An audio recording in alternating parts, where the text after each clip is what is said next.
Hello, hello, hello. Oh, God. Give me 1 second. Ugh. My throat is immediately like, why have you done this, human? No. Okay. Because you guys can't see, I'm going to explain. I am currently, I have a bottle of sparkling water that's lemonade flavored. And I am currently struggling to open the damn thing. There we go. Jeez.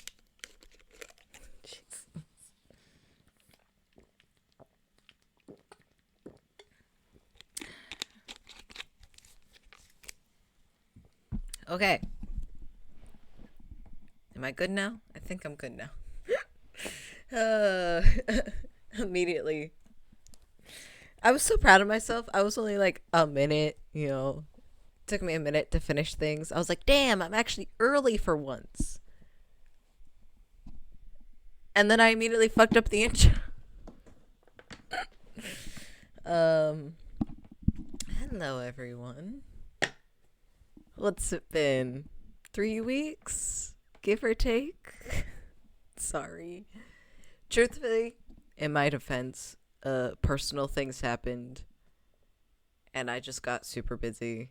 And I had a good sleep schedule for a little bit. It's back to being ruined. So streams should be out more.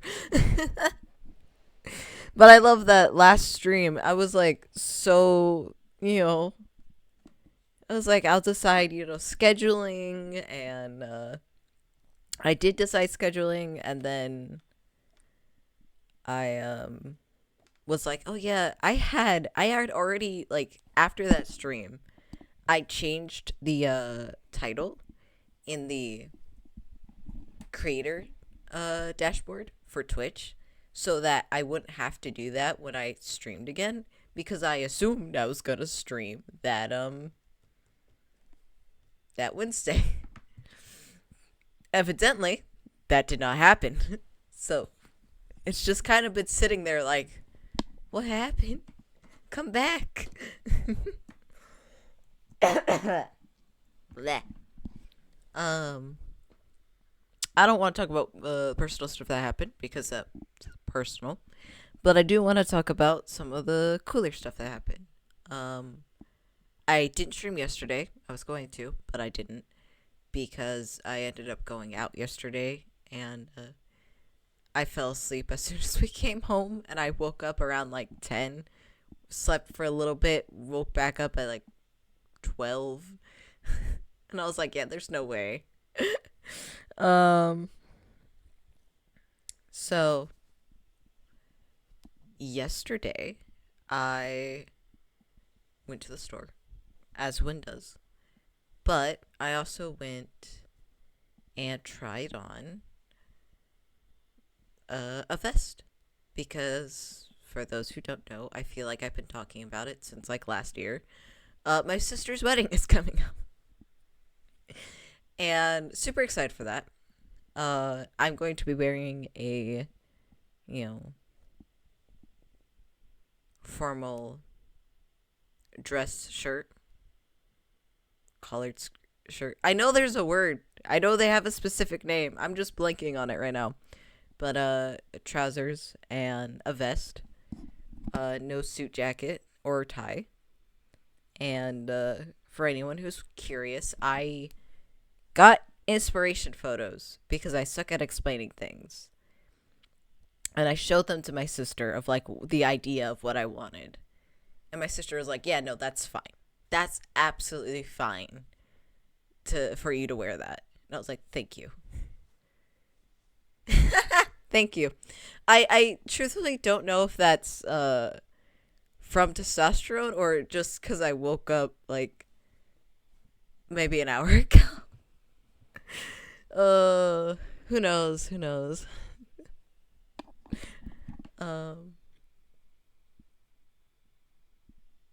But yeah, so I tried on a bunch of stuff.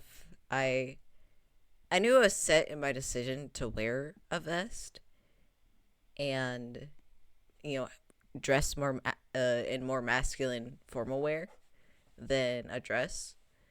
I'm really glad. Thank you.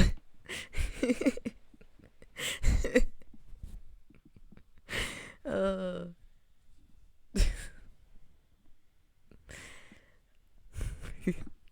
anyway,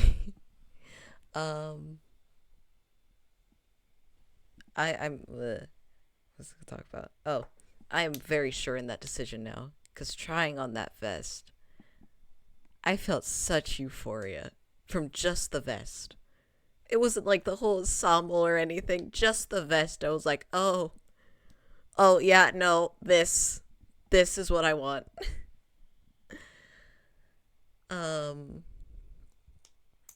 It was really nice. I have my measurements now, so that's good.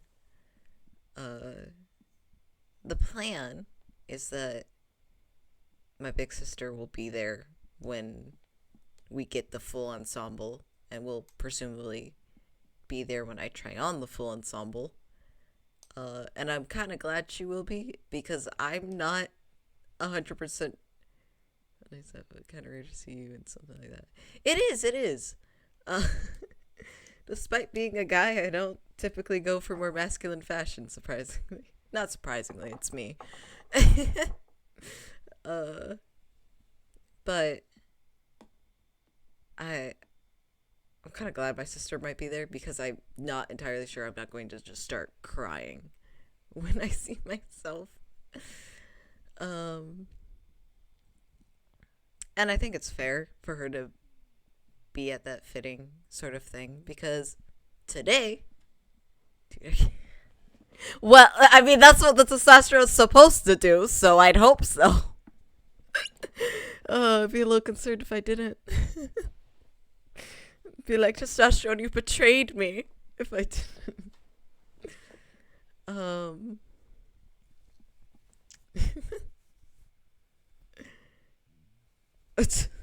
Thank you, really enough that makes me feel okay.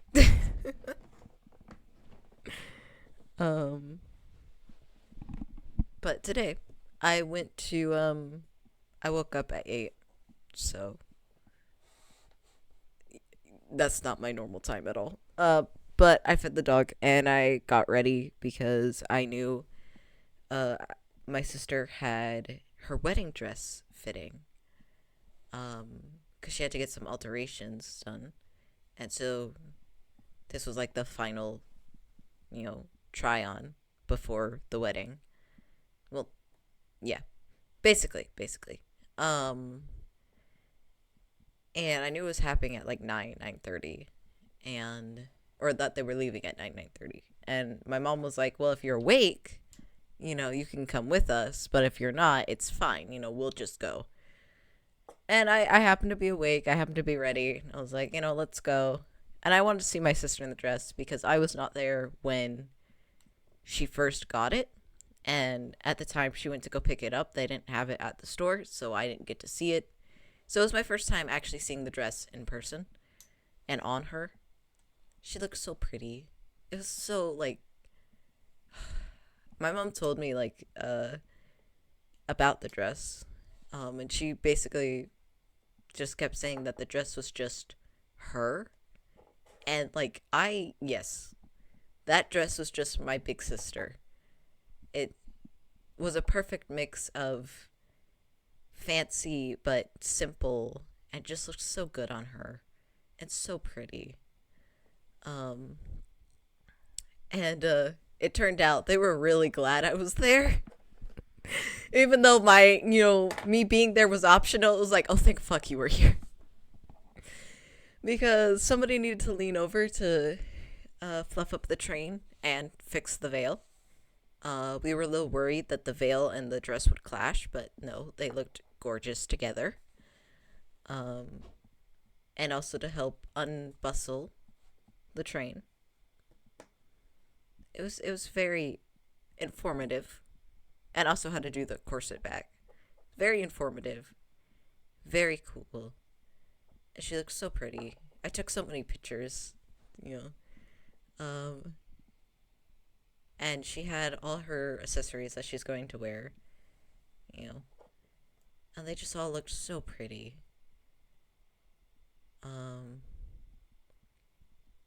Yeah.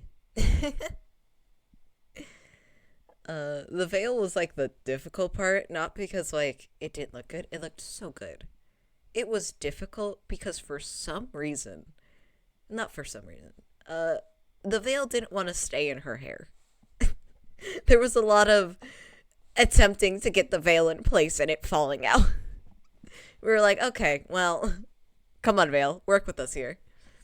But she looks so good. And I was glad I got to be there and see it. It was kind of funny too, because as we were, wrapping up, going off, these two people, I think mother, daughter, grandmother and mother were getting dresses fixed, alterations done. And so they tried on the dress to show, what needed to be fixed. And, big sister's, finishing talking to the woman, and mom's talking to the girl, and is like, your dress is so pretty. I assumed it was the mother. I don't know. But anyway, she was like, oh my god, you look so good to me. And I was like, oh, thank you. I was wearing my witch dress and witch hat. Like the full witch ensemble. She's like, where are you, going all dressed up? And I'm like, nowhere. Literally nowhere. This is just my everyday wear. Surprisingly enough. But I find it funny because it was not just her, but me and mom went to like McDonald's to get drinks, and there was like people in the car next to us when I got out. They were like, oh my god, you're so pretty. And I was like, thank you. I'm like, what's with the compliments today? Hello. Felt good though. Yeah. To curse someone. Yeah, I mean, I love my witch outfit so much. It's so comfortable, It's a costume, and I got it from Spirit Halloween, and yet surprisingly it works well as like just everyday wear, and it's comfortable enough to be everyday wear. It doesn't have that costumey feel, thankfully enough. But yeah, it was interesting.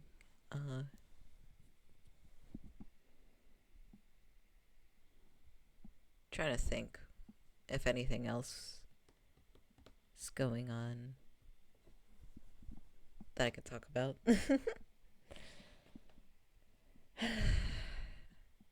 Not really. I did my nails. I'm getting back into the habit of doing them.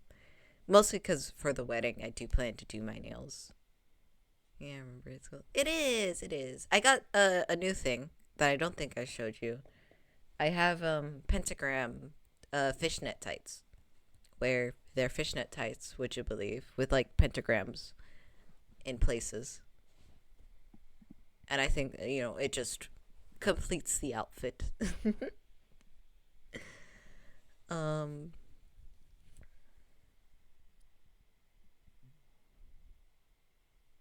Okay, I will. It is funny because anytime I take off, if I'm wearing fishnet things, like my fishnet gloves or tights, when I take them off, there's the the imprint of the fishnet still there, so it makes it look like I have scales. So anytime I take them off, I just kind of look at mother and I'm like, I'm turning into a mermaid. Like, don't bother me. I'm in my mermaid form. It is cool. It's very interesting. Just kind of also proves how like sensitive my skin is. 'Cause like it takes not that long for the imprint to be there. And I've been able to judge that based on, like, my gloves. Like, 15 to 20 minutes max, and the imprint is already there. And you can see it. So it's like, okay. It's not, like, hurting me or cutting off my circulation. But that's what I was just saying, is it's not hurting me. It's not, circulation's not being cut off. It's just the imprint. And it makes sense. I get imprints on my skin very easily. Like, I sleep a little wrong, suddenly I got an imprint on my arm. So it's not that surprising to me. It's just funny. Yeah. Yeah. Because, yeah, no, I would be worried of, like, oh, is that too tight then? But no, it's not. If it was, I'd just throw it out. Because I am actually very picky when it comes to tights. But yeah. So things have been going good.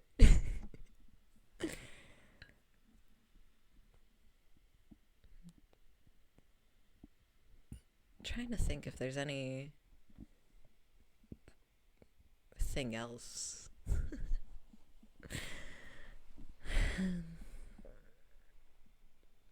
It's mostly just been wedding preparations with Big Sister.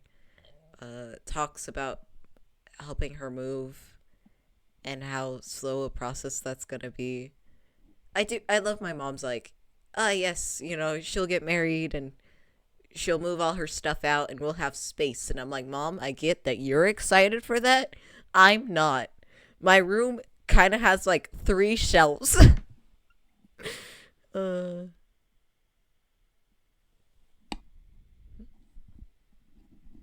I don't mind.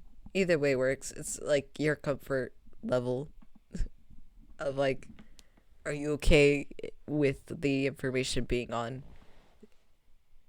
YouTube? There you go. I was gonna say the internet, but oh, what was it? I don't remember, but I saw an advertisement.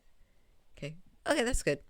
I saw an advertisement that was from 60s, 80s. I don't remember, somewhere in that time period. And it was like, you can find us on the internet. And I was like, oh my god. Oh, yeah, basically. I was like, nobody really says that. It's like you either say the website name or you say, you can find us at our website, right? But I forgot that makes sense since the internet was so new during that time that it would just be, you could find us on the internet. Exactly. I'm like, I okay. Oh, it was very interesting. Made me laugh. Oh, speaking of that, when I was helping Big Sister at the fitting, and I fluffed up. Ooh. Really? Like, good move or? I'm assuming it's a good thing. What does it say? Oh, at the fitting, when I fluffed up the thing, my mom made a joke of like, oh, that can be your role in the wedding, is to help with the train and the veil. And I was like, oh yeah, because the old people can't bend over. My sister laughed. I counted it as a win.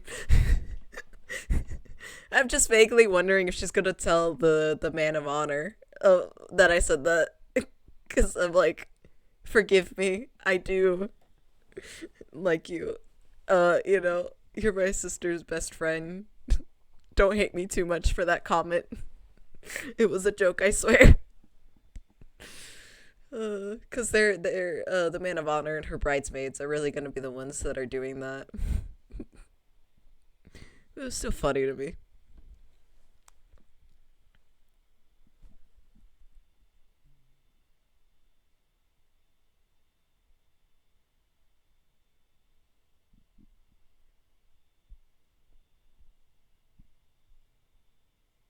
Okay. My brain had to translate. For a moment, it was like, what? It's like, brain, please. That's good. That's good. Um, I, the comment I made was, uh, well, my mom said that can be my role in the wedding, is helping with the veil and the train. And I said yes, because the old people can't bend over. They're not old. They're not that old, okay? But it made my sister laugh, so, you know. So rude. Hey, they weren't there, so, you know. To be fair, my mom did ask about that of like, hey, why aren't any of your bridesmaids or, you know, your man of honor here? And my sister was like, well, I meant to ask them. And then I forgot. And then I remembered. And then I forgot. And I was like, oh my god, we really are family. I was like, yeah, that sounds about right. And then the day came and nobody was there. This guy insulting old people, can't believe this canceled. I mean, good luck with that. I seriously wonder if there is going to be a day where somebody tries to cancel me for an offhanded comment I make. Because, like, okay. I think it's going to be more funny because I think for me, there's not going to be really anything I do that is, you know. Oh, yeah. I think there's not going to be anything that's really cancelable about me because I'm just so careful about, like, stuff like that. And I'm also not an asshole. Um, but I'm sure there's going to be people that just want to cancel me because I'm annoying or something like that. So they'll find, like, a nitpicky reason. And I can't wait for that because I know my response to it is just always going to be, well, guys, guess I'm canceled. Anyway, today we're streaming. Like, you're not an asshole. Shut up. I am not. I'm snarky, but I'm not an asshole.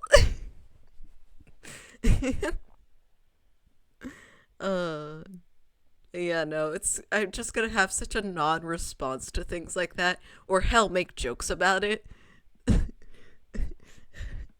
Honestly, I would be the type of person to, somebody tries to cancel me for a stupid reason. Like, I don't know. What would you? He's so mean. I do not. I do not. I bully you. No, hey! You're the one who bullies me more often than not. Wait a damn minute. I'm really trying to think of something. I don't know. I was gonna make a joke. Oh, okay. There you go. Somebody tries to cancel me because I say something like, I don't eat that much meat. Nobody said it, you bully me. Got you. No!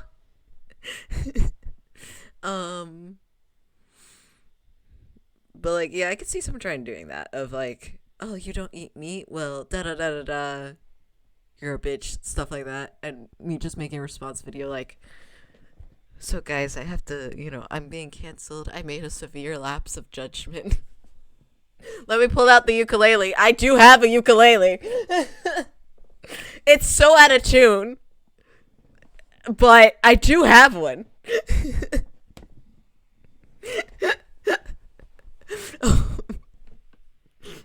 They'd be like, what the fuck? Everybody in the comments would probably play along with it like, oh my god. Response video, fuck you. Basically. I know you guys would just like be like, damn, can't believe Sky did that. Oh my god. What happened to our streamer, man?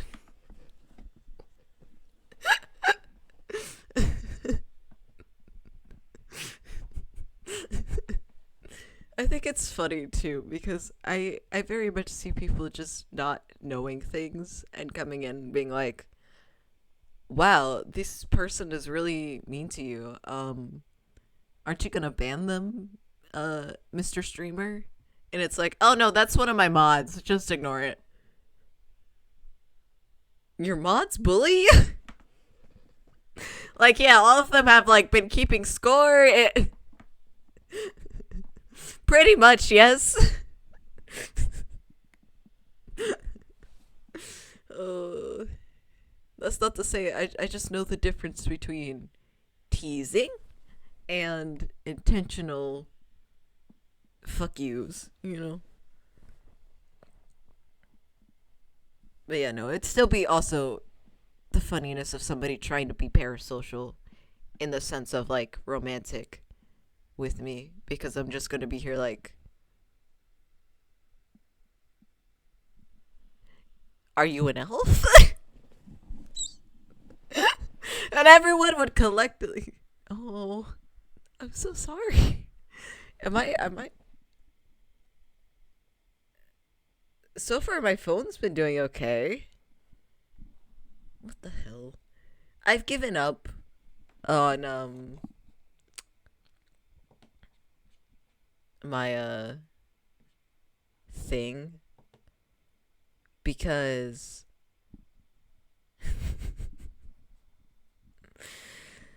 I have a creator dashboard or stream manager on Twitch pulled up, you know, as a thing. But it doesn't really work a lot of the times, just because my laptop's like, we're trying to run everything else. Running that is not working most of the time. So I rely on other things to know that I'm still live. And I've given up on trying to understand how many viewers I have at one moment, because Stream Manager says I have 3. My,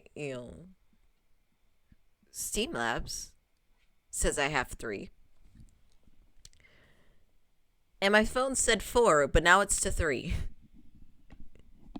Like, so many of them just switch, and the numbers fluctuate so often that I've given up trying to understand how many I have at one point. I'm just like, if there's people, there's people. If there's not, there's not. Okay, so it's like, I might have 3. Who knows? Technically I can check how many users are in chat.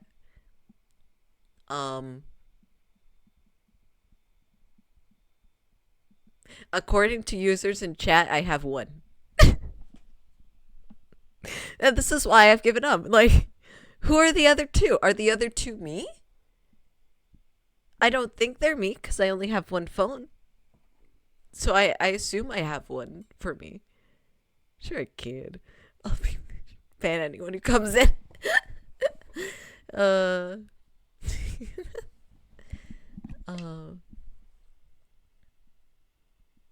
Me.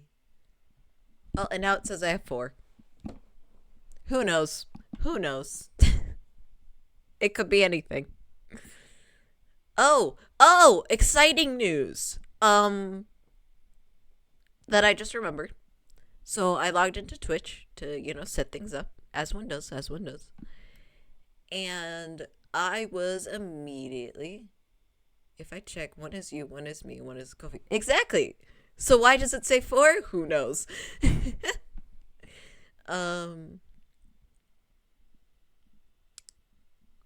I logged into Twitch, and I was immediately greeted with a message that confused the fucking hell out of me at first, which was, you're 1/4 of the way to affiliate. And I was like, the fuck you mean I'm 1/4 of the way to affiliate?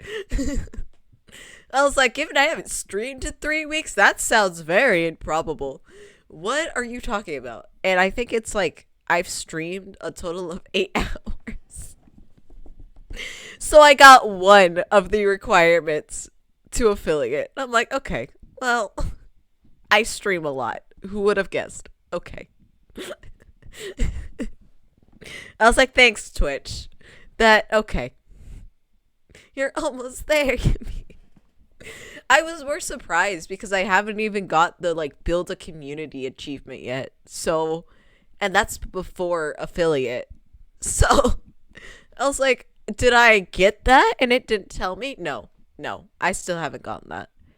I kind of want the build your community only because it unlocks like VIP badges, and it'd be nice to like one give the mods VIP, but also give the regulars VIP, because I think that'd be a nice gesture for the ones who have been here since the beginning, the ones who have seen the glitchiness and the scuff.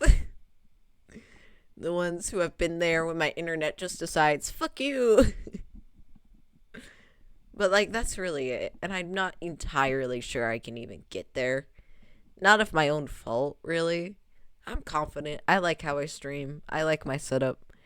Mostly because one of the requirements is like get 5 people. Is it 5 or 7? I don't remember. It's either 5 or 7 people talking at one time. And I'm like, I can't get mods VP. Okay. Well, then I'll just give it to the regulars, like Deadlock and Bun. Yeah. Good to know. But yeah, and I'm just like, I'm not sure if I even really want that. Not because I don't like talking to chat. I do love you guys, chat. and VOD viewers. I love you guys too. It's more like I like being able to have conversations. And if there's so many people talking at one point, I'm I gotta balance the conversations. So it's like, meh. But also there's the fact that I stream late at night. I'm like, people aren't awake. I don't expect people to be awake, okay? So, I don't expect so many people to chat just due based on my streaming schedule.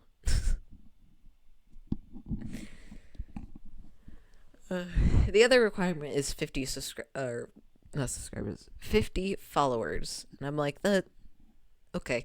I don't know. This might be a little controversial, but I feel like it should not be based on how many followers or people chatting at one time you have, but should be more based on your streams, like how long you stream, how often you stream, stuff like that over viewers. 'Cause like even top streamers might have streams where they only have a few people there, So like Twitch, I don't really like that. That's just my opinion though.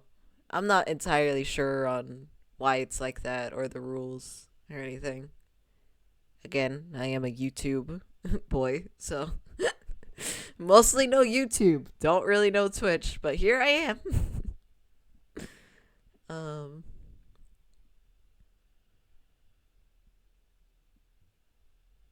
Yeah, it makes sense. The criteria is weird, kind of weird. Yeah, that's my thought. It's just that it's kind of weird. Look, I'm not gonna check because I don't want to scuff up anything.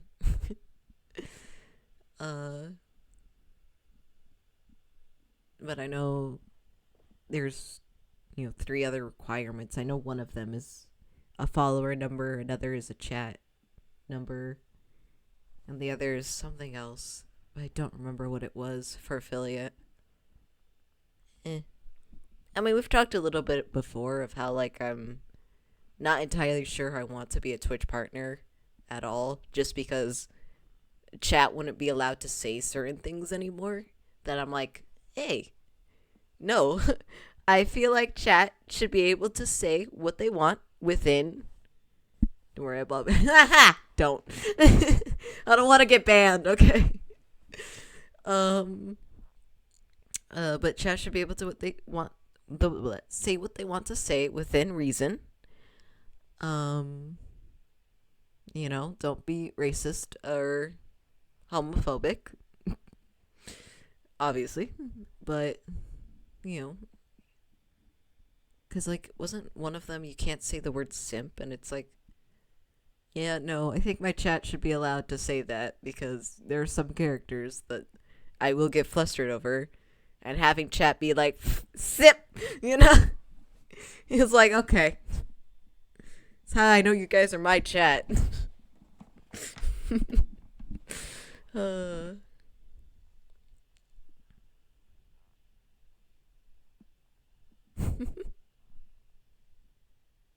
Dino! Hi! I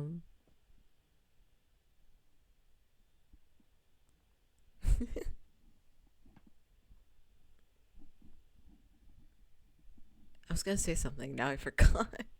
Damn it. See, we have acquired bread. Yes, we have garlic bread. Which is ironic, I don't have any garlic bread right now. I can see you rocking back and forth, Sky, that's cool. Yeah, because I have my, chair. And so I could just kind of move back and forth. I do love that it shows up on the model. I don't think it could show up with, like, Sky or Night just because of how much power they required. So I'm grateful, like, with Melody, since she's less polygons, she's able to express more. Because, like, with Sky, you couldn't, there'd be multiple times where the mouth would not move at all, And I always, like, at first it bothered me, but at some point I just stopped caring because I could not figure out a consistent way to keep it moving. I tried, like, opening my mouth more, hoping that maybe it would catch there. I'm sure some people who wouldn't mind. Fuck you. I'm sure too. Too bad.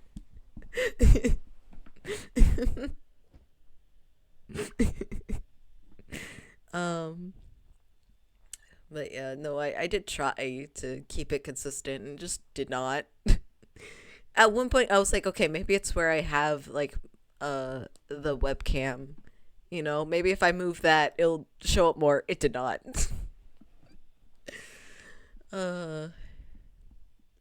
Oh, yesterday, sorry, I was looking at Melody's eyes and I remembered my eyes were fucking gorgeous yesterday. I don't say that often about my eyes because I have hazel eyes, fun fact. And usually it's sort of a muddy green where it's a very dark green and is closer to brown usually. But yesterday it was so green. I was like, God damn. They just rolled this guy. Yeah, well, I mean, how many tags do I have? Hold on. 1, 2, 3. I have 3 tags. 4 tags. Technically. That basically say, hey, if you're expecting the stream to stick to one topic, you are in the wrong place. Because I have neurodivergent. Not enough. I mean, I have ADHD-tism, ADHD VTuber, and I also have the yapper tag. And chatting and laughing. So, if you came here expecting, I don't know, quietness, you're in the wrong place. I also have Y. I just love that all the tags sort of make sense. Like LGBTQ makes sense. I talk about that often enough. VTuber. Really? I wouldn't have guessed. English makes total sense. Neurodivergent. Visual novel, because some of the games I play don't have a category on Twitch, so I have to, like, do just chatting and put that tag there to basically be like, we are playing a game. Like, I know what to expect. It's just surprises. Fair enough. But I just love I have all these tags, and then there's just Y. I can't tell if that Y is me or chat. Like, who is the Y tag for? Who knows? It might be for all of us. It's like, why are we here? Why? Yes. Basically, the answer is yes. uh,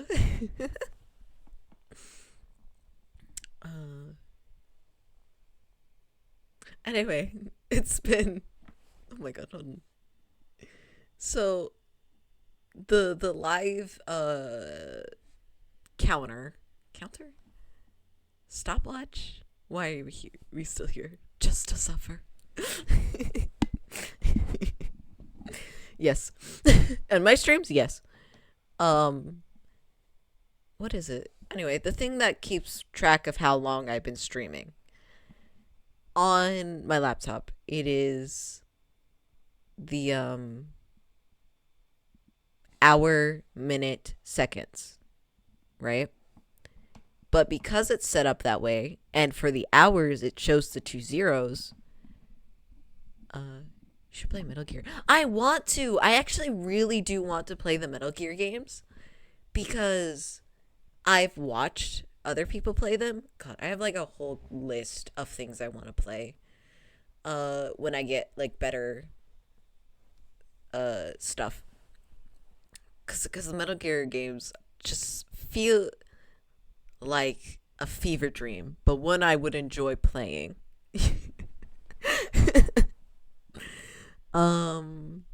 Another I want to play is Don't Starve. I want to play Don't Starve, and I also want to play Don't Starve Together. I feel like I should play Don't Starve Together over Don't Starve, because I've had I too hope you don't starve. Do you want to play them in order or in order? Given there's a quotes, I feel like I should do the in order in quotes.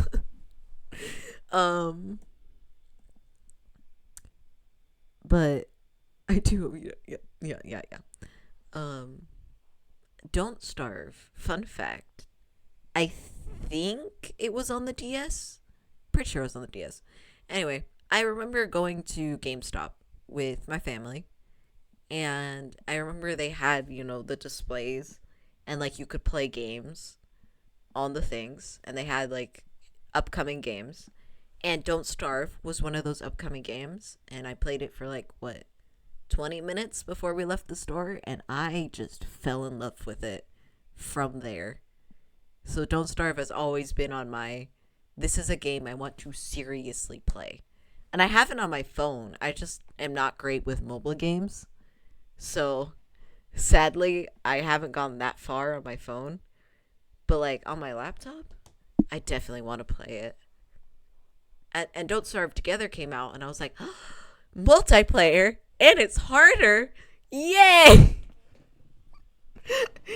More fun to be had, which is funny, because Don't Starve is, that's not the typical thing you'd hear in the fan. More fun? No, more torture. But I just love the aspect of it. Really think it'd be really good. Yeah, I think so too. I'm not good on my phone just because I have Stardew Valley on my phone. And I'm not good at playing it on my phone either. But on my laptop, I've gotten so far in it. So far. With so many mods. So I clearly love it. I think it's literally just the handheldness just doesn't work for me. I don't know why. Makes me sad. But yeah, I also think I'd be amazing at Don't Starve. In a proper game. Don't Starve Together is the former as a win con, and the latter is just have fun until you die. And we still need to, we do. I got extra stuff, or not extra stuff. I don't have the mods, but I have them saved. For optimization stuff, and also 2-player things, multiplayer things. I found a mod for Stardew Valley that allows Twitch chat to be integrated into Stardew. And I so badly want to add it and set it up so I can play Stardew on stream. and show off the mods, but I have like 600 mods currently. And I'm like, I need to at least get an idea of where these mods came from. So if somebody asks, oh, hey, where did you get that mod? I can answer. Because at the current moment, I don't know how to answer. I found it. It was probably on the main page at some point. I don't even remember half of them. I know some I have, but I don't remember all of them. And I do want to give credit to the mod, creators, because they're all incredible. So I definitely want to play Don't Starve Together then, though, if the objective is just have fun until you die. Because that sounds really up my alley. Of just... I like the,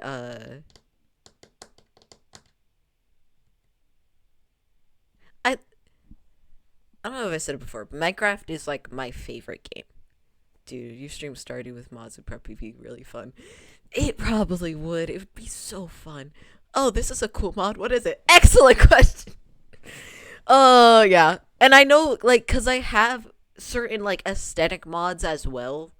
And I have, like, one of my favorite mods that I just randomly found is that I got, a mod that, like, the mouse, Hat Mouse, it gives him friends. And so there's other mice around the forest. And they're all so adorable. But if you asked me who the creator was, I could not tell you. I'd be like, I don't know, the mod's called like Mouse Friends or something. Mouse Friends in the Forest. But they're so cute. There's one that's based off of Gravity Falls. It's Dipper Pines as a mouse. There's a wizard mouse. There's a guild mouse. There's a Pokemon mouse. I love him the most because he does not talk. He just stares at you with his Pokeball like...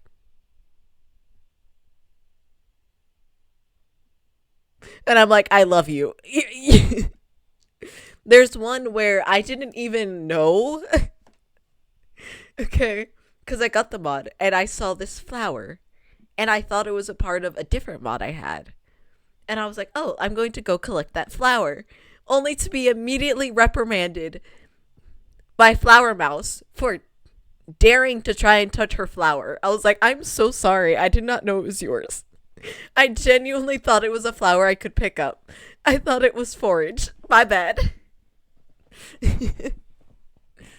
Oh, but there's so many more like that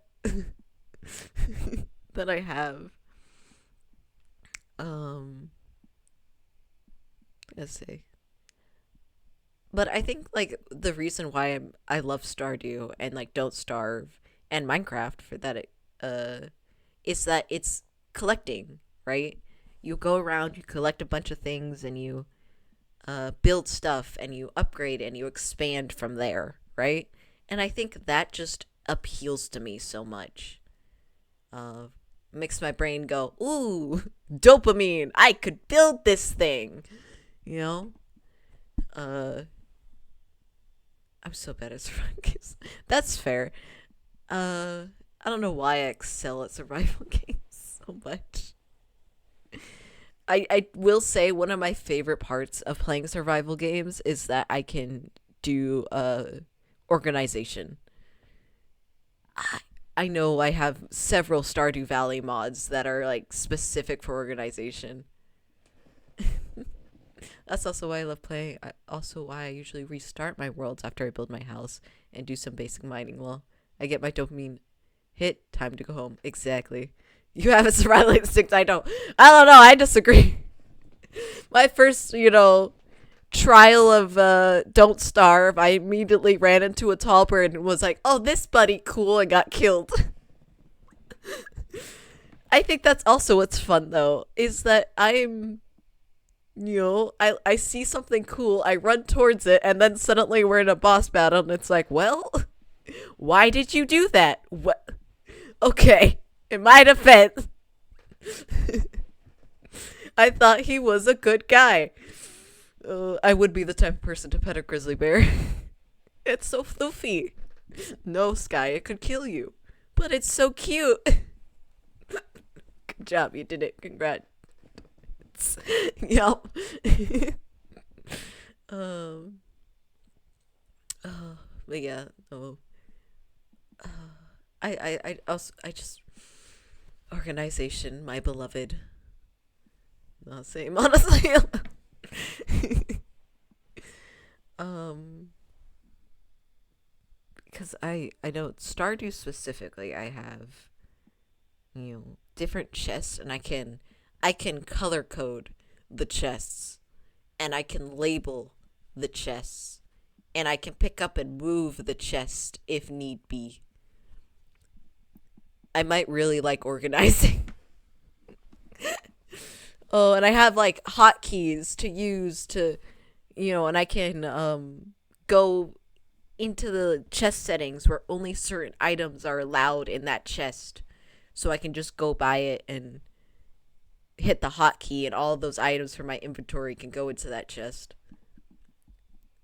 I love it so much. I found those and I was like, if I recall correctly, there was another mod that added recipes or like crafting recipes, and so it required one of those mods. And after I got it, I went hunting for them because I was like, oh my god, I love this so much. Give me more. Oh, but yeah, I think it'd be really fun to showcase all the stuff that I have as well, because I'm really happy. As one of the mods I have is you can get the shed, you can upgrade the shed, and then you could upgrade the shed. For sure, it'd be so fun. It would be so fun. Into different things, such as a winery, a bakery, a tea house, or tea shop, and him tarts and wildflower, my beloved. They're the mod creators of many mods I have, and their style is just so beautiful, and the fact they add the ability to do stuff like that. There's an observatory they have too. It's so good. I love their furniture too.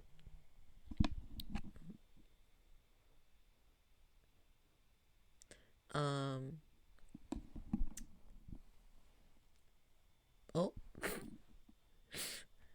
I went over to my phone and my phone was like, goodbye. It turned off for some reason. Bad phone. Okay. Here we go. But we. I could talk on and on about the mods I have because there's just so many, and I just adore so many of them. I got one mod that I was actually like uncertain about, but I was curious about it, so I ended up getting it, and it's actually the current playthrough I have, where it's called like Clint Reforged, and I was just curious what they were gonna do to him, because I don't like Clint in the like base game. I think he's a little creepy.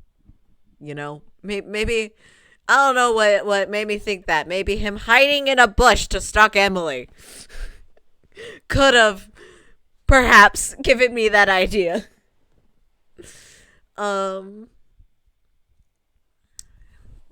so when I saw that, I was like, okay, well, how do you, reforged, interesting. A pretty decent mod. Can Reforged just remove him? There are mods to remove him. Technically, I have removed one of the original Stardew Valley characters in Pierre because I don't like Pierre. And so I changed him out with Piper. And it's literally a mod that completely removes Pierre and replaces him with this woman called Piper, and she's 1,000 leagues better than him.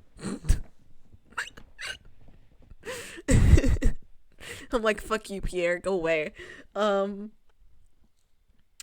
And it's funny too because I've never, that makes sense. Well, yeah, I've never gone down the JoJo Mart route. I need to just to get an idea to actually do it, you know. But I've just never done it because I'm just like, but the community center. I don't want to betray the townspeople. My beloveds are in the town. In Sam and Abigail, you know. Good, removing Clint means I don't have to feel bad for the fact that I actually snagged Emily from him. I have a fun fact about that. So I was in a playthrough. I'm pretty sure I married Sam or Harvey. Because they're like my main to go to husbandos. Mostly Sam. I love Sam so much. Especially in my games, I did find a mod that makes him a trans guy. And so, you know, solidarity. And Abigail's not binary. And Emily is gender fluid as fuck. But I believed I happened to be married to Sam. And I did Emily, but I didn't romance her. Okay? I was trying to, like, do her heart scenes in a friendship way. And I did not know about the whole, like, her having the, scene of her about to confess to you and Clint walking in and being like, oh, player, you betrayed me. I was unaware of that until that moment. And I was just sitting there like, motherfucker, I'm married. He's like, I just, you know, I can't believe you stole Emily away from me. I have a husband. What do you mean? I was so confused. Oh, it makes me so grateful I have mods that prevent that now. Of like, if you're married to someone, it changes all the hard events to be just friendship. And it's like, takes out any of the romance things. And you can fully customize it too. It's like called platonic relationships and friendships or something like that. Damn, the game is wild. It is! It just surprised me so much. I was like, what the fuck is going on? I am one of those who is like, I think the Penny hate, or is it Penny? I'm pretty sure it's Penny. Is kind of like overrated. Like, she's not bad. She's just vanilla. That mod sounds like it kind of should just be a bit game feature. It should. Basically. It does sound like I have mods that really should just be a base game feature, but aren't because why would they be? Why make the people playing lives easier? We couldn't have such a thing. But yeah, I think the Penny hate is kind of overrated. She's just basic. Also, Penny is cute. Yeah, Penny is cute. She's just vanilla, and there's nothing wrong with that. Like, there also the Harvey hate is crazy to me. Like, he's also just vanilla. Like, I know my first ever playthrough of Stardew Valley, I married Harvey. And so I always thought maybe I was a little biased, but even now, you know, my favorite is Sam, but I don't hate Harvey because he's just a guy. He's just a sweet man who wears sweater vests. I don't understand. Exactly.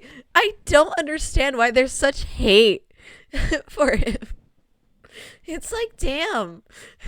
Like, he's just non-existent. Why do you guys hate him so much? So far, the only character I don't like is the guy with the long hair. Elliot! Oh my god. I have feelings about Elliot. I have mods that change Elliot's personality so he's not as bad, but I still haven't done Elliot's romance route. Because I'm just like, I just don't feel comfortable with him. Like, I've seen his original heart events.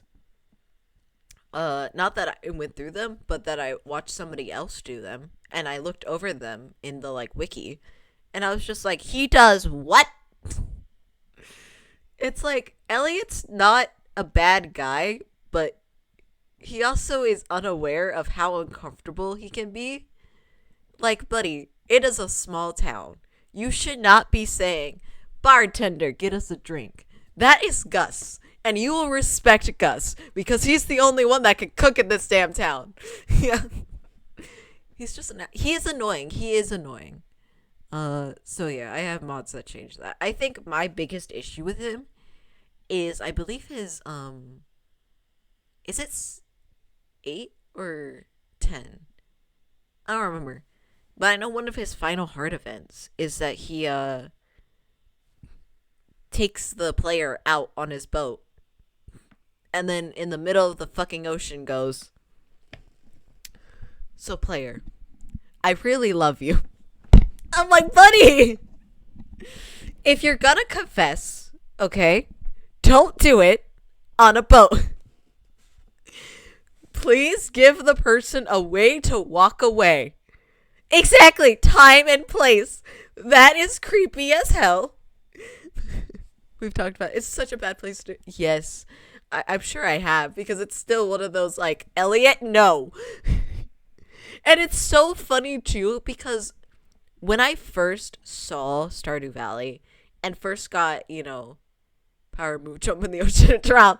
I mean, and I saw the descriptions of the characters. Like, Elliot's description is that he's a writer, right? That's, staying at Pelican Town to get inspiration for his new book.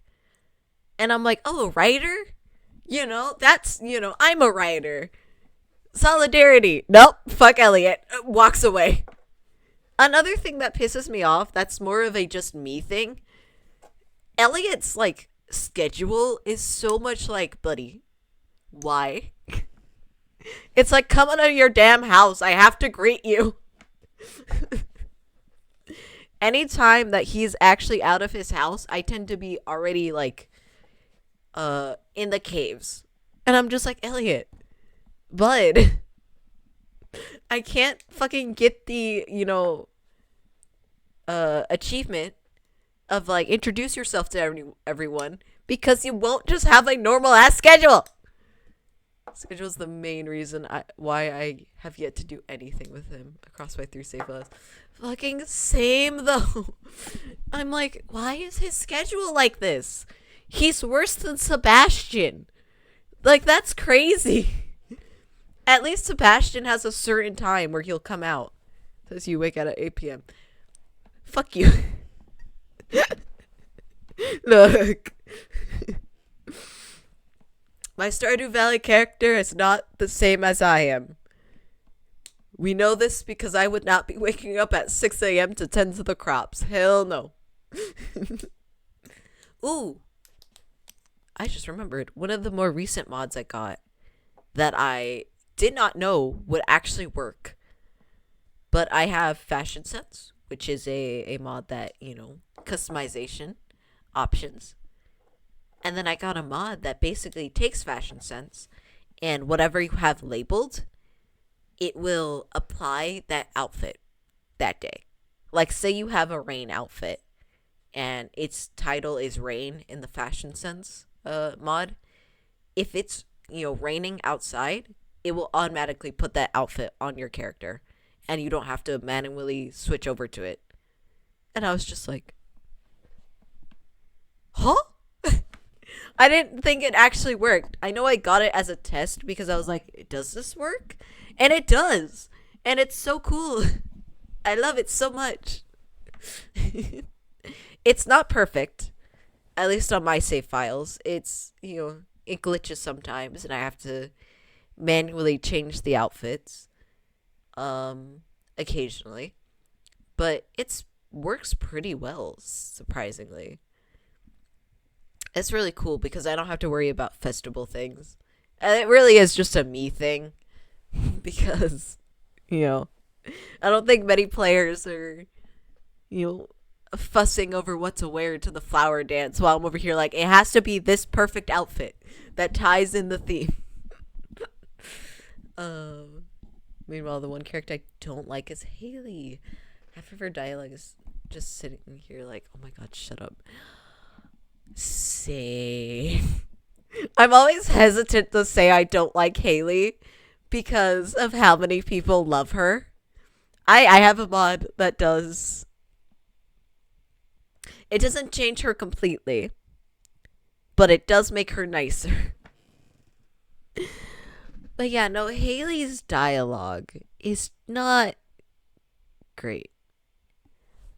So many people like her, and I'm like, why? And I'm pretty sure it's only because they're masochists. And I mean that in the nicest way possible. Because I do not see how someone could like her just normally. You're from a friend, she gets better if you actually invest time to her, but flashbacks of all the... Exactly. I've heard that too, of like, oh, but she has a good character arc. And I've done her character arc. And it's not that good. Yes, she's no longer insulting you 24/7, but she's still also not giving you compliments. She's not like, oh my god, I'm so glad we're friends. She's still bitchy, and I really don't like her for that. And it's just like, Haley, please. Like, isn't one of the first things she says to you, like, you could be cute if you weren't so, like, dirty, if you were in those clothes or something like that? And it's like, that's your first impression of her. That doesn't encourage me to learn more about her. And she doesn't have anything to her. Her big thing is like, oh, she learns not to take life, or not life, but she learns to get messy. And it's like, okay, that's great. Can we talk about her and Emily's parents? Or yeah, exactly. Like, I think Emily and Haley are such missed opportunities to have a deeper, like, sense to them. Because, like, we know nothing about their parents. And I know they're both, like, adults, right? I'm pretty sure they're in 20s. I don't know what their ages are. But if you look around their house, there's a little note that's like, hey, we're going on a trip. But you notice neither daughter really talks about it. And it's like, okay, I'd like to learn more about that, please. And I think I'm just spoiled a bit on, like, good character arcs and good characterizations from Ridgeview. Is it Ridgeview? Ridgeside? Village? Ridgeside Village. It's one of those. Anyway, it's the mod that adds the a whole nother village on the side of the mountain that you can go to. And it's ran by the mayor, Lewis's sister. Honestly, if there was a scene where got up in my grill for being close to Emily but totally ignoring her, I'd at least respect that bitchiness. But honestly, them being sisters is not relative. Exactly! That too! That, like, makes me so sad. It would be so interesting to learn how they feel about each other. Especially if you had Haley be very uncomfortable with Emily. Or the opposite. Have her very comfortable with Emily and all her weirdness. And, like, have her, get... If you have a low, let's say you have a very low friendship score with Emily, if that reflects on Haley, where Haley won't talk to you, or anytime you show up to her, she is very bitchy to you and is like, my sister doesn't like you, so I don't like you. Like, that would be cool, but it's not there. And it makes me sad. And I have a couple mods that fixes some of that, where Haley and Emily are more sisters, which is like diverse Stardew Valley really helps with that so much, because it does give them more personality than just blankness. Because I think that's what really gets me about the base game, is that all the characters are very one note. Doesn't matter if it's why are you encouraging my sister's weird habits? Or what are your intentions with her? But at least be somewhere on the spectrum between those and not weirdly divorced from. Exactly! Especially, like, if you're getting married to one of the sisters, have the other one comment on it, you know? Like, oh, you're getting married to Emily, have Haley say something like, if you divorce her if you break her heart, or if you're getting married to Haley, Emily being like, I'm very happy for you two, but, if you hurt my sister, I know I know a potion or two. Like, have them be protective of each other. I think I would love that storyline of them being very protective of each other because their parents are there. I'm so happy my sister's getting married, but if anything ever happens, they won't find the body. Exactly. Wow, you can talk about surgery body. Yes, I can. I really can. But yeah, no, I just wish they had something, because like I honestly did not know they were sisters until I looked at the wiki, because it's just not there. I thought they were roommates. I was like, oh yeah, they got this house together so that, they could share rent. I genuinely did not know they were sisters. Oh, because they're just so different from each other. And there's nothing wrong with them being so different. It's just that they're so different and then don't talk about the other. That makes it so, like, disconnected. And hell, even at festivals, they're never together, right? Like, Haley's always around Alex, and Emily's always around, Penny? Who is Emily usually around? I don't know. I know there's technically, like, I've ever done a full run of the game, but the more I think about it, the more I realize the only character whose family actually matters to their story is Penny, and that feels weird. It does feel weird. You know what feels weirder to me? We don't ever get an opportunity to call Pam out on how she raises Penny. That kind of pisses me off, because Penny is in a clear, uncomfortable situation, and the most you can do is allow the known alcoholic to drive the bus and build said alcoholic a house. And even in that house, there's a heart event that I found recently. And I don't know if it's part of a different mod or if it's base game, but I'm pretty sure it's base game, just based on how out of character it felt, of where Pam gets mad at Penny for ruining the house because Penny walked in with dirty shoes or something like that. And it's like, we're just going to allow her to do this? Seriously? Like, there's no opportunity to be like, hey, Pam, you're kind of a bitch. Leave your daughter alone. Let her live her life. She's allowed, she's a grown woman. She's allowed to do what she wants. Yeah. But we don't get and the only other person other than her is the other alcoholic, where Shane,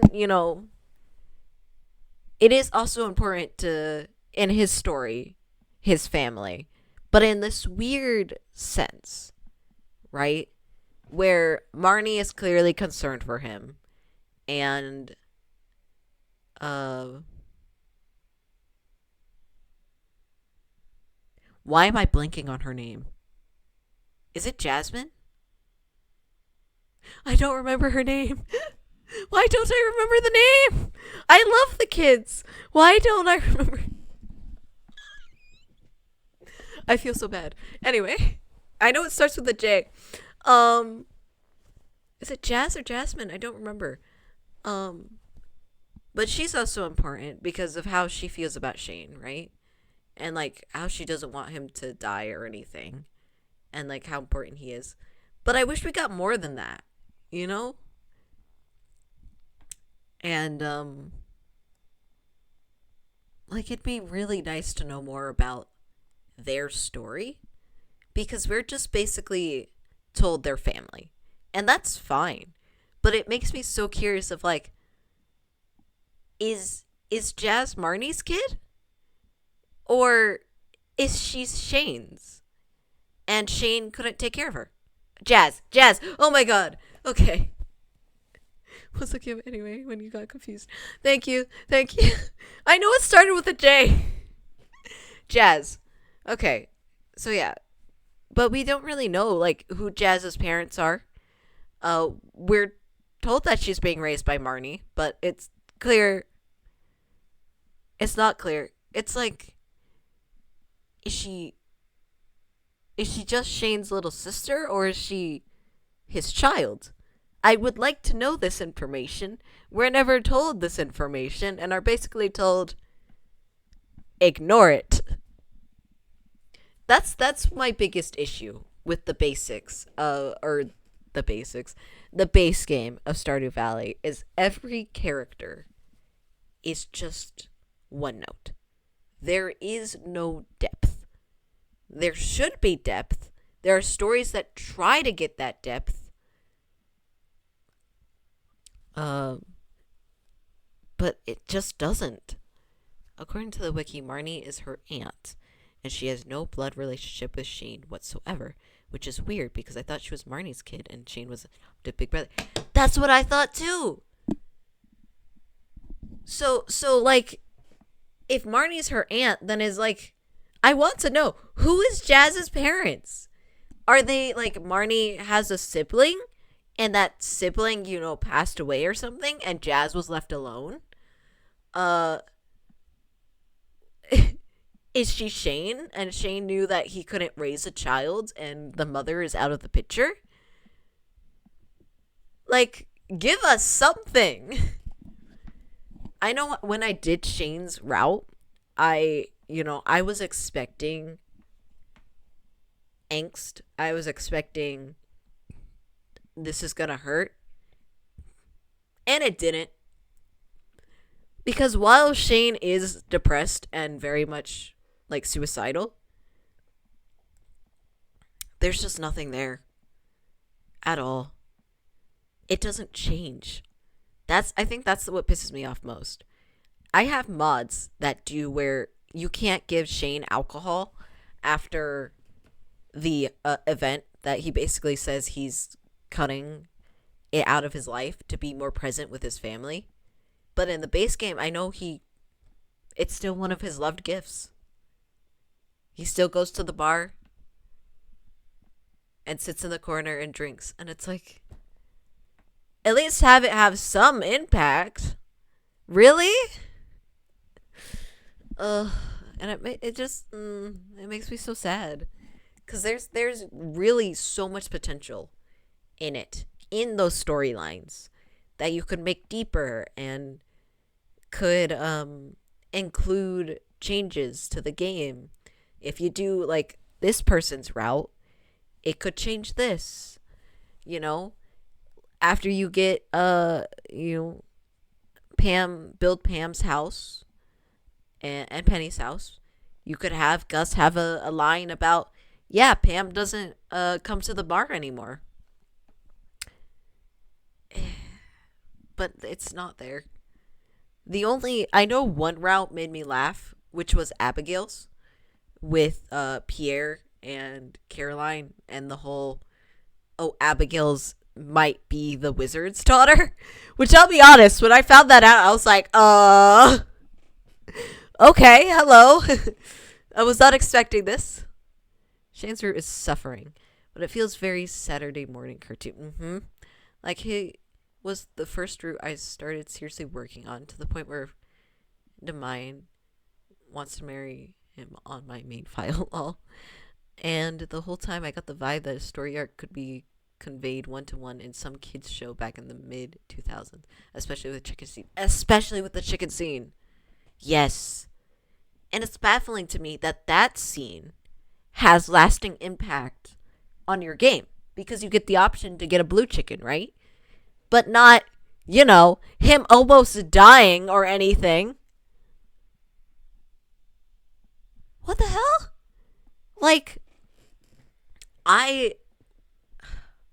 when I went through a scene, I seriously expected that there would be a heart scene or like a Marnie heart scene that you could unlock afterwards, after the cliff scene. That basically was Marnie talking to you, you know, the person who was there, and explaining everything that happened and Marnie's reaction to it. Because that's always what baffled me as well, is that we never get Marnie's reaction to what happened. Does Marnie know he's suicidal? Bro, the fact that him legit get drunk, collapse on the floor has less impact than the chicken seem to say. Exactly! Like, we are told that Marnie is concerned for him, but we are never shown it. It sucks. And also, you know, what's Jazz, reaction? Why is this so toned down from the topic that it's talking about? What the hell? And again, I have been so spoiled with Ridgeview. Own a store? No plotline for you. Certain 8 probably. Yeah, basically. And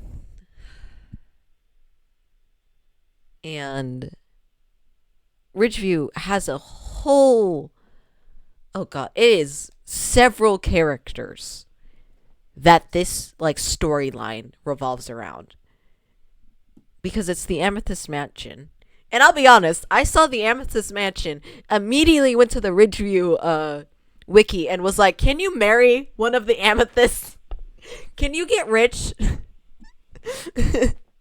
They have a whole ass mansion. Can I, and you can technically marry Zane. But the fact that you can get like that storyline revolving so many people, and it's so fucking good, because what it deals with is child abuse and expectations. Because Maeve, the Amethyst, head, current CEO type of person, she's the grandmother of these 2 kids. And when I first, talked to them, I was like, oh, this is not going to be a happy plot line, is it? Because you talk to the little girl, and she basically tells you to go away because she needs to keep studying. And you might think, oh, well, that's a one-off thing. No. Her entire thing is that she needs to keep studying because she doesn't want to be a disappointment to her grandmother. And when I was going through her, it took me by shock that they have a full scene on full display of the little girl trying to talk to her grandmother about, taking a break. And the grandmother's like, no, you can't do that. You need to be studying. You need to get good grades and pass your SATs. This child is like 10 at most, maybe younger. And it shocked me that it fully shows Maeve slaps the child. And I was just here like, holy fuck! And the scene immediately after it is you comforting the child. Oh yeah, no, it's so heavy. You comforting the child and basically like, hey, you're not okay. And she's like, I'm not, but I need to do this. And you're basically like, no, your worth is not determined by whatever she says. It is determined by what you want. And she's like, thank you. And I'm like, let me adopt the children. Let me take them away from this place. You can't, because getting legal custody against someone that's rich is very hard. And then for the other one, the boy, he seems very braggy and like a rich brat, but he is not. He is very concerned, and he tries to hide it under this air of arrogance. But as you get to know him, he fully talks about how he used to have in the garden a certain plant but it didn't look pretty, and the grandmother threw it out. And so now he doesn't say when he wants something. Now he keeps quiet and is like, I only say what she wants to hear.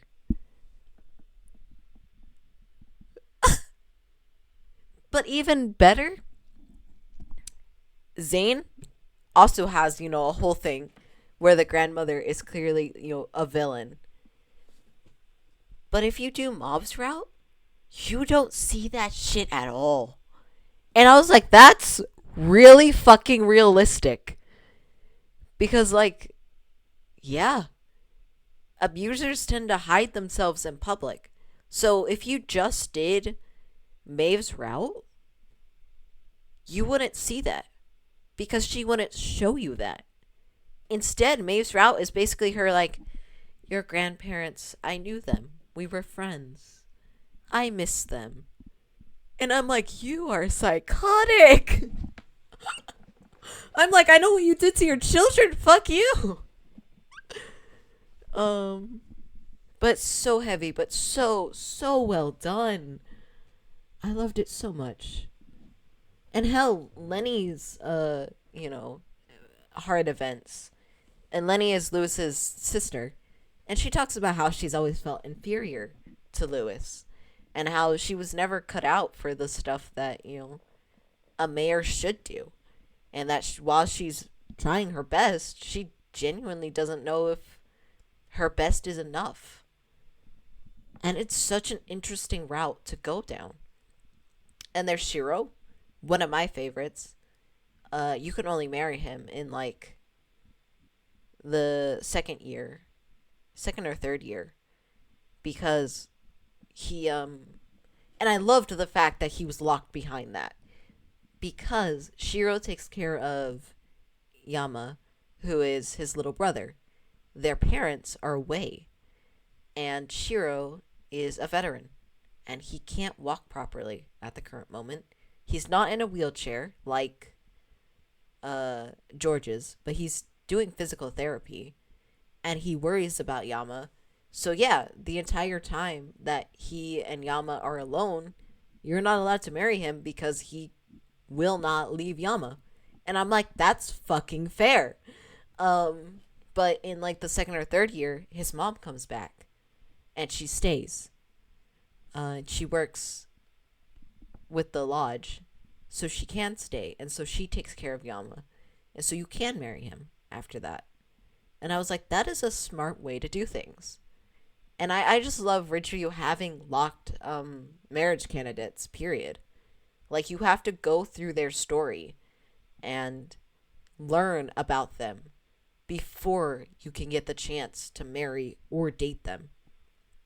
And I love that. I love that so much. But yeah, they're so good. I mean, Jarek and his talking about being adopted by the governor and how, the feelings that came with that. Bile being his bodyguard and Bile showing back up, and Jarek's like, go away. I don't want you here. Faye, despite her clearly being a city girl, moving out to the country. He handed some shit. I thought it was just a gay little farm game. A lot of people think it's like that, but the modders are, they're just so incredible that they have the ability to add serious plot lines like that and have them be well done and amazing. I love it all so much. I wish I could get more mods. I want all the mods. They're all so good. Especially the whole new environment mods like Cape, Stardew Cape and Zuzu City. They're all so good. Anyway.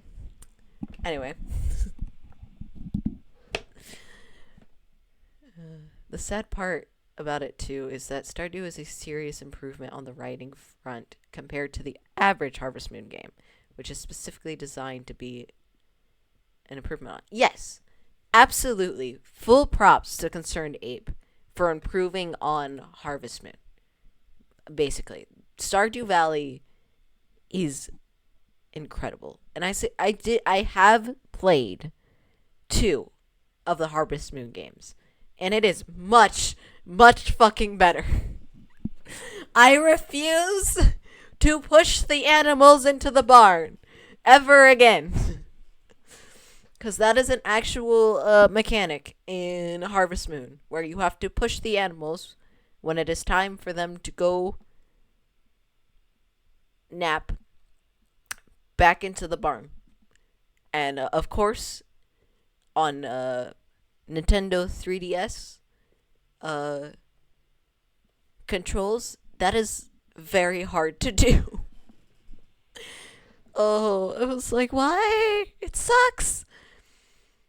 But it definitely improved everything about, what was so beloved about the original Harvest Moon games. So yeah, it is an improvement, but it could still be better.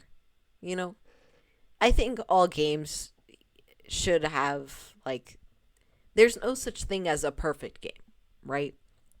Every game's gonna have its own little problems. And I think for Stardew, it's fine for, some of the things to be there. But in terms of writing, there's just some things that it's like, no, please change that. Please change that. Specifically, my first thought is Alex and his whole thing. Talking about farming is reminding me of a horror farming game. I don't remember the name of it. Is it the one with the pumpkin guy? I'm willing to forgive the early games for their quirks, but after a while it becomes painfully obvious that these games could do a lot more, but they just don't want to. Yes. And I think, the way I measure it is that if there's a problem in a game, and it's clearly, the pumpkin guy, he's kind of, I thought he was cute too. I'm glad I'm not alone in that. I don't remember the name of it. I just remember he has the pumpkin guy, and I know I do want to play it one day. I think, what was I gonna say? Yes. I think that games that have, a problem and can't fix it, or it's just, a core of the game and can't be fixed, it's fine. It's whatever. But if it can be fixed and your modding community has been fixing it for years now, then you, as the game developer, should be able to do something. Because how come there's so many Stardew Valley mods that, yeah, you don't need to implement all of them, but there's some just fucking basic ass ones that make, quality of life mods that just make it so much better that it's like, this should be base game. Pumpkin, it's an issue. Hey, let me write that down.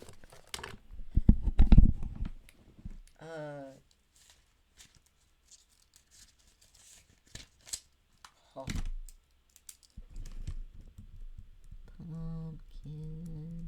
panic. Because I understand keeping, I have a mod that changes the what's it called? Tools. Where I can harvest things with the scythe, everything with the scythe. I understand not implementing that.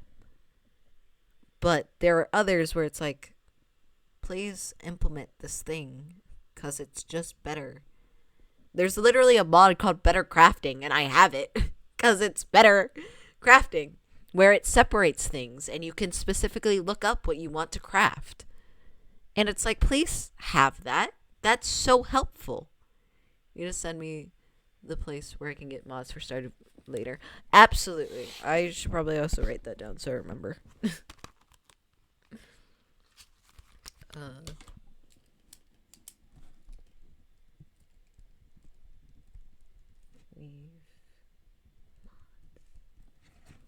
But yeah, so that should be, There's also certain things that are just kind of very hard to get in Stardew Valley. Oh my god. something that I will forever hate is the fucking fish.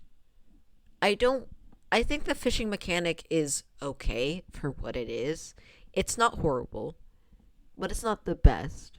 And that's mostly my opinion because I don't really like fishing mechanics as a whole. But the fact there's an achievement to catch all the fish, and it's impossible, not impossible, but it is so fucking hard to do that, even with cheats on.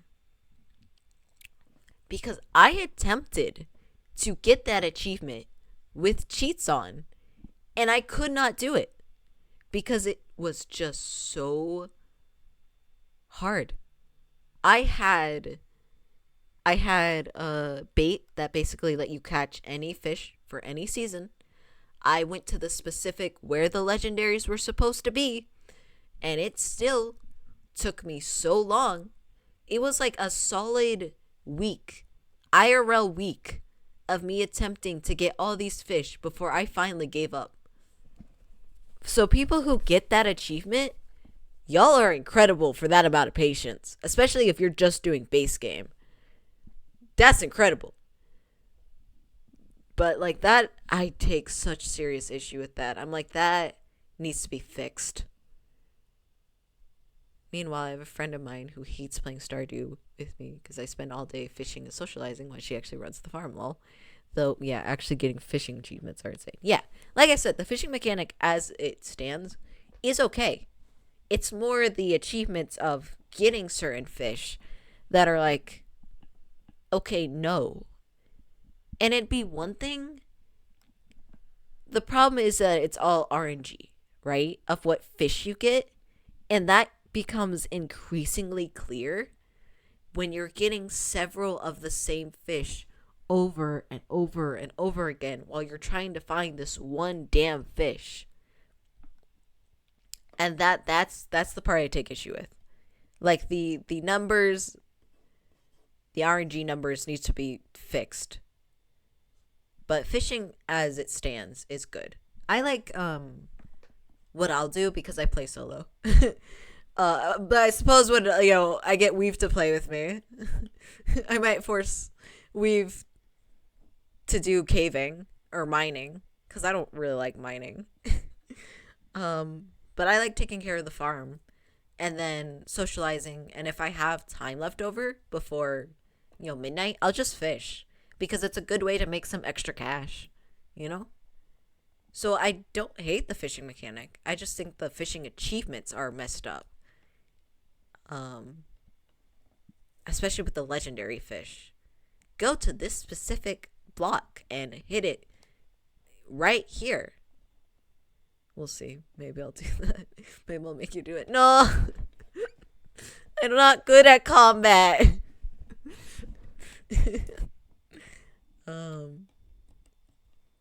But yeah. Honestly. And the reason why I even attempted to do the fishing achievements was because I happened to be talking with my big sister.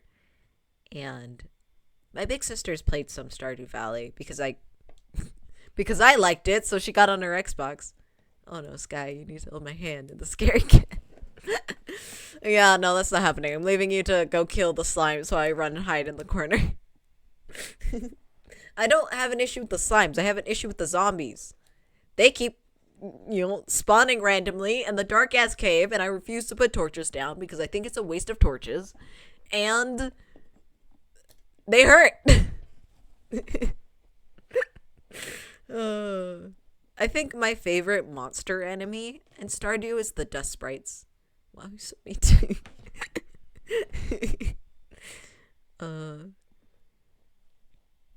I will say, one thing I don't hate, and I think is better RNG, is the monster achievements, right? For killing the certain amount of monsters, like the crabs.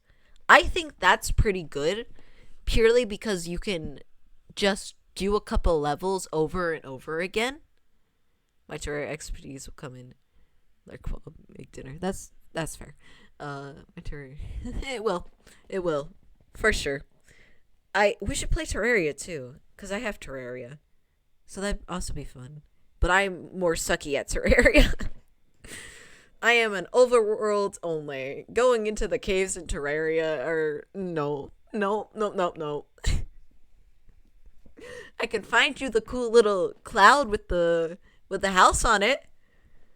I'm not going into the caves. Oh hell yeah, I love Terraria. I like Terraria too. It falls into the category of survival games for me that I just love. Oh, of course. Yeah. Anyway, monster achievements. I think they're done pretty well because you can just go down the certain amount of levels and they're good. I'm taking you in the caves. You will go to the cave. No. It's like, Sky, I have a good weapon for you. Get in the damn caves if you want it. No. If you want a grappling hook, get in the caves. But there's monsters down there. Go. But someone should stay up here and protect the guy. No. But the people, no. I feel like we'd run into the case of, like, I go AFK, and you're doing all the mine. In the caves. Yep. I feel like I'll be a AFK and we will just like dig a hole underneath me and make me fall into the caves. And so when I'm back, it's like, how did I get here? Oh, who knows? Anyway, while you're down there, go mine. Yeah, my Terraria experience is mostly my brothers. My brothers got all the good stuff, and I didn't do shit. That's a lie. I made the base look pretty. That's really all I did. There have been, I won't lie, no. Okay, I did go into the caves. Because I got us into I believe the jungle temple. I don't remember. It's structure with walls that are very hard to mine into. You need a certain pickaxe to do it. I got us into that place by pure accident. Am I being at Terraria? Couldn't be me. That's fair. But I remember getting into the jungle, and I remember being told there was a boss there, and I was like, well, I got us in. I'm not fighting the boss. That's y'all. Both my brothers were better at beating the bosses than I ever was. So it was like, if you needed resources, then you played with me. But if you needed to fight a boss, then you played with the brothers. They could fight the bosses. I am shit at combat in games. Which is so funny that I love survival games, and yet I'm shit. Combat is not my skill set, man. And the reason why it was decided like this is because we beat... Okay, you're... No! Is we beat the, Eyes of Cthulhu. Is that what it's called? I'm pretty sure that's what it's called. I don't remember. Anyway, the eyes. The twin eyes. I remember there was like a whole campaign of us, preparing to go fight them. And I was there. I was actually there for that fight. And I died so many times to the point where my brother was just... Okay, Eyes of Cthulhu. Okay, so I was right. Where my brother was just like, yo, puppy, can you come play? Sky's shit at this. You got my back. Sky's just dead. I turn around, he's gone. And I'm like, I'm sorry. I'm not good at this. We had the whole arena set up too. It was, oh god. It was that day that it was decided that I did not do combat. But I helped with other stuff, such as making the village places for the people, making sure they couldn't get killed in said places, collecting overworld things, completing out the map, building, making things look pretty. I know I was the one that made like a giant sky bridge connecting all the clouds to get resources and clouds just to make things look pretty. So I was helpful. I just couldn't do combat. Sending you to the corruption. No, don't do that. The corruption scares me.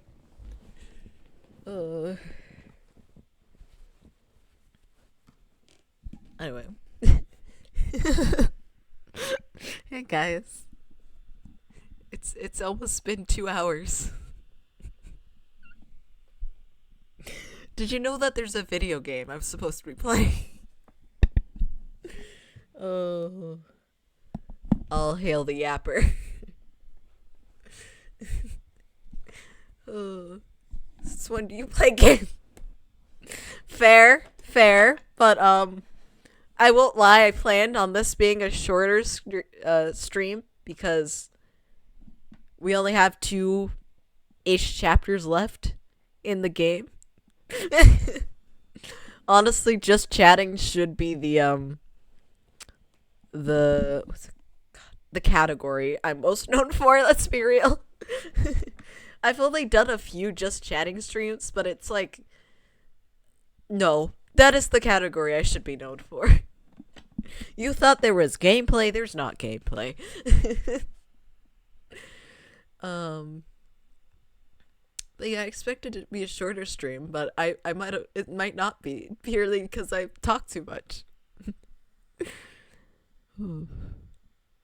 By the way, I have no idea what's gonna happen in the last 2 chapters. I don't remember shit about Rumple. I remembered that his name reveal and that he was a doctor and that there was a woman. That was the most I remembered. So from here on out, everything is just, I don't know. We could die. Who knows? I was looking over things and I did a save on Karma's, but I didn't do one on Rod's for the bad ending because I was like, oh, I just need to get one. I haven't been here in a minute, so I have no idea. Okay, I'll catch you up in a second. But I figured, to get the bad ending, all I'd have to do is hit the, wrong choice for one of those, and I'd get the bad ending, which is true. And it is how on Karma's my first playthrough of Karma, I got the bad ending first. However, because the way I have done the streams, and where I put the save, I am incorrect. Because, fun fact, you can get extra points with some of the characters that allow you to make a mistake. I might have gotten the extra point for the characters that allow me to make a mistake. So even if I were to go to the save of Karma's route and hit that bad one to get the bad ending, I would still get the good ending because I have that extra point. So unfortunately, I have screwed myself over and now have to redo the game. Replay the game to get the full bad ending. And I have to I'm debating whether I should stream that or not. Because on one hand, we'll be choosing the other options for the answers. Yeah.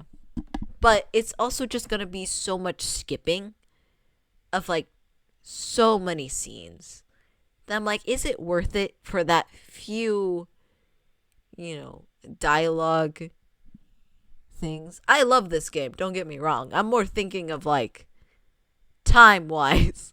I don't want it to be just me as we skip through things the entire time, occasionally being like, oh, this is this dialogue. So I really have to check how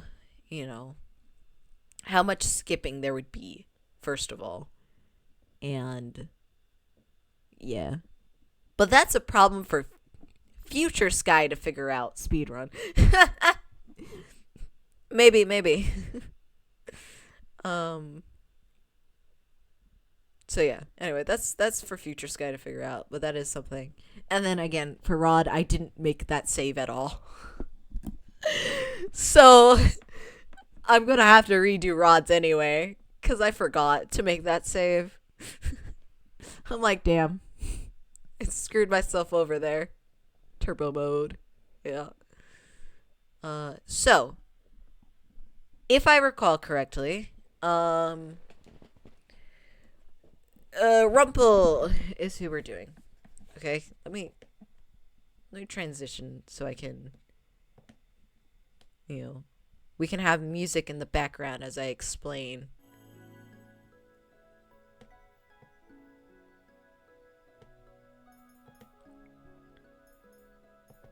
Okay.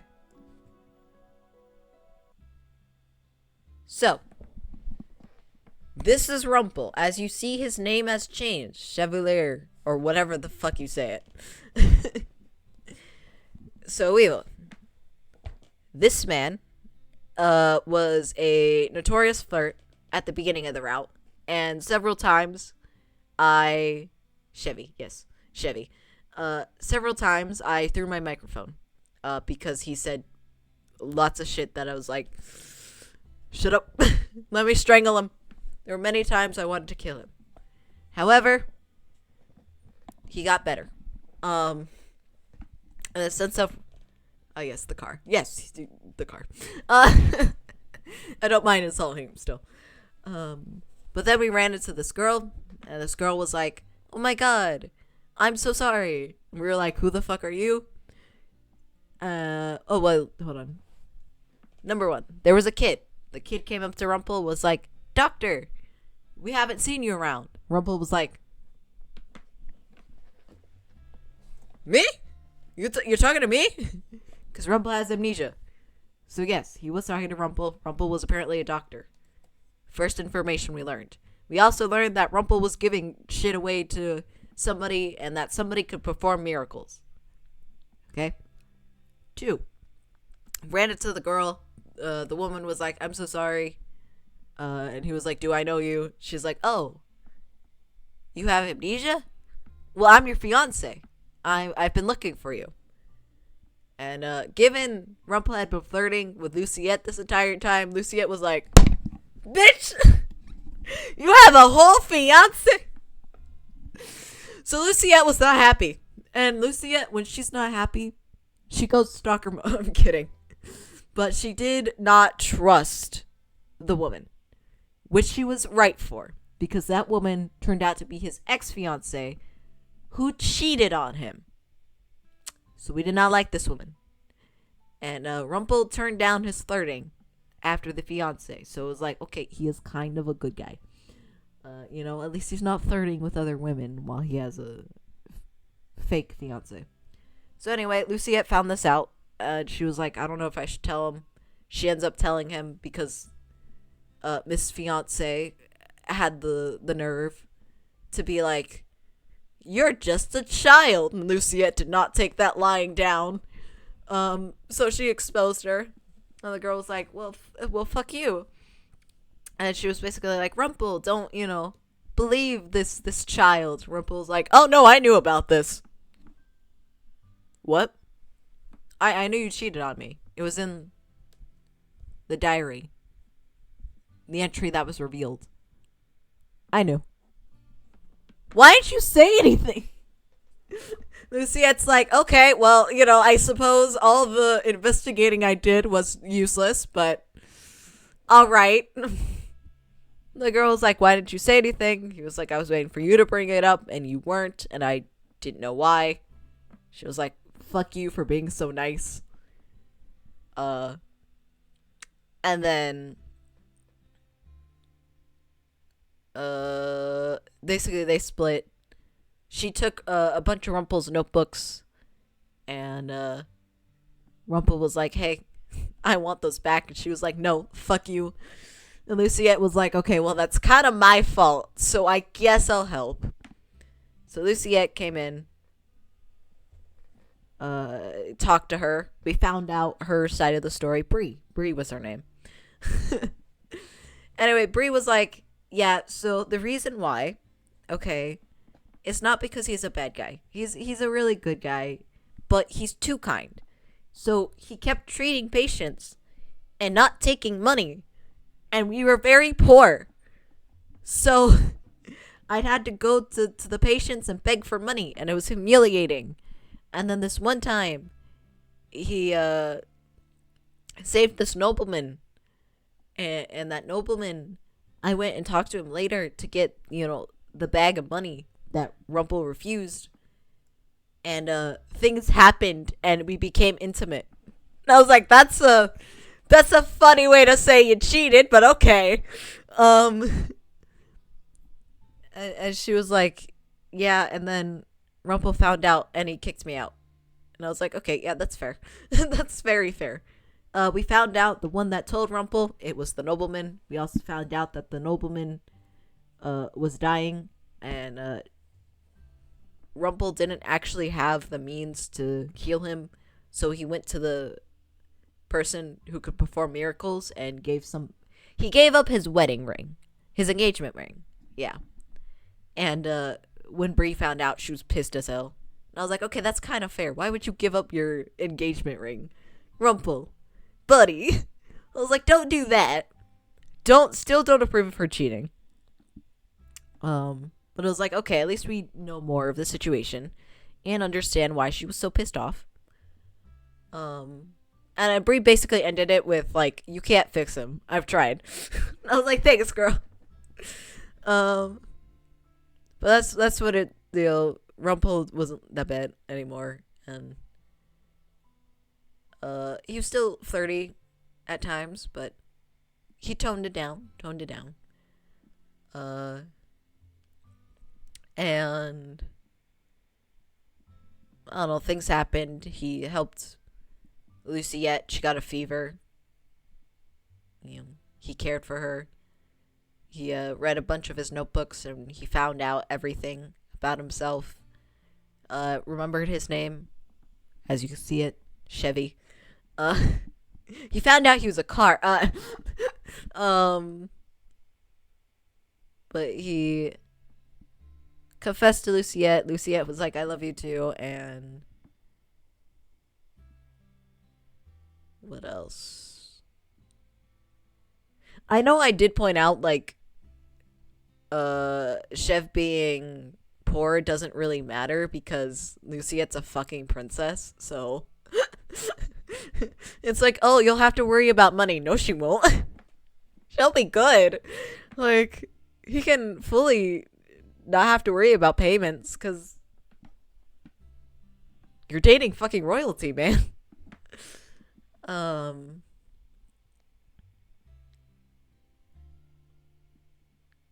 to think, was there anything else that happened? A lot has been going. It's been a lot. At the current moment, the palace was broken into. There was a riot. Yeah, having a low social status doesn't matter when you date royal sugar mama. Basically, anyway, currently the palace was broken into. A bunch of witches are running about. Luciette obviously is not taking that lying down. That is her family. So, they're gonna break into the palace, I suppose. And Rumple is gonna be a doctor for anybody injured and needs help. And I think that's where we currently are, is where they're just gonna separate, and this is, I think, their last day together before the whole plan is set in motion. Yeah. Anyway, that's what I remember. If anything else comes to me, That was a very basic rundown. If you want to know more, play the game yourself or watch the VOD. I say this not specifically to you, Weave. I say this to anyone who's like, damn, that explanation was shit. Yeah, no problem.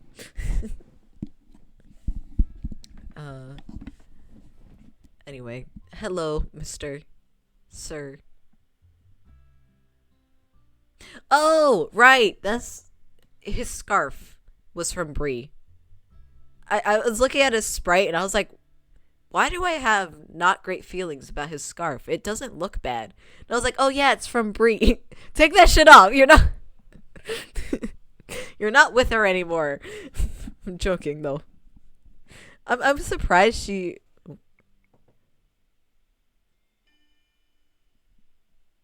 Oh, and also there's been flashbacks about the mom.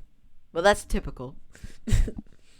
I'm surprised Bree didn't take that back or anything, or told him to burn it. That's the part that surprised me. She was not happy with him after everything. Anyway, Rumple. Another long night. The two of us are on our way back to the merchant. Reminds me of a book I started reading where this lady keeps wearing her ex's hoodies she never gave back. Like, girl, please, don't be dating someone while wearing another man's shirt. Really, though. I will be honest, I had one of my ex's hoodies. Because, first of all, I need y'all to know, this hoodie was given to me as a birthday present. It was one of their hoodies, and it was a birthday present. So, I loved it because it's me, but the implications that they did not even get anything else with it, it was just the hoodie, which was something they already had, makes me sad now. But I kept it for a good while after because it was a comfy hoodie, and then I accidentally burned it because I was trying to warm it up because I was cold, and I burned it, and so I just threw it away. But I still find it hilarious that it's like, yes, technically I did burn my ex's hoodie. Not on purpose, but I did burn it. Whoopsie. But yeah, I wouldn't be wearing it like if I was dating someone else, because it just doesn't feel right. Like, I think it's the emotional, feelings that are associated with that clothing. Like, this is somebody that you loved at one point, but now you're with somebody else. But why are you still wearing the hoodie of the other person? That just kind of implicates that you're still in love with that person.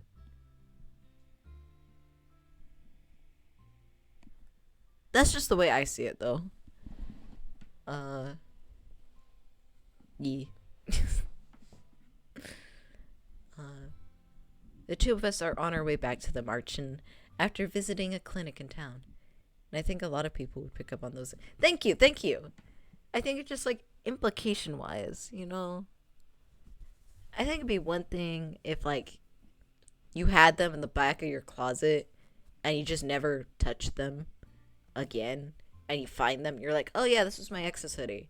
I think at that point it's like, okay, your partner would be like, well, you haven't worn them in years, clearly you don't think about this person. So if you're wearing it then, it's just like, oh, you just think of it as a hoodie. But like if you're actively wearing them over and over again, it's like, okay, baby, I don't think you need a new person. I think you need therapy or to go back to the older one. The two of us are on our way back to, visiting clinic in town. We were there for hours, and it is a relief to be out in the open now, where I could feel the wind in my skin. Preferably both, yeah. Feel the wind on my skin. Are you okay, princess? I know what you saw must have been difficult. I'm sorry I couldn't shield you from the majority of it. Sure. Rumple, it's a bit baffling to be doing this after a while, so I volunteered to help. Okay, thank you, Luciette, for catching me up. Chev at the clinic part-time, but it is worse than I had expected. Many of the soldiers have severe wounds. It is a war currently, princess.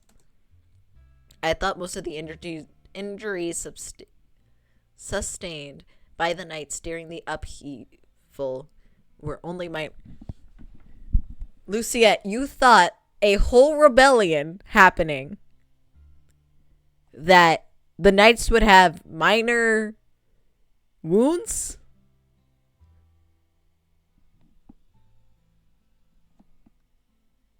Luciette, baby girl. They're witches. They don't like knights, period. I don't think... No.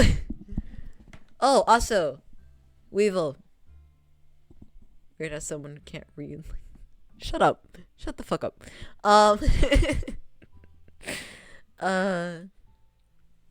The person, the witch that took over Mythos, fucking Myth. His name is still stupid as fuck. He has not appointed himself king yet. And so our characters are currently confused about that. But, like, we know from other routes that that's not his end goal. His end goal is Luciette. So, you know, he wants to use Luciette as a puppet for, to control the crystal. But yeah, basically, that's the other part of it. I just remembered because of the rebellion. But I was wrong. Their injuries are much worse. Princess? He reaches out and laces his fingers through mine, then gives me a soft smile as he squeezes my hand. Are you okay? Clearly not. I am fine. Oh, that doesn't surprise me. Luciette grows as a character. Also, Luciette, I am fine. I don't need your help. It has only been 1 day since the uprising at the palace. I had thought that there would be less blood. Oh, ow, ow. Oh no, I heard that. That voice crack was bad.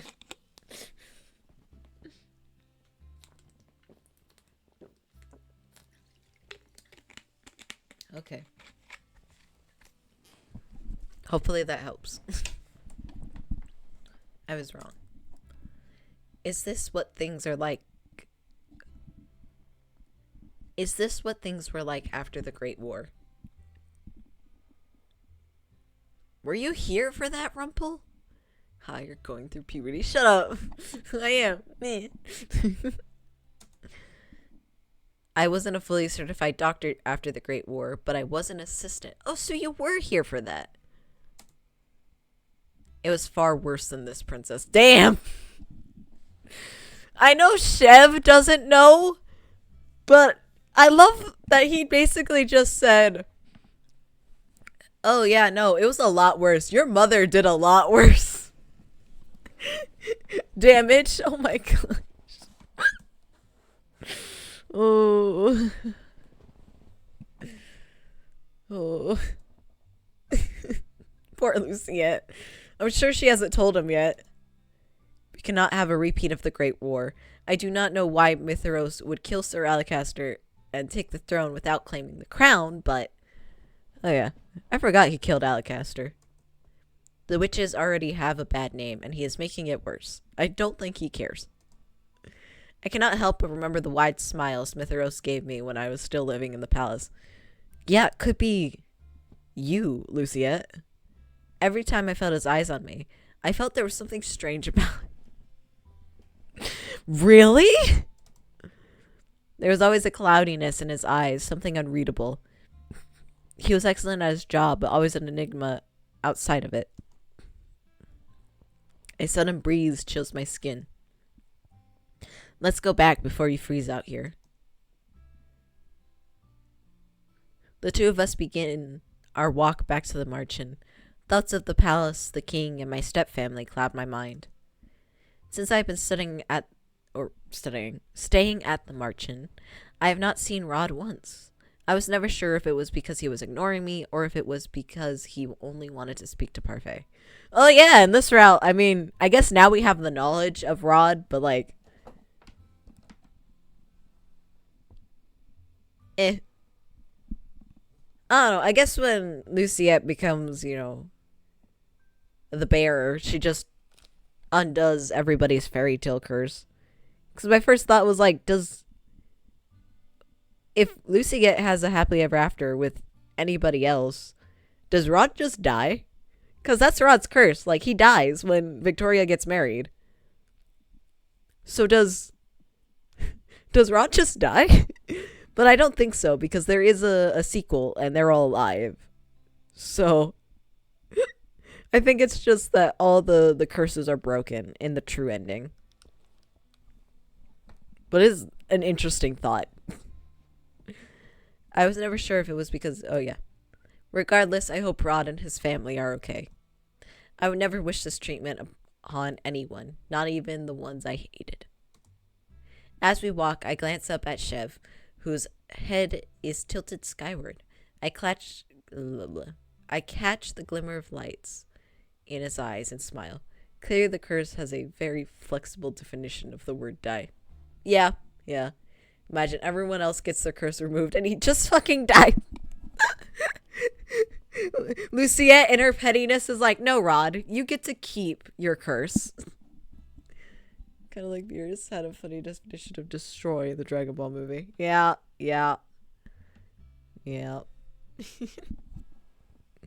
I mean, I think so too. I feel like Rod's curse is so interesting to me. Rod and Chev are like the most interesting curse-wise, because while their curses have, uniqueness to what they are, the witches behind them are also intriguing. Like, for Chev, the witch doctor was the one who gave him his curse.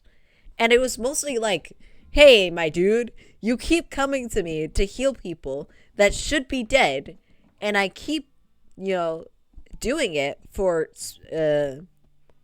things that are important to you. But, like, I'm kind of getting tired of this. Like, buddy, you're going a little too far now. Like, so, for him, the witch doctor was just more like, okay, I think you can stop now. You're not gonna have a soul if you keep this up. And then for Rod's, it was also he had a selfish witch. And the witch technically fulfills her promise. And so his curse was more of a business transaction. She fully told him, this is what you're going to have. This is the curse. Are you okay with that? And he said, yes, I am. She's like, okay, I'll fulfill my side. So both of them are intriguing because of that. Well, Karma's was more, you fucking playboy. How dare you? Get cursed. I don't remember how the others. I remember how two people's curses are, and the people behind those curses. But I don't remember the other. How many characters are in this damn game? I'm like trying to remember who's left, and I can't. My brain's dead, okay? I've talked too much. Even for a moment, I can forget about everything when I am beside him. He has a way of taking the weight off my shoulders. But as the crown princess, I cannot let others carry my burden for me. Wow, I have this person, and they want to help me, so they'll, listen to me and help me however they can. Yeah, I'm not taking that help. Go fuck yourself. Yep. Can't blame her. I mean, this is what she grew up with, She's better. She's better than she was at the beginning of the game. You have to admit that.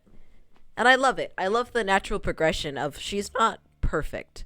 Despite all the growth that she's done, she still holds on to some of her ideals. And is trying her best to change. You know? It's the trying part that we love about her. I must find ways. See?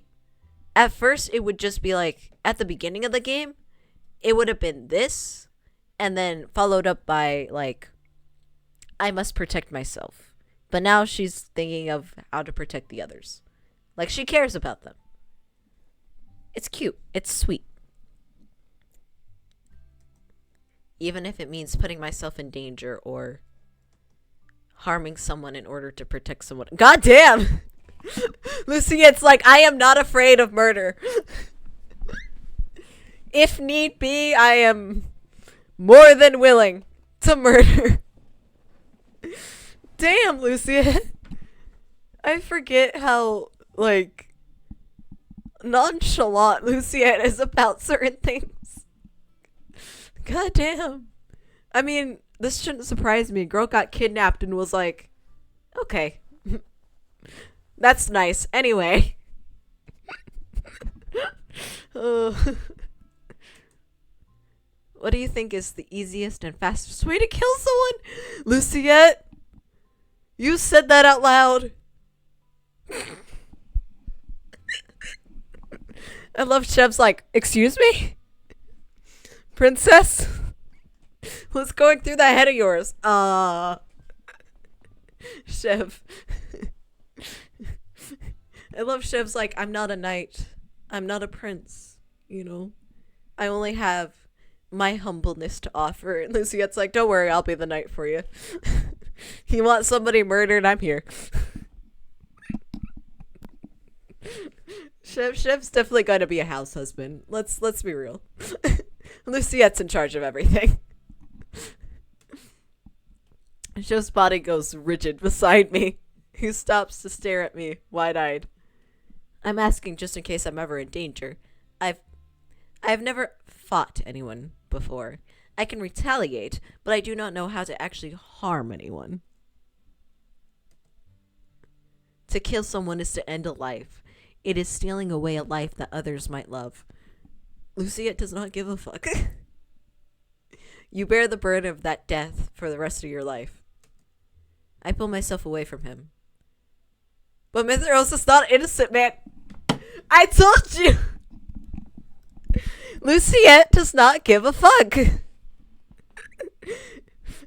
If they are bad and they are hurting her family, a death is the only option. Goddamn, Luciette. But Mithras is not an innocent man. Would you rather he killed the royal family instead? No, it's not that, princess. I know he must be stopped at any cost. It's just, I would never want you to have to kill someone. It's too late. It's too late, Chef. She's got it in her head.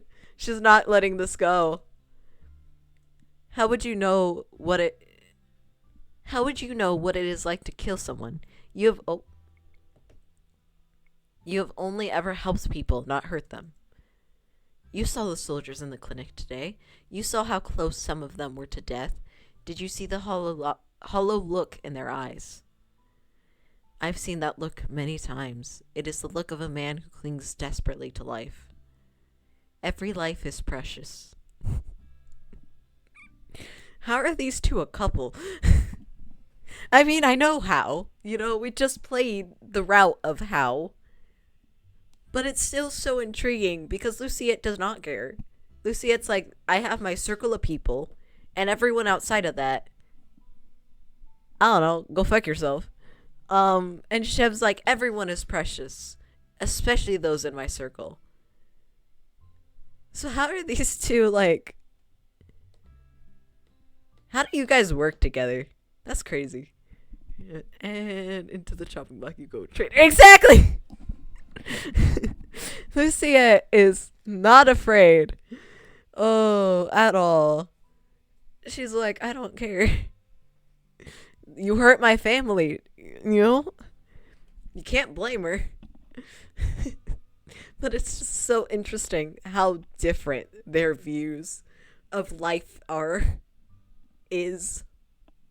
Honestly, it comes from also difference in who they are. Because, like, Shiv is a doctor, right? And he's a beloved doctor. But Luciette was a princess that was hated. So, yeah, for Luciette, other people are kind of just there. While for Shiv, it's like, these are the people and I must, protect them and they adore me. And Luciette's just like, eh. Eh. I kind of, like, wished for my death. So, not exactly inclined to save them. Which is funny given she's the royalty here. And a life is still a life, whether it is vile or not. It is still a responsibility you have to bear. To be fair, I think Luciette having that attitude is a lot better. Because we're told that her father is very forgiving. Evident the fact that he forgave the, traitor who led a whole coup against him. He was like, "Aw, how silly. Had a bad day. It's okay." It's like he tried to take the throne. Aw, nah. He wouldn't do such a thing. He has a sword to your throat. He's just being silly. So Luciette's attitude being more strict is probably for the best. She's not a pushover like the king is. I know how valuable.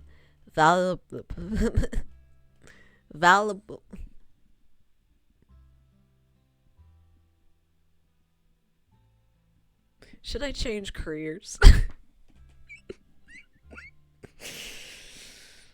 Anyway, fragile lives are because I have helped so many people. Did I skip a word because I refuse and I can't say it at the current moment? Yes.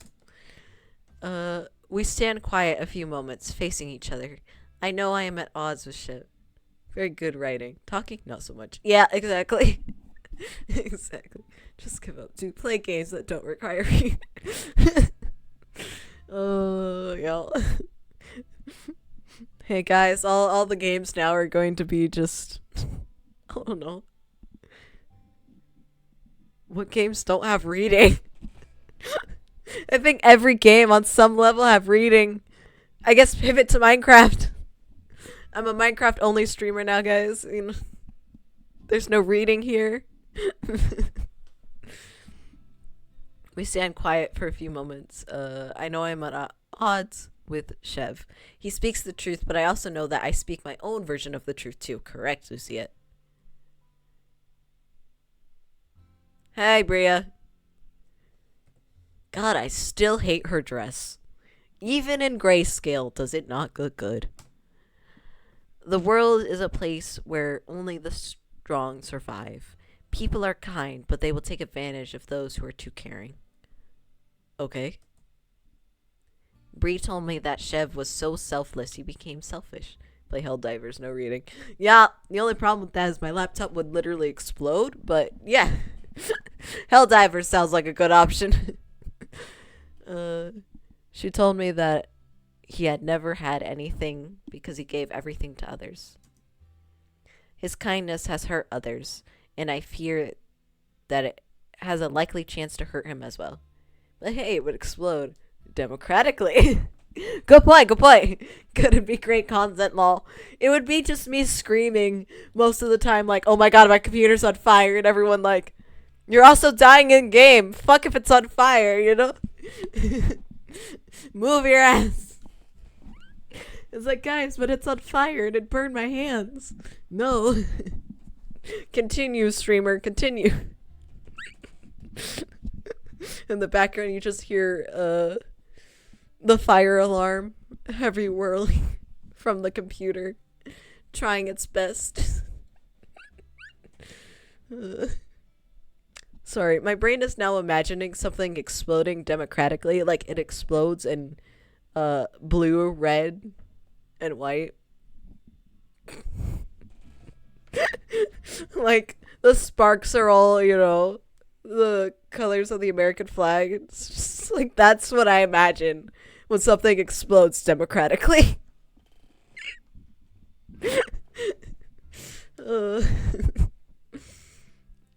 His kindness has a likely chance it will hurt him as well. It will. What if his reluctance to hurt anyone causes him to be the one that is injured? Perfect mental. Exactly.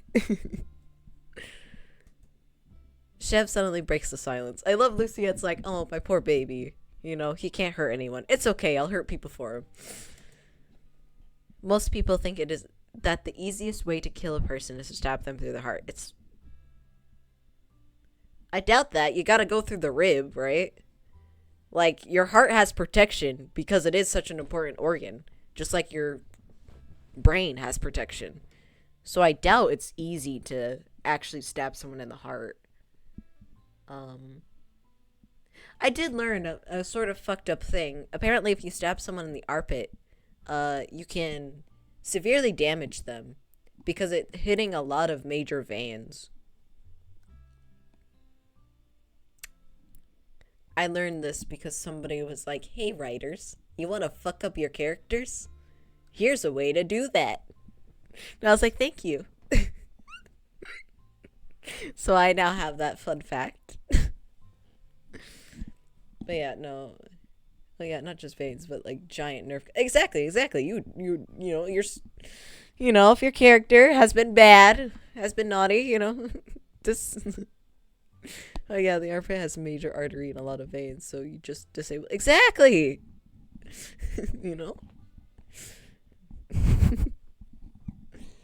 I love being in writer groups that are, like, yeah, we're all fucked up. By the way, here's some more fucked up information. I learned this back in high school with a friend of mine who got into a lot of fights. Fair enough. Yeah. Anyway, what's your suggestion, Chev? Those people would be wrong. Yes. He puts his hand over his heart and stares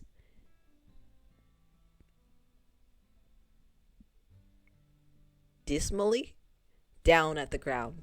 He removes his hand briefly, but only to reach for mine.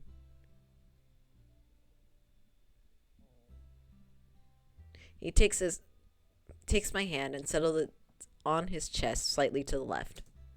I can hear the beating of his heart beneath my palm. It is soft and gentle. What can you feel besides the beating of my heart? Why? Luciette was just talking about murder. And you're now like, let me turn this into a romantic moment? Chev, I love you, but what is this? The ribs? Smart, Luciette. Yes, in order to step... Hey, I just said this. I'm smart. I can't read for shit, but I'm smart. In order to stab the heart, you have to go through the ribs. That's why most of the soldiers in there who got stabbed in the chest are still alive. I mean, like, you're still gonna get... Depending on how deep the wound is, you're still gonna be damaged, but you're not gonna die. You're just gonna be in severe pain. Smart's a strong word. Hey!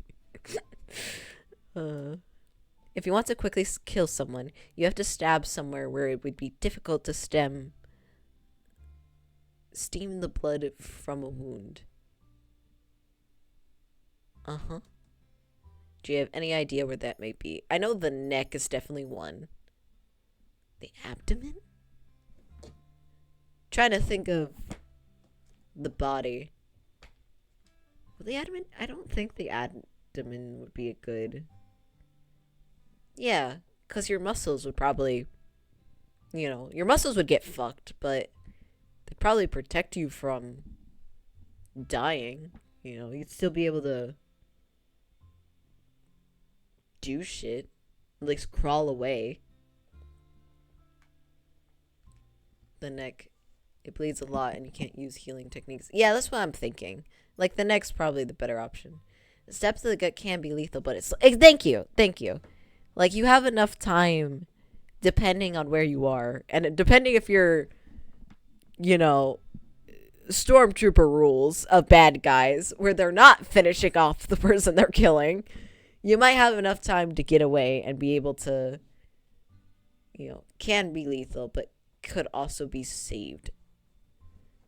But the neck But even if you were dying from a stab to the gut, you'd also, yeah, like, bad D on the neck. Good point, good point. Even if that person was dying from a stab to the gut, they'd still have that time to scream out and to alert others that you're there.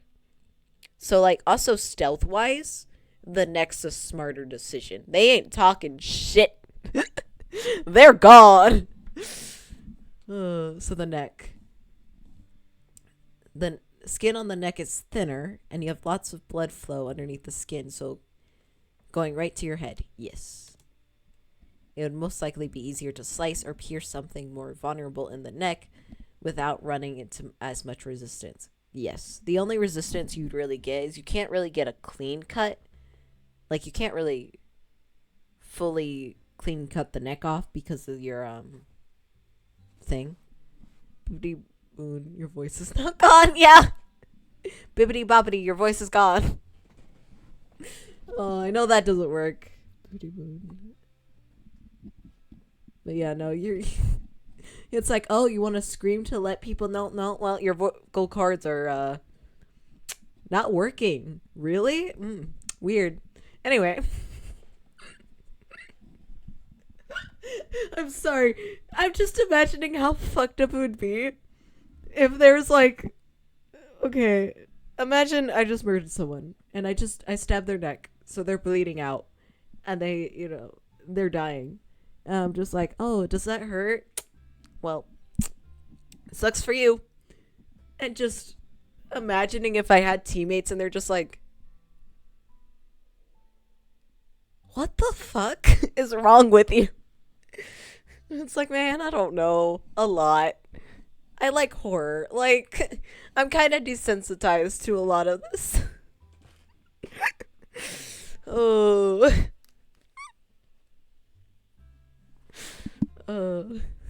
Or also just saying something like that of like, a villain. I want that. I want a game where the villain rips out the heart of like a supporting character that the protagonist is really attached to, right?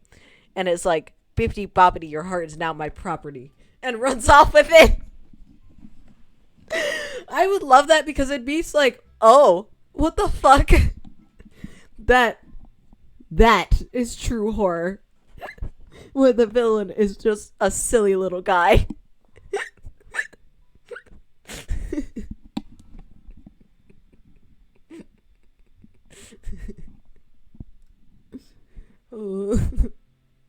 Anyway. Skipper's off. Exactly.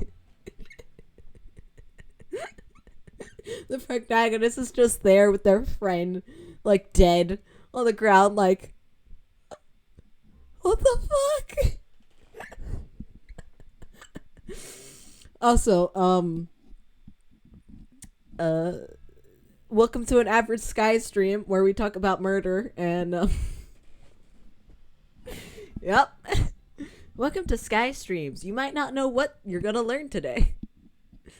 Remind me of a video I watched once about how the British had a foreign army regime during the World Wars, and they were not only some of the most fiercest fighters, but also had the dumbest war cry. Hey, yo, Gurkale? Gurkale? What the? Sorry. I don't know how exactly to say that, but like the way it's written and the way my brain wants to translate it, I can imagine. Just imagine you're in a war, you know, you're in the trenches, you know, bombs are going off, guns are going off. You don't know if you'll make it back to your family. You don't know if your family's even alive. They might have gone there by now. And then you just hear from over the horizon, the enemy team, you know, the enemy team. I'm so sorry. The enemy. and you know you have to defeat them. And you hear their war cry. And it's, Ayo, garlic!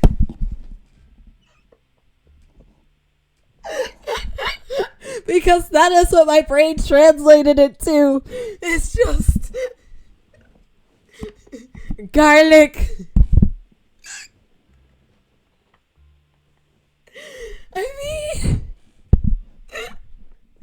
I'm glad I'm not that far off. Okay, that makes me feel a little better.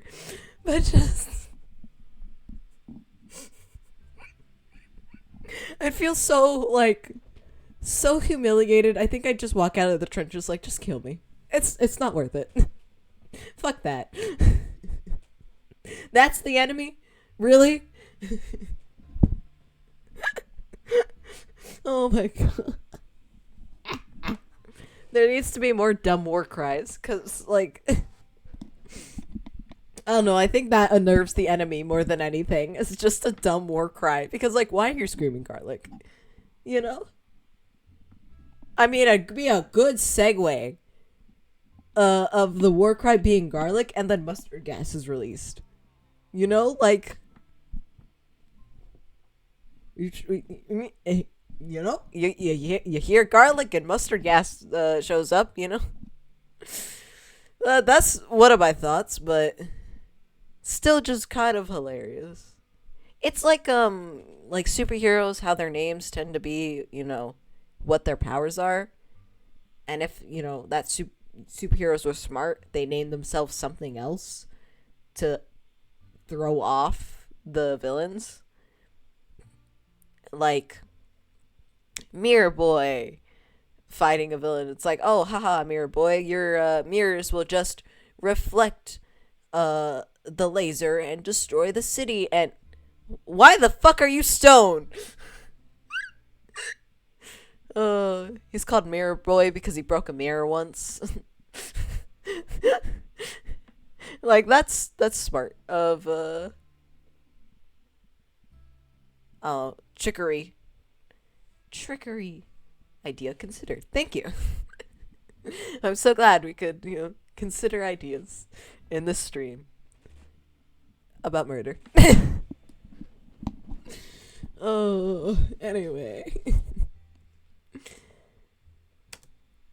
Chef raises an eyebrow.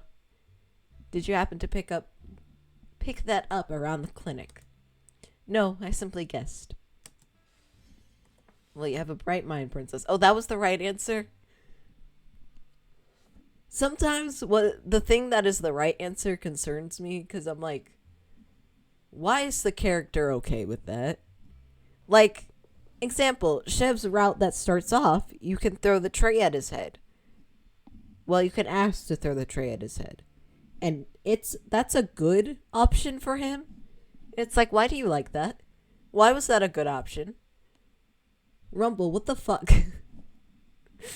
But like this too of like, Chev, why you just talked about how you're not okay with murder, but you find it good that she knows how and where to murder someone. Like how to get the most damage. We got some free characters in there. We do, and this isn't even the other two. My favorites. We haven't done my favorites yet. Like, I love Karma, but, like, the other two hold a place in my heart, and they're both very interesting. And they're freaky, but not in a, not in the way we think, just because of the way they are. It's like, okay, well then, I suppose this is a thing now.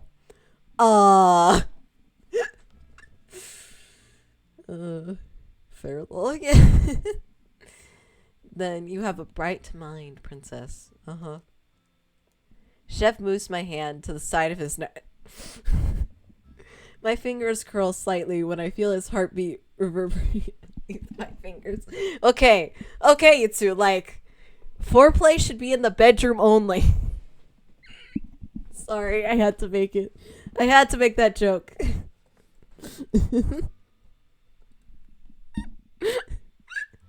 Unless.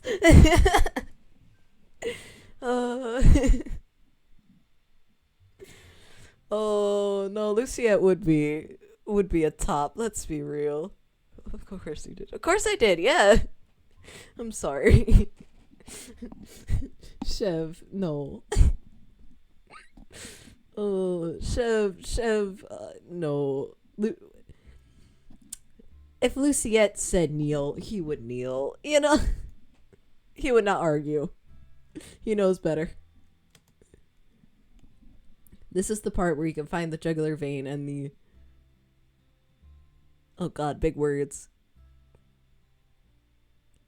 Carotid artery? The thoughts I'd share about that if this wasn't Twitch. Fair. I mean, there are times I kind of wonder if I should stream on other platforms purely because of the amount of stuff I talk about. I'm like, it might be more suited on a different platform. You said it wrong, bro. I'm not surprised. A big word. I said jugular right. Okay, give me that. Just because I like sharing my thoughts. That sounds weird. I like talking. Oh, no. How do I say this in a good way? I think it's interesting to talk about topics that are typically not talked about. No, you did say it right, but I'm not giving you that. Fuck you.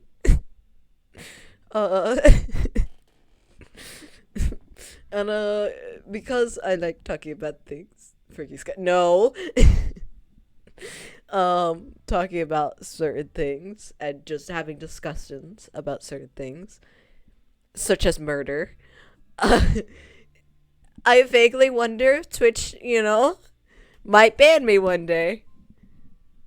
Honestly, if Twitch banned me, if it was like for fraud, I'd be pissed off because clearly that's bullshit.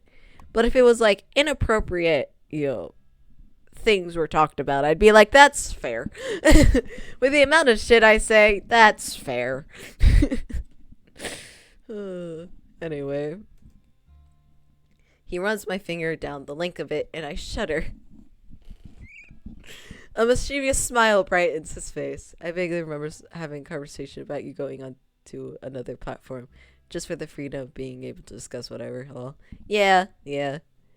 At the current moment, I don't know where it'd be. Because I know, like, platforms I don't want, just because they lean too heavily on inappropriate things. What's the word? Corn. Leans too heavily on corn. Is that the censored version of it? I'm pretty sure. And like part of me, like Streamlabs has given me the option where I can stream on, it's corn now. Okay, got it. Where I could stream on Kick. Yes, go to Fansly, Sky. What a great idea. No. Well, maybe. I don't know much about Fansly, so I'd have to like look into it. But I don't think, based on your jokingness, that I will. But Streamlabs was like, hey, you could stream on Kick. And I was like, okay, Kick's an option, but like, aren't they gambling?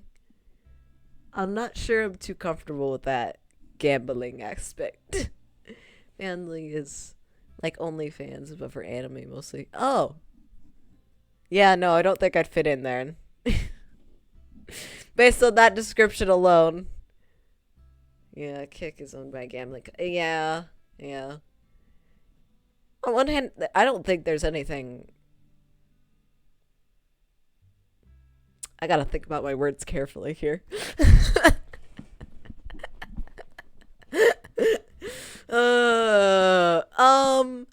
I think if you were an adult with your own money, what you do with that money is your own business. So if you want to go gambling, that is your decision. We good? However, I don't like promoting gambling when I don't gamble. Does that make sense? I don't like promoting things. Like, if I don't use it, if I don't do it, I'm not going to promote it. That is my philosophy. I don't think there's anything wrong with it. And I know I'm in a very, minority there. Because I'm the same with yeah, that checks. I'll never take a gacha game. Exactly. Because I know, like, people are shocked because I don't smoke. I don't vape. They're not shocked by that part. But they're shocked that I'm chill that others... Fuck you! Derailed my thought the moment I saw Raid Shadow Legends. Oh, I kind of like. Here's the thing. Here's the problem. Is I have my morals, but then I also have. But the bit though, you know, and I'd love to get a raid sponsorship, just because the bit though.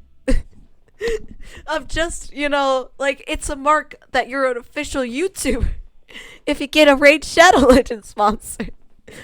But I also would not play Raid or, you know, and I have morals, so it's like, maybe do it once, never again.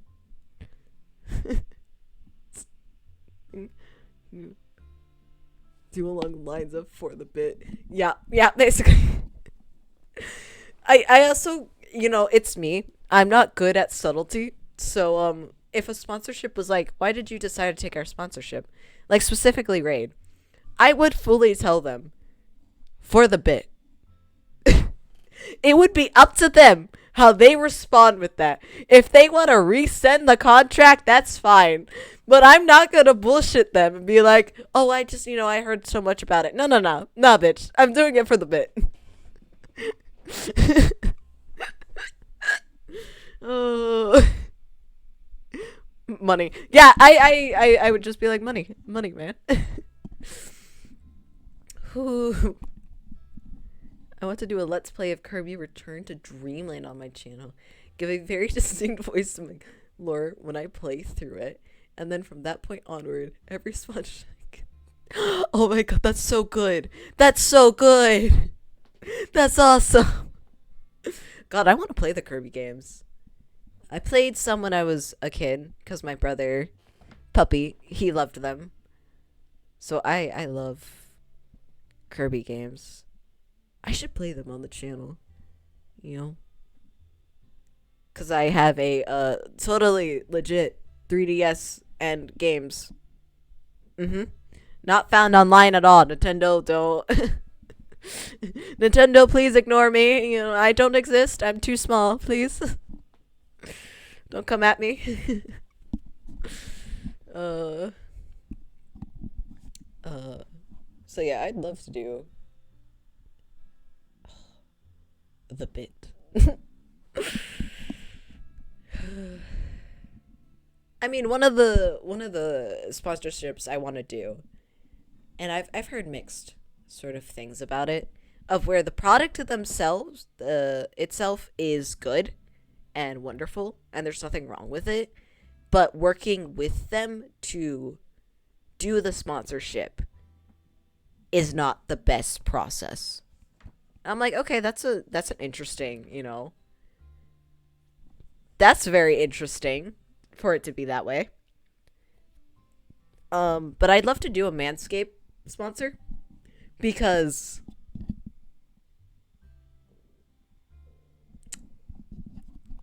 I'm trans, guys.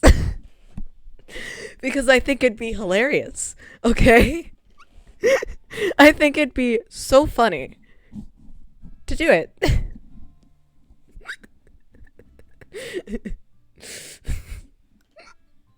Oh, let's gaslight new viewers. I have I'm, you know, my gender, I was born male at birth.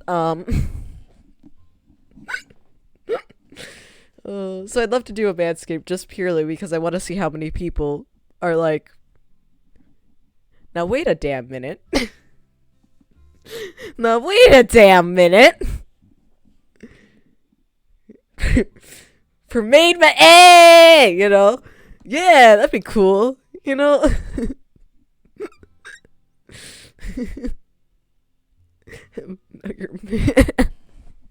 That's fair. Oh yeah, I'd love to do some sponsors like that.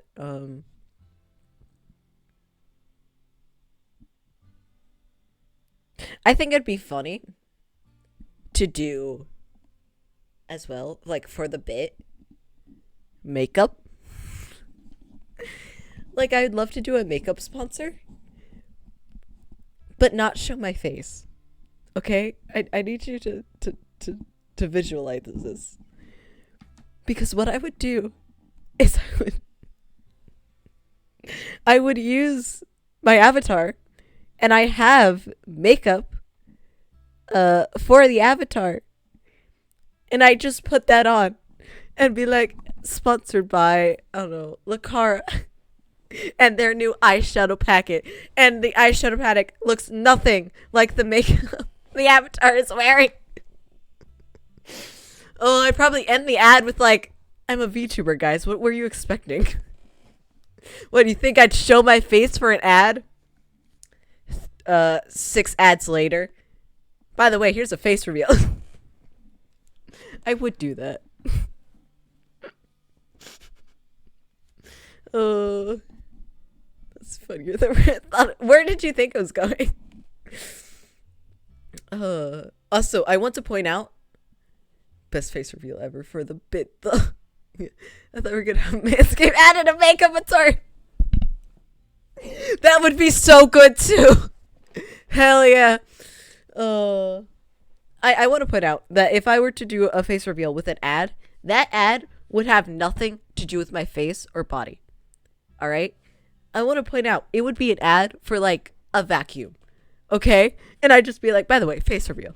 Like, it'd have nothing to do with my face because I find it so fucking funny of like, so for the makeup ad, you stick with the avatar.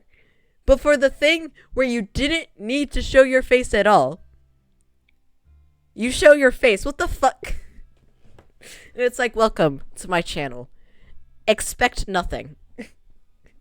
Expect the unexpected. And don't even expect the unexpected, because whatever you think the unexpected is, it's probably not even gonna be that. Welcome to the maze you can never get out. It's like, okay, my channel is Alice in Wonderland. No, show your face with yes! Yes! The Raid Shadows Legends ad gets the face reveal. But everything else doesn't. But my channel is like Alice in Wonderland, you know, normal people going about their day, and I am the white rabbit. I'm like, hey, look at me. And they're like, oh, cute little avatar. I'm going to follow the cute little avatar. And we get to the rabbit hole, and I push you guys into the rabbit hole because let's reveal, you all aren't stupid enough to fall down it. I pushed you guys in, and the one and only time you show your faces for the Raid Shadows.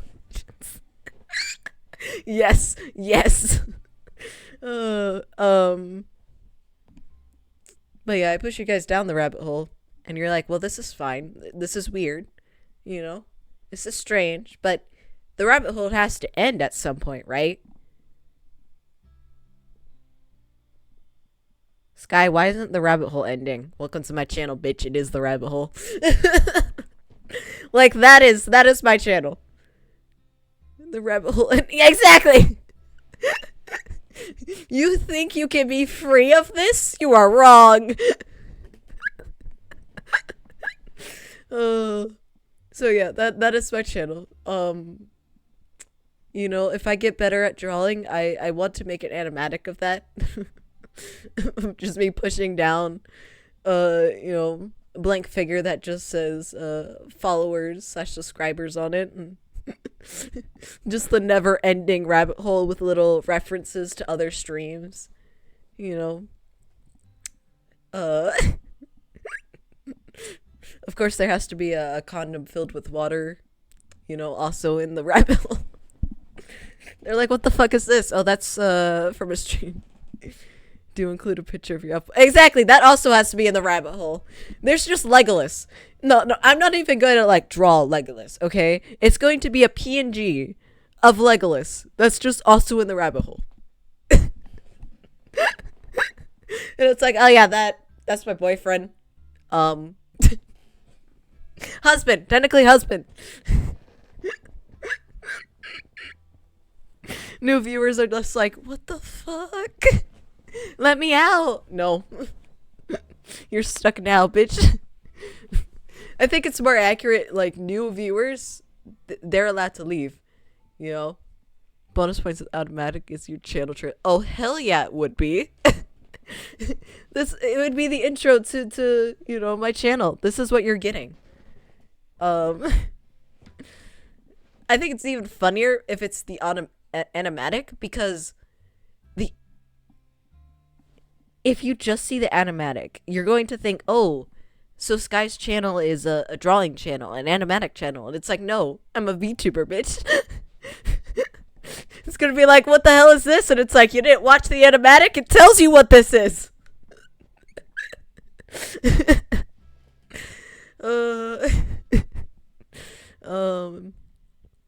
It's more accurate to say, like, new viewers, they have one opportunity, okay?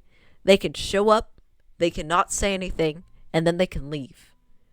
They are the only ones that are able to escape the rabbit hole. Anyone who comments, anyone who shows up for multiple days, they slowly sink deeper and deeper. All the mods, y'all can't leave now. Y'all are stuck.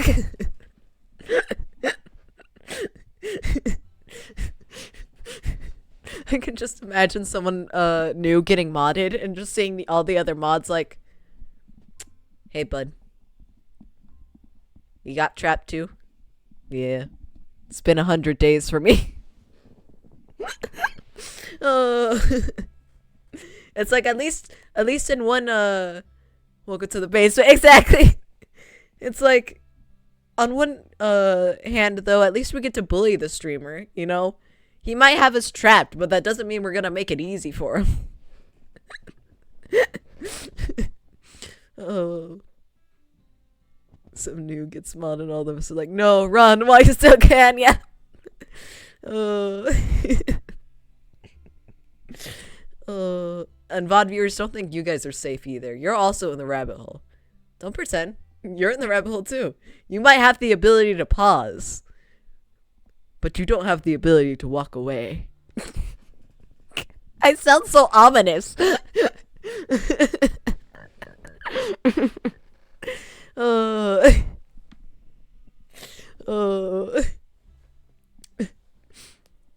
Hey Sky, what's the lore for Melody? You know, your model. Apparently she traps people.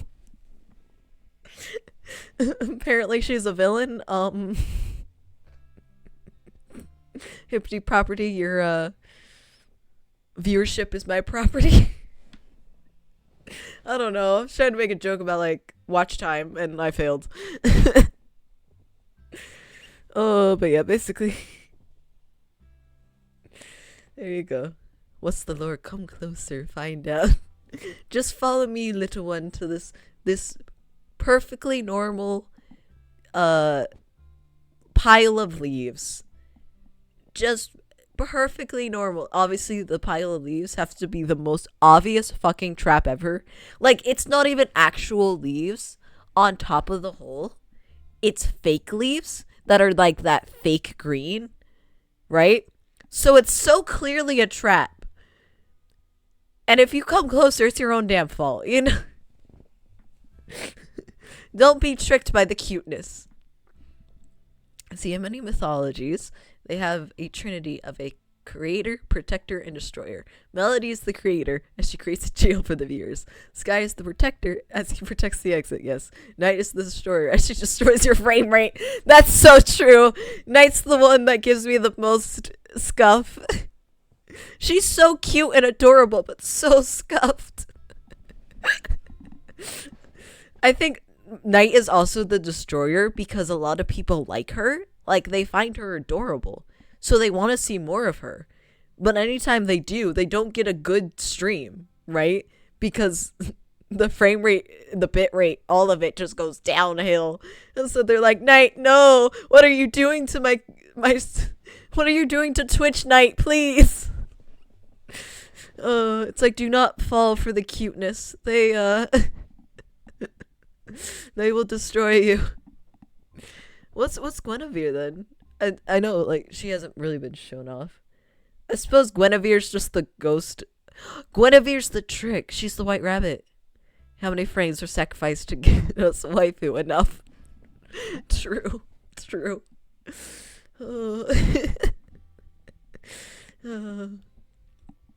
Yeah, I suppose Guinevere's just kind of the white rabbit of tricking you into coming closer enough to Melody.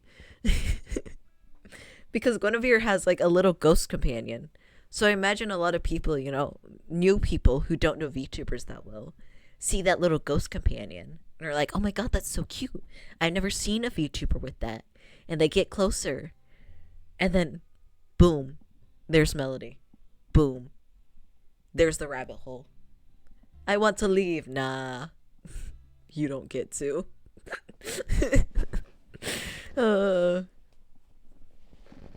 Yeah, actually, it's I feel like it's taking too long, okay? For me to finish all this stuff. It's my own fault, but it is taking too long. So, 3 hours into the VOD, maybe.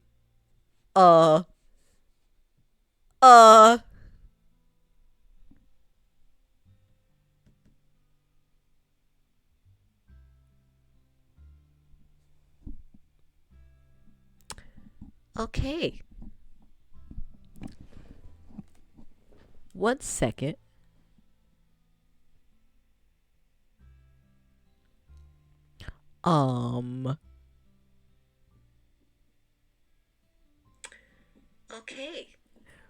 Okay. That's good. Okay. My entire computer froze. Everything froze. I hit avatar select, everything was gone. Or, like, frozen. And I was like, petition to add jingling keys as an emote when you unlock custom. Hell yes, it has to be. Because y'all need to entertain yourself whenever I have scuff. Because everything froze, and I couldn't even see if the audio was still there. By the way, this is Guinevere. Do you see the little ghost companion? Do you see how adorable Guinevere is? Do you see her earrings? I love her so much. And she has not been seen at all. She has a little bun in the back. But yeah, jingling keys has to be an emote just because there'll be times where it's like, so things broke, entertain yourself, chat, and the chat just is entire. I know, right? Ghosty is so adorable. What a cute app, right? I love her so much.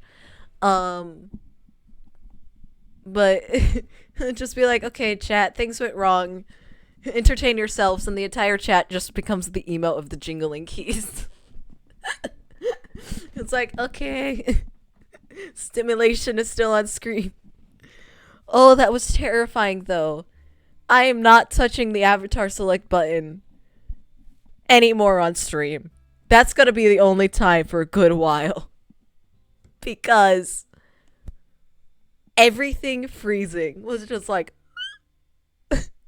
I was like, did my laptop just shut down? I was seriously worried I'd have to, like, turn it off and turn it back on again. I was like, oh no, what have I done? This was a mistake.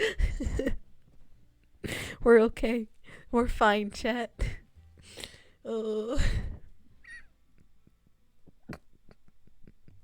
Note to self, don't. Hold on, did I have not. Okay. There we go. Exactly. I had the thought of, well, I fucked myself over there. I was like, that's not good. Though the worst part was not knowing if you guys could hear me or not. And I feel like you guys could hear my voice, because I had to turn up my phone volume. Because I was like, if I can hear it on my phone, that means audio is still connected. That means you guys can still hear me. And if we have that, I can explain things. But if we don't have that, and it's pure silence, we're fucked. Oh. So we're good. We're fine. We're not having any more scuff today. Okay? Well, Gwen broke the stream. Yeah, well. She is, yeah. Oh. Guinevere, my beloved, see, that's her revenge. She's mad she hasn't been able to been used this entire time that I've had her. That she's pissed off at me. So she decided to almost crash the stream. She was like, fuck you, creator. Oh, anyway. Let's go back to the game that exists. And pray to the VTuber lords that nothing else goes wrong. I think it's a good thing I chose to be a VTuber. Because I'll be honest, guys, even if I wasn't a VTuber, I'd still probably have a lot of scuff in my streams. But it's good I am a VTuber because a lot of VTubers are associated with scuff. So it's like, oh, Sky's having scuff? Well, he's a VTuber. That's pretty normal. And it's like, oh, thank you. Like, yeah, that's why. It's because I'm a VTuber. That's why I have scuff. Not because of my own incompetence. It's fine. Oh. Anyway. Yes, scuff is expected to be in this side of the industry. Exactly. So I get off scot-free. Oh, I mean, Monarch is the scuff queen, so.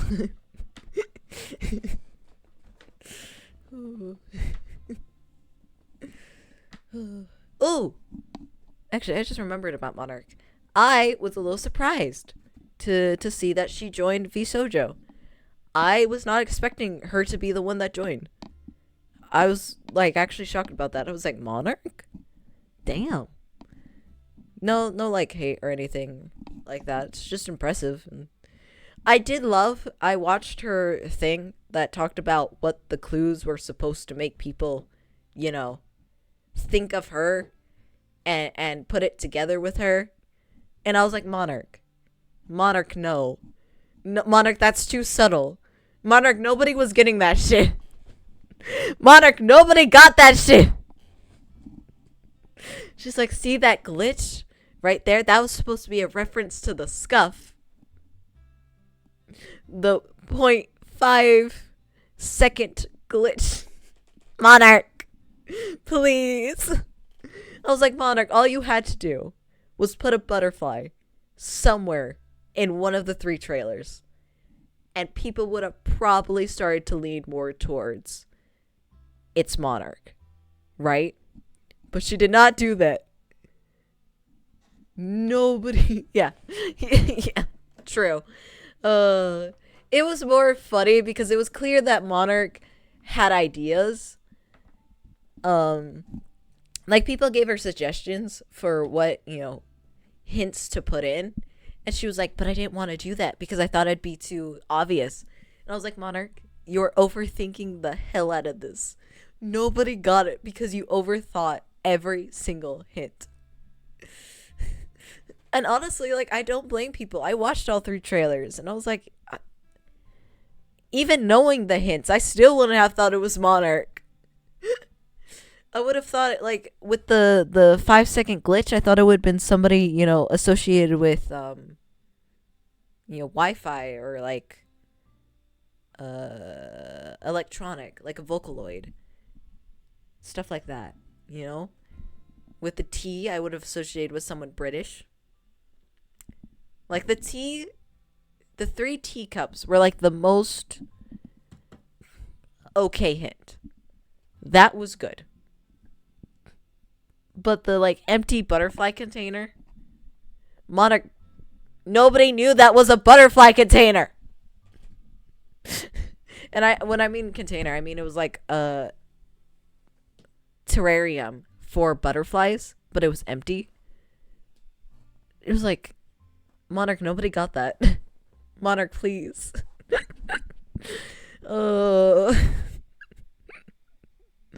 But it's cool. I'm glad that she gets to, oh shit. Anyway.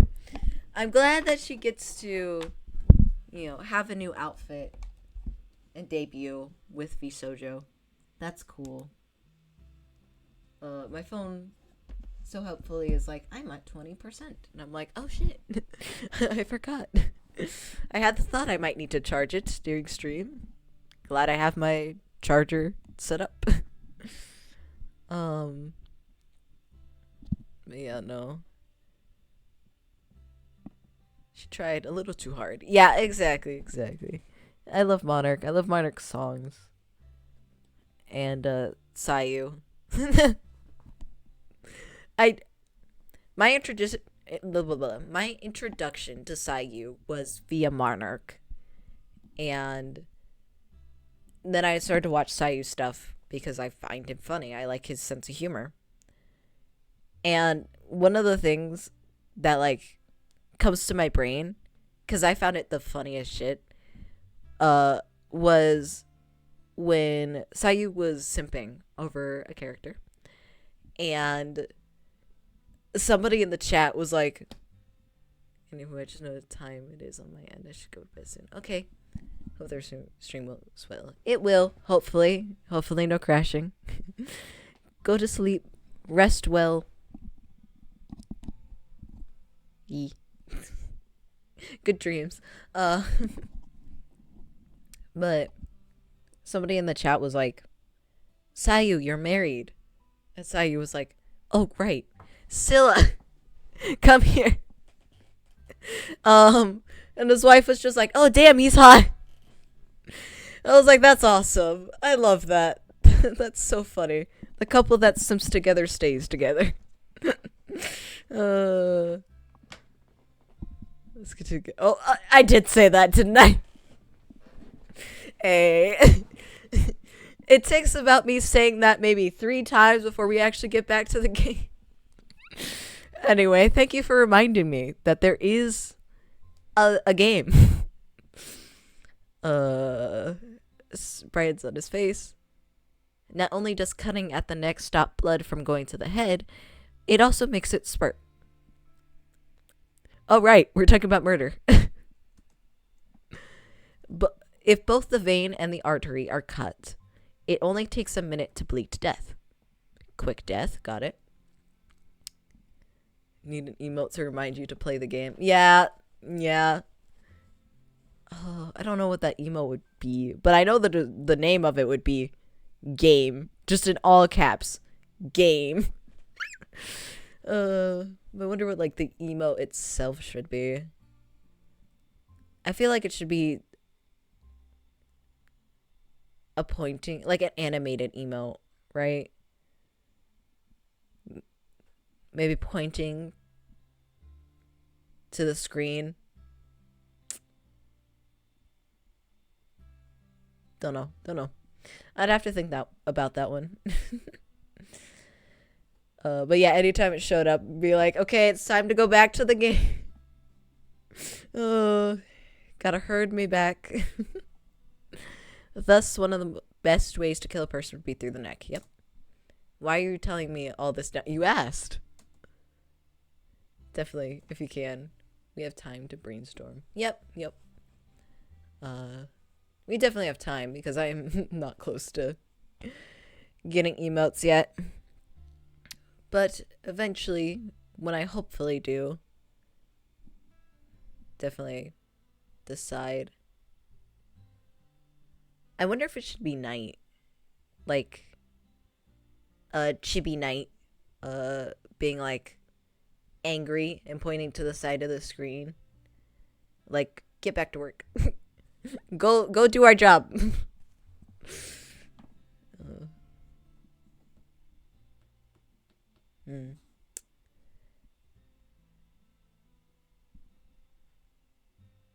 I was just enlightening a new pupil with an anatomy lesson.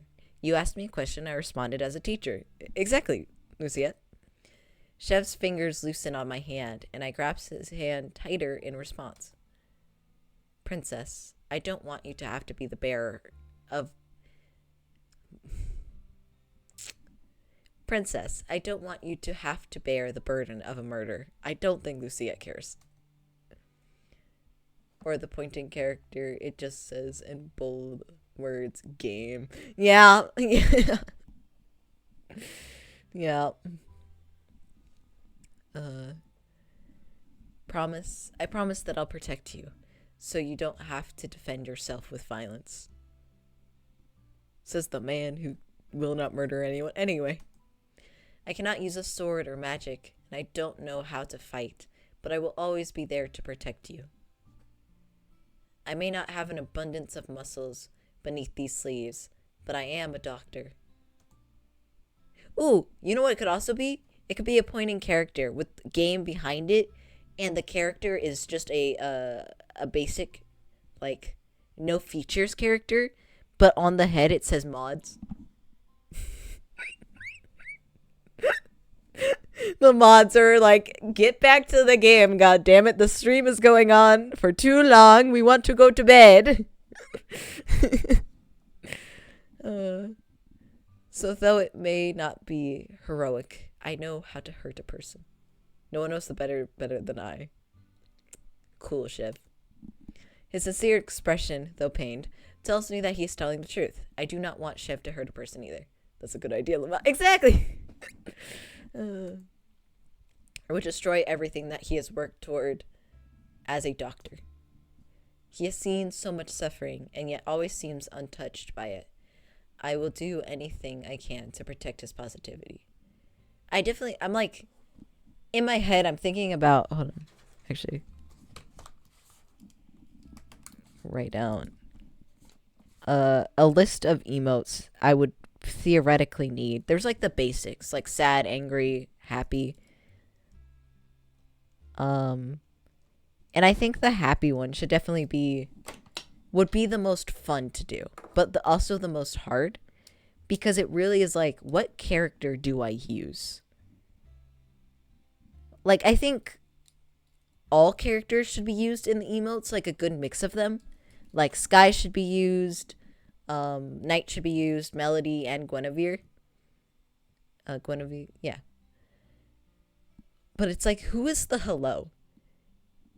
I feel like it should be Melody, because she's definitely going to be the one I'm using most often now, due to the fact she doesn't kill my frame rate as often. So I feel like hello should be, you know, Melody, just giving a little wave. I feel like angry should be Night, you know, crossing her arms, just like, sad should be Guinevere, just kind of holding on to her ghost buddy. Like, I think that would be cute. Yeah, definitely, that makes some sense. Yeah. So I do have an idea of what emotes to do. I think we should also have some custom ones, like the jingling keys and the game one. I think a couple others just for, you know, the channel. A couple of pride emotes as well, I think would be nice. I'm not sure how many, but I think it'd be really nice to have, you know, like Sky having holding an ace flag would make sense because they're wearing an ace shirt. You know, having things like that. It also makes sense from like a not just a celebrate pride sense, but also my channel sense, since I do talk about LGBTQ stuff often enough that giving the chat the ability to just, yeah, a demi boy flag would be cool too. Definitely.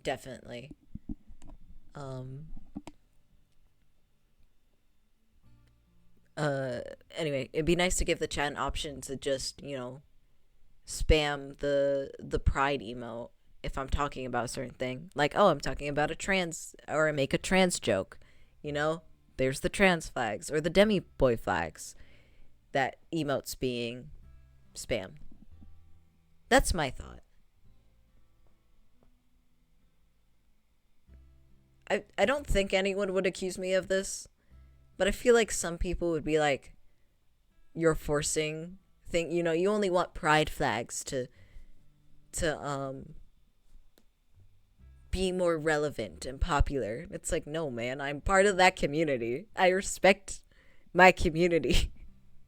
I want to give props to my community, especially the ones that aren't seen as often. Like, I definitely want a Cupio romantic flag, probably have some variations of the ace spectrum flags. Demi boy and demi girl have to definitely be 2. So I think a good chunk of pride emotes need to be done. Yeah, some people might, but most people won't. And we'll just ban those that do. Yeah. I don't understand those people's logic.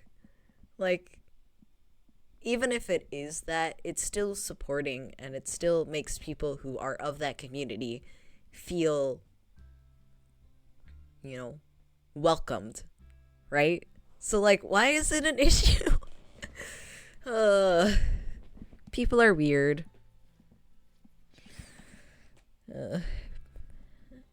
Anyway. Back to the game. He has seen so much suffering, and yet always seems untouched by it. Oh, sorry, I just had such a good idea. A gender flag with the little ghost buddy. Because the little ghost buddy doesn't have a gender. It's just the little ghost buddy. I just realized how cute that would be. And the non-binary flag could also be little ghost buddy. Oh, I need a dinosaur emote. Oh, that's cool. Exactly. Like a chibi dinosaur. Hell, we could have one of the characters holding the dinosaur. Like Melody. But I want it because I know I talk about Dino, right? And I make references to Dino often enough when I'm going over the VODs that I'm like, it would be really cool to have an emote that's basically anytime I start saying something like, oh yeah, me and Dino were talking about, the chat just starts spamming the Dino emote. No. Like, I think that'd be fun. Of like, oh, this guy's talking about Dino again. Here's the Dino emotes. I think that would be something I'd have to talk with Dino about if the emote is specifically to him. And I want to make one for Nappa and you, Weave, as well. I think, like, making an emote specific to the mods would be nice. Partly because, like, y'all are my mods. I love you guys. You're mods for a reason. But it'd also just be nice because I know I talk about you guys often enough that, the regular viewer sees the emote and is like, oh, so this is who this person is. And it's reflecting whatever you guys want it to reflect. Right? Yes, for you.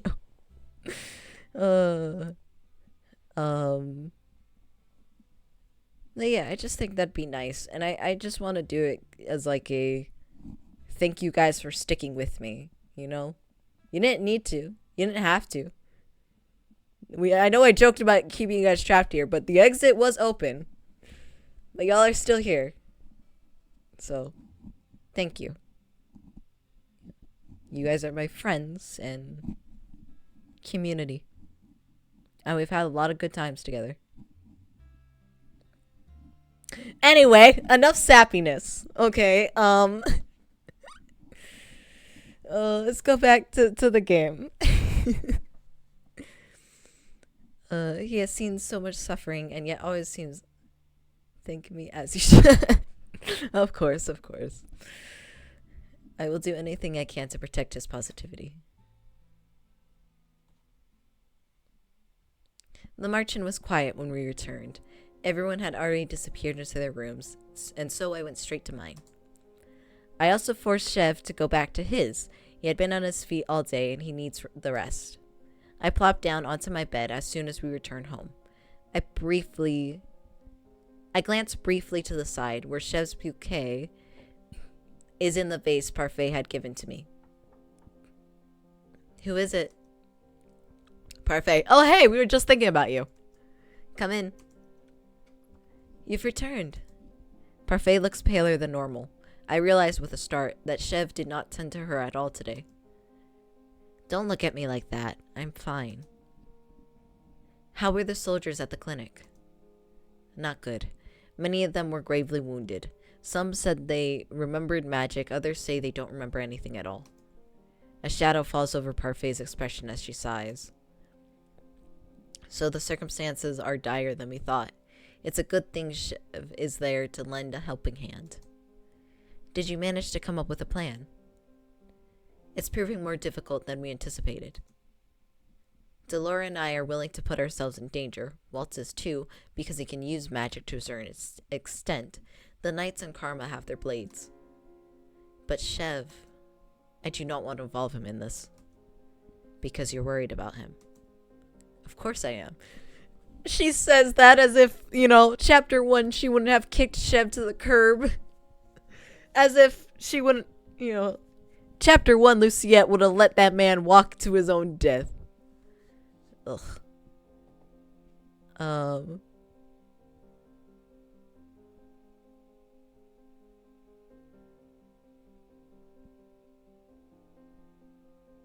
There we go.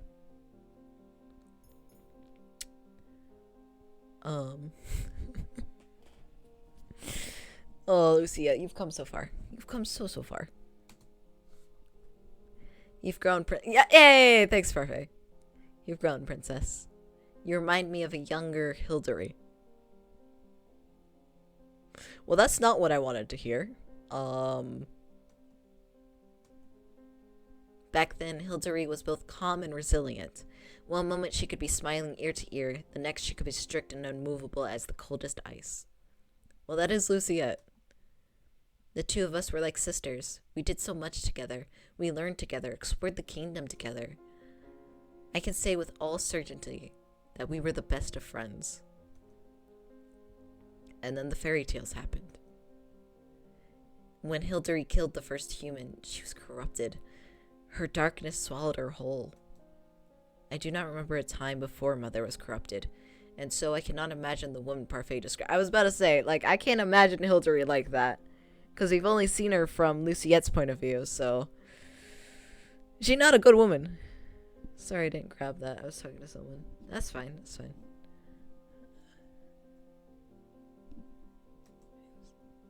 I know that old Hildery... Blah, blah, blah. I know the old Hildery would have wanted to show you the beauty in things, princess. She would not want you to suffer. That's funny. The Hildery I remember, wanted us to suffer and isolate us. So, I'm sorry you became so embroiled in things. It was inevitable. If Delora hadn't cursed me, then I would still be in the palace, and I would be just as helpless as everyone else. So while I'm out here, I have the responsibility to help everyone. I touched the incomplete glass slipper at my neck. I still haven't even done 3 good deeds. You got 2, baby. You're doing good. Don't look so sad. You'll complete your 3 good deeds and things will go back to normal. And of course, you'll still have friends here when you return.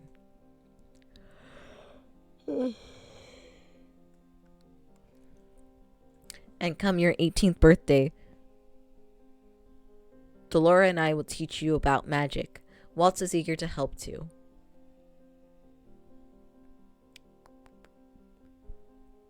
Chat, I had my hair tied up because it's getting kind of long. I'm gonna go get it cut soon. And my hair tie fell out. It's, to the left of me? It's like past my drawers. Next to my desk. Why wait till 18 to teach me? Oh, because she doesn't unlock her magic until she turns 18. It's like not there. I don't know. Oh, how did that happen? I think it's because like the fact that she's a bearer that makes it that way, because her magic, unlike regular witches, isn't coming from, you know, herself. It's coming from the crystal. And so when she turns 18, she will be sort of the bearer of the crystal, and she'll be able to use magic because she'll be able to use the crystal's magic. That's my guess. That's good to know, but I meant the hair. Oh, okay. Sorry. Yeah, I don't know how that happened either. I keep staring at it because I'm like, how did you get over there, buddy? Did it slingshot out of my hair? It said goodbye. I don't want to be here anymore. It's fine. It's just funny. I'm like, why are you over there? Whatever. Doesn't bother me. But for now, our top priority is a plan. Rest easy, princess. Things will work out. It is hard to believe that this problem could be easily solved, but I will try to believe. When Parfait leaves, I am left to my own thoughts. I hope everyone at the palace is okay. Guess your hair just didn't want it anymore. I guess so. My hair evicted it. It said goodbye. I hope everyone at the palace is okay and that they can hold on until we come up with our plan. But I feel like we are already running out of time. Okay, transition. Days go by and I find myself assisting Chev at times. Other times I remain at the Marchand to help conceptualize a plan. I said a big word. Haha. None of our plans are None of our plans have actually shown any promise yet. But with all of our minds put together, we should be able to come up with something. A week later, I find myself standing outside of the clinic door, waiting for Chev. I'm sorry to have kept you waiting, princess. You could drop the title, you know. Luciette. But you are a princess in my eyes, goddammit, Chev. Yes, but you do not need to address me by title. Just my name is fine. Chev reaches out to take my hand, then immediately pulls his hand back, eyes wide. Chev? Ah, I forgot. I forgot it. Forgot what? The medicine that I need for Parfait. Give me a moment, Luciette. Chef plants a quick kiss on my forehead before running inside. I was about to say, Chef, if you sink out of this relationship, you're making a huge mistake. Not because I'm biased and I love Luciette, but more because you're dating the princess, my guy. Don't fuck this up. I stare at the stars as I wait. I turn, but I see no one around the plaza. I inch closer toward the door of the clinic as I take another look around. Oh no. Are we gonna get kidnapped again? Boo. Suddenly, I see the silhouette of a man. He takes a few more steps toward me and then stops in front of me. Varg! I recognize him immediately. His appearance left quite an impression on me the last time. Hello. Out at night by yourself? Certainly you know that wolves prowl these streets at night. Varg! What do you want? I take a step back and press myself to the door. I reach for the door handle, but the man reaches out a hand to grab my wrist, holding it to the door. I'd say my answer to that question is complicated, princess. By the expression on your face, I must have hit the nail right on the head. You are the princess. Shut the fuck up, Varg. How do you know who I am? That is part of the mystery, isn't it? I attempt to wrestle my wrist out of his fingers. Come with me quietly, and you won't get hurt. Fucking bold of you. Well, I did call it. We are going to get kidnapped. Oh, Varg.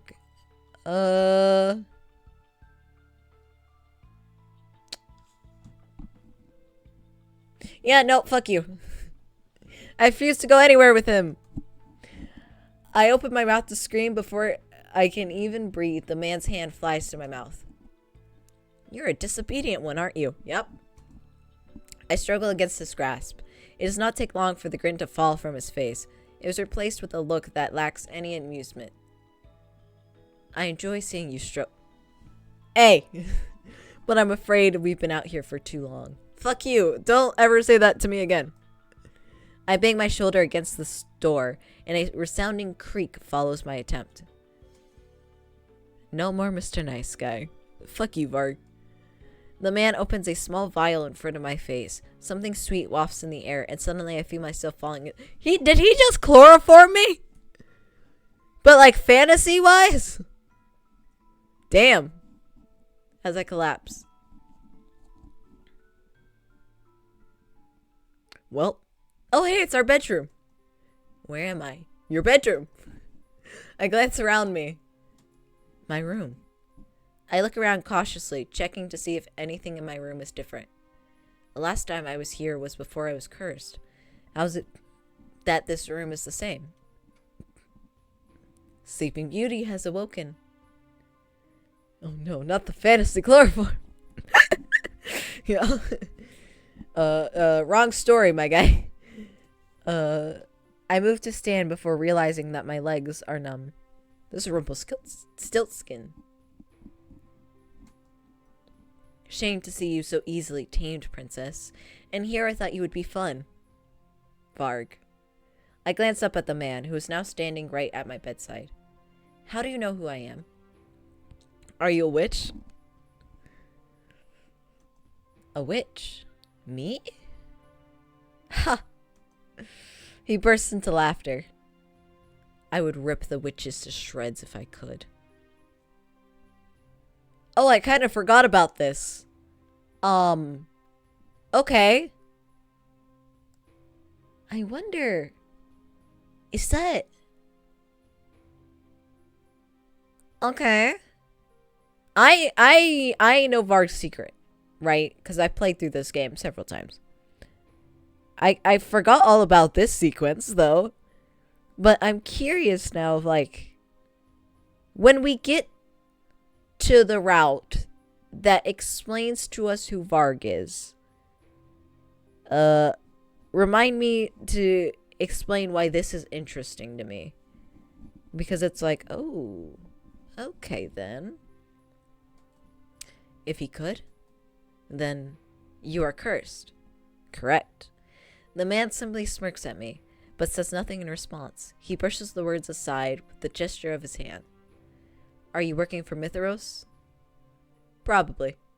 I will try. Yeah, it's fine if you don't, because I'll probably talk about it anyway, of the interestingness of Varg, in that route.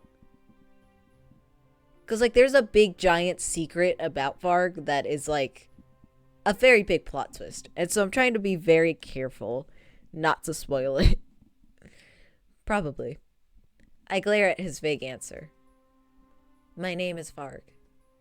And I've been assigned... Oh. I've been assigned to be your personal knight. I already have a personal knight. Oh, you mean Fitz? I got rid... Oh, you bitch! I got rid of him. You... No playing with the queen's daughter, Varg. Mithros, get the fuck out! Mithros enters the room.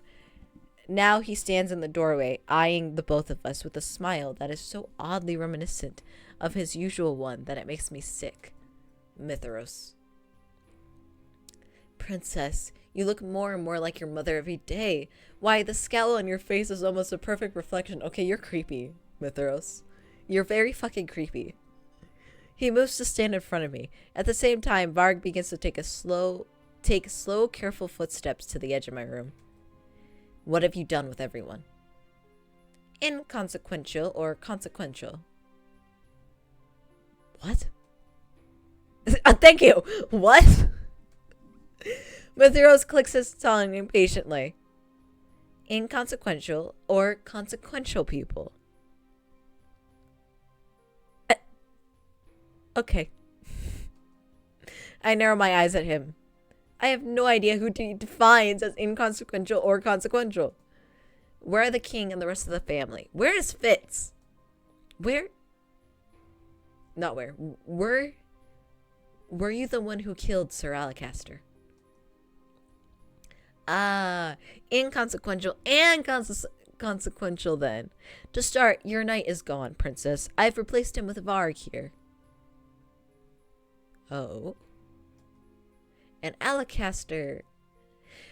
Well, we had a common cause at first. We both wanted the crown. Sir Alacaster was also betraying the king. Yes, Luciette. Yeah. Sorry. I forgot you weren't caught up to speed. Yes. Yes. Alacaster was a part of the whole coup. But Alacaster was a brute. He wanted to... This is... Oh. Okay. This is Alacaster is like a barbarian, and Mithros is wizard / sorcerer. So I just wanted to say that because that's how I think of them. Both still evil, but very different skill sets. He wanted to needlessly kill the royal family and steal the crown for himself. At first I thought he was calm and calculating. But it turns out he was just a power-hungry fool. Though I did want to take the crown, I wanted to avoid the bloodshed of certain important people. Mithros smiles at me. It is a look that makes my blood run cold. So I disposed of him and the rest of his knights. Oh, but don't worry, princess. I assure you that your family is resting in their rooms, just like you are resting in yours. What? Do not worry. You will see them shortly at dinner. I have my doubts about Mithros' story, but if what he said was true, then Sir Alacaster wanted to kill the royal family and Mithros saved them. Do not trust this bastard! But then he decimated the knights that took the royal family hostage. Why would he do such a thing? They're prisoners then. Prisoners in their own home? Nonsense! We're all just waiting the queen's return together. Mithros? Mithros, the queen is dead. The queen? Soleil, I feel pieces beginning to fit together. The queen. He cannot be talking about Ophelia. He's not. You know he's not. Oh, flashback. Delora. Do you think witches are capable of bringing back the dead? When was this? Oh, that was at the very beginning of the game. Oh, that was in the prologue. Okay. I didn't think we'd get a flashback to the prologue. Mother is dead. Good girl. Is she really? You can bring Mother back from the dead? In return, we can, princess. Notice the we, princess. We? The queen has been resting. Damn, exactly. Resting for a long time. Waiting for you to gain your powers so that you can help her escape her prison. Yep, basically, Luciette. Sacrifice yourself. You're not making any sense. I struggle to keep my words from faltering. How is Mother alive? What does he mean by a prison? The 10 Barum is the queen's prison. It is linked to the queen's power, like I said. Yeah, because Luciette is Hildury's daughter, so Hildury was the original bearer. Though others presumed she was dead, the queen sealed the last of her powers inside the crystal. All she requires is your power, princess. My power? When you become the next bearer, you will have the ability to release the queen from her prison. My birthday is in a week. That is when I meant to take the responsibilities of becoming the bearer, though Parfait and Delora never went into more detail beyond that. You'll finally get to see your mother again, princess. I still cannot quite take in everything he has just said. However, if Mithros had approached me before the curse, I would have helped a mother in a heartbeat. But it was Mother who was the last 10 bearer, and the one who brought darkness to Angelia. I once believed that Mother was the only person to ever love me. Now I know that I was wrong, that she shut me in from a world that I should have known. Oh my god, character growth? But still, even now, I wish she was here. Oh, baby. I take a deep breath. But I cannot afford to be selfish. I cannot put anyone else in danger. I will not help you. You don't have a choice, princess. I have set the stage for my queen's return. All that is left is to free her from her cage. Oh my god, she's smart now. Yeah! She's so smart. Damn. She's got experience in the real world now. It's so good. We will speak more of this at the dinner table. Or at the dining table, whatever. Mithras leaves the room, leaving me briefly with Varg. Varg smiles at me beneath his mask, then brings his index finger to the temple of his head and loops it.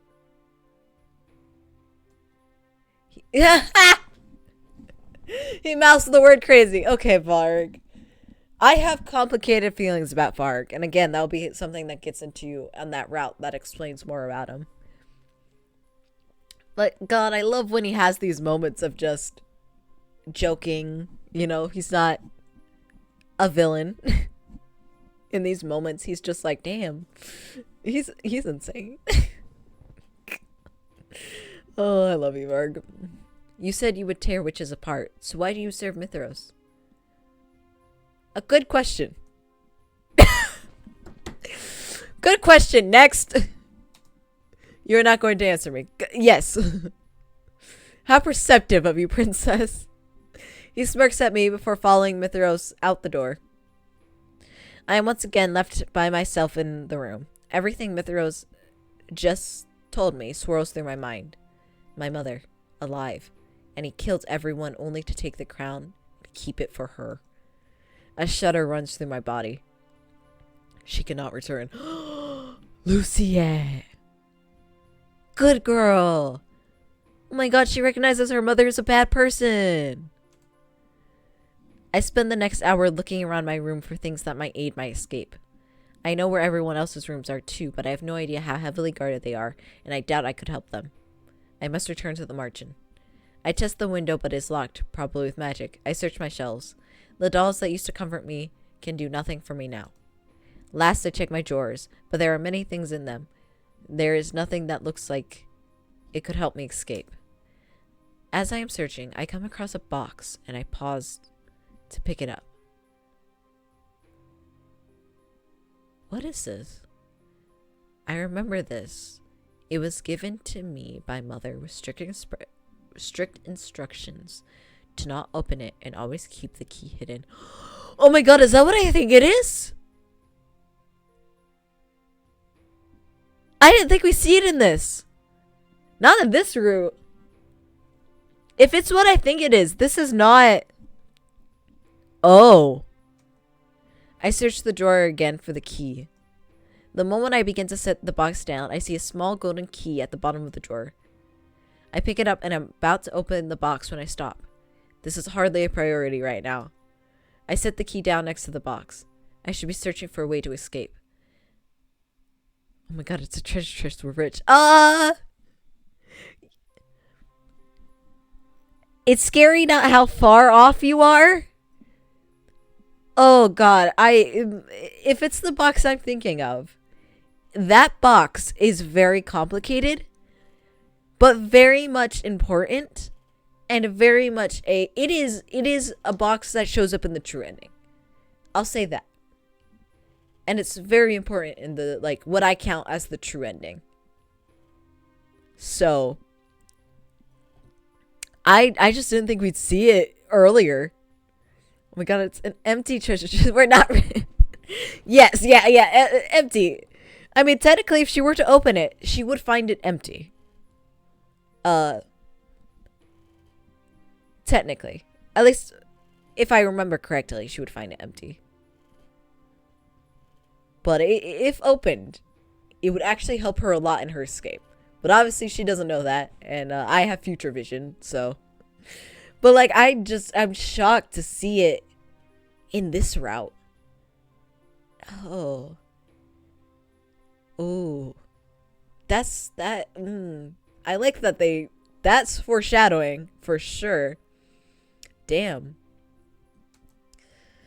You look like a criminal who's just been caught doing something naughty, says the criminal himself. Maybe we're meant for each other, Varg.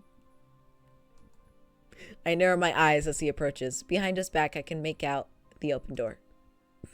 Don't even think about it.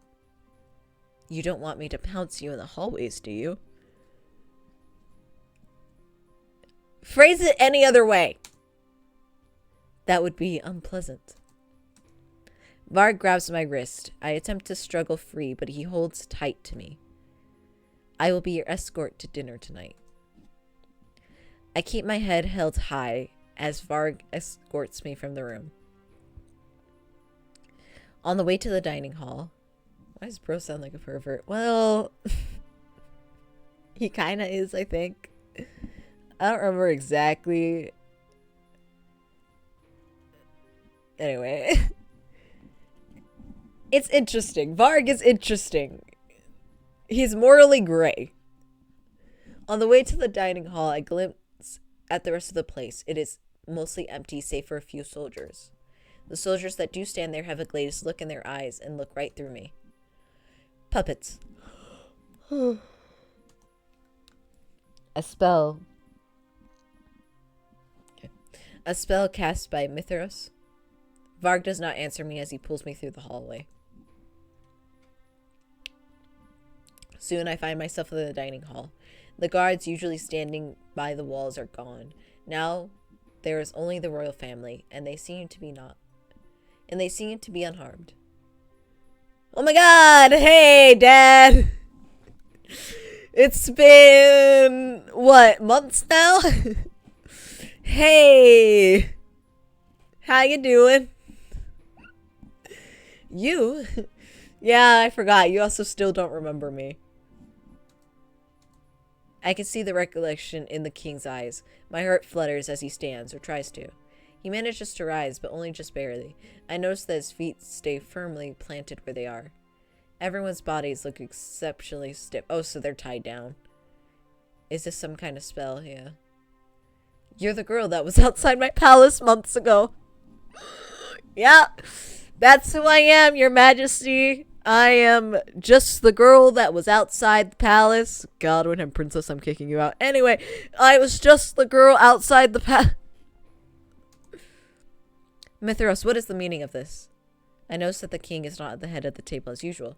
Everyone sits on the table's sides except Mithras, who is at the far end. The king's seat, however, is clear. Oh, because mom. Got it. I simply brought back the crown princess. You should be thanking me, Gennaro. I have reunited you with your daughter. My daughter? The king raises an eyebrow, clearly skeptical. I can see in his eyes that he is loath to trust anything Mithras has to say. The king slumps in his chair as Varg leads me to a seat just beside Rod. Hey, Rod! Hey, step bro. Haven't seen you around the marching in some time. Oh, God. Hey, everybody. It's me. I should not be here. I notice Emily sitting just to Rod's side. She forces a smile onto her face, but I see tears gathering in her eyes. Oh, Emily, I'm so sorry. Allow me to offer a more formal introduction to our guest, even though you all know her. Her name is Luciette Rulio. Oh, God damn it. Luciette, why is your name gotta be like this? Luciette Rulio Brition. And she is the crown princess of Angelia. And your blood daughter. You did not need to add that, Mithras. But, okay, Gennaro. Okay. The blood daughter. Okay. The king looks at me again. This time there's more uncertainty in his gaze. Prince Rod will tell you, won't he? Oh, God. I'm sorry, Rod. Rod? Rod looks at me, his gaze quiet but expectant. I turn to the king and the rest of my family.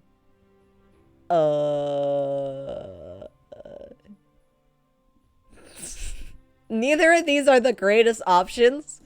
This sounds arrogant as hell.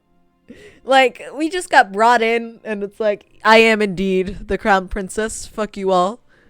Lucy, it's better than that. But this is also, like, weird. It's nice to meet you all. I've been away from the palace Well, I guess this is the best option we got. There's no point in trying to convince the king of my birthright here now. Yeah. It would only confuse him more, and now is not the time or place. I glanced at Mithras, who was smiling at me expectantly. Besides, Mithras must have a reason on insisting my birthright right now. Most likely he means to confuse the king more, and if that is the case, I will not play into such a petty screen. I didn't even think about that. You're smart, Luciette. My name is Luciette. Thank you for your kindness that one time. Damn. She really has grown. She just thanked him for something that when it happened, she was so pissed off by it. Rod looked shocked. I scowl at him before turning to look at Mithras. Mithras' smile has twisted into a frown. I feel proud seeing him caught off guard.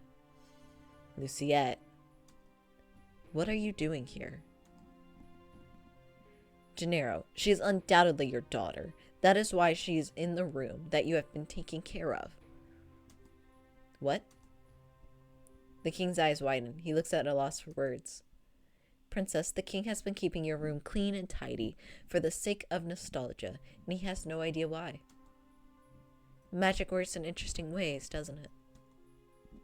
I was wondering why my room was unchanged, but how could it be that the king remembers me somehow? Unconsciously, yes, but he's still not the greatest dad. I look at him, but he's already glanced away from me, his expression a complicated twist of confusion and helplessness. It seems that even the king does not fully understand. I turn to Mithras. It can work in both good and bad ways. Ah yes, the fairy tale curse is terrible, isn't it?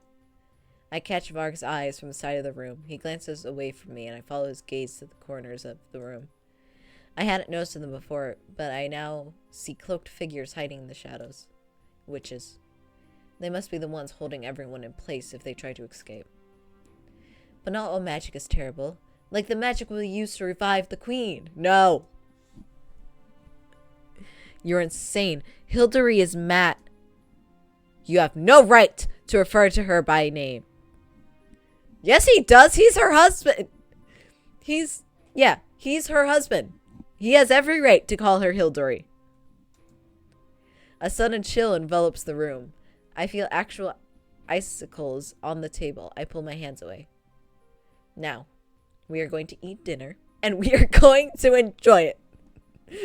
Mithras, why is nobody enjoying this dinner? I specifically requested it. Mithras, no. And every day will be just like this until the queen returns. Rod glares across the table at Mithras. Why? Why would we not enjoy dinners together? That's not what I meant. Why go through the charade day after day? I stare across the table at Mithras, glaring. I already told you before. I had to clear this place of traitors. Alacaster planned on stealing the crown, and I stole it back. But because of the time of the queen's revival is so close, I've decided to keep the crown with me until I can return it to its appropriate owner. Queen Hilary is the true owner of the crown. I thought it was best that we all wait out her arrival together. Mithras, look, I know Gennaro and Hilary weren't in love by any means, and that Hilary threatened him to marry her and have a child with her.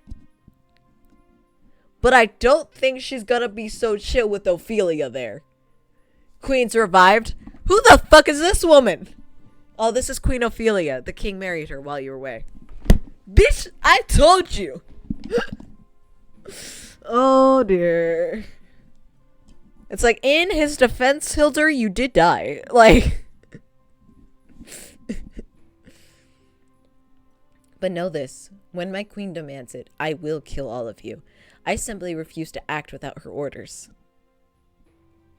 I love you say when. You are assuming, Mithras, that she will tell you to kill everyone. And that, you're wrong. She will save Luciette. Granted, she won't save Luciette because she loves Luciette. She'll save her because Luciette can be a puppet to her. But she will save Luciette. At this time, guards come into the room with food. They set it before us, and we are forced to eat beneath Matheros' watchful gaze. Though I spot an opening in the dining hall, I can find no way out. This really is a prison. 2 days pass. I've been searching for ways out and trying to ease more answers out of Varg and Matheros. Neither of them is very forthcoming. Both enjoy speaking in riddles. Varg especially is an enigma. Whenever I try to ask him about Fitz, he smirks at me and remains silent. What? Not gonna try asking me any questions tonight? I'm not going to get any answers from Varg, and it is almost my birthday. I need to find a way out of here. I'm disappointed. You're the only fun I have in here, princess. Maybe if I'm quiet, he will leave me alone. If you're just going to be quiet and sulk, oh damn. That oh damn is my computer is hot. I guess I should be going. Remember, don't try anything funny. There are knights just outside your door. Varg bows mockingly. He leans down to pat my head before he turns and leaves. I cannot give up.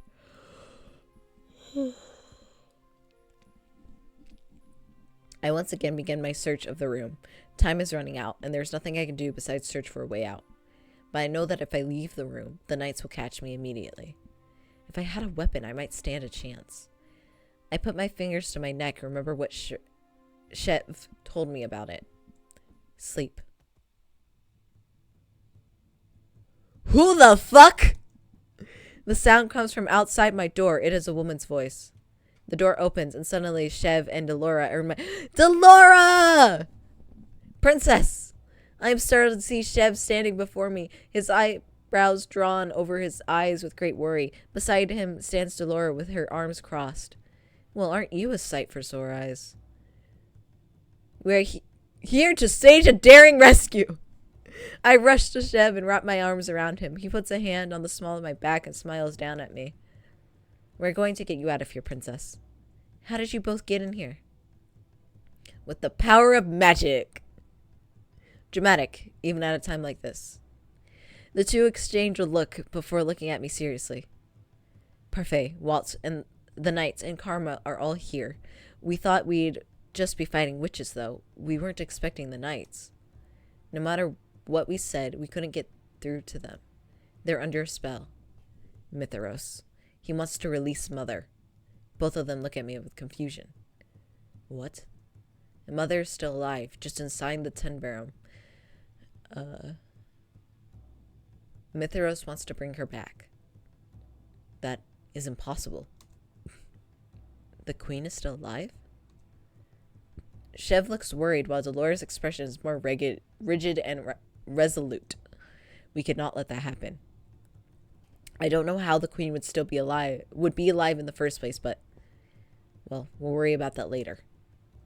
Right. We have time later to discuss the specifics of everything, but right now we need to get out of here. Right. Everyone is keeping the guards and witches busy for you, princess. I'll just check Matheros.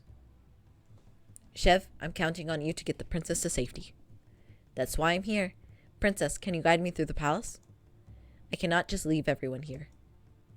Don't worry. Garland is seeing to saving your family. Yay, Garland! No, I cannot leave everyone in the march in here to do things for me. Luciette, we cannot afford to lose you. I told you I'd do anything to protect you, and I will. The sooner you're safe, the sooner we'll have the advantage. You're the legitimate heir to the throne, and the next Ten-Bearer. You cannot let yourself remain in Matheros' hands. The situation is indeed most dire, so for now, we must hurry. I nod my head feebly. Without another word, the three of us head toward the door. Delora exits first and stops immediately. I almost run into her. I glance through the doorway to see Var waiting just outside, holding a blade across Delora's neck. Delora holds up her hands and deflects the sword as it slides harmlessly past her neck. Var slides away, still holding out his sword. His smirk is half-hearted at best.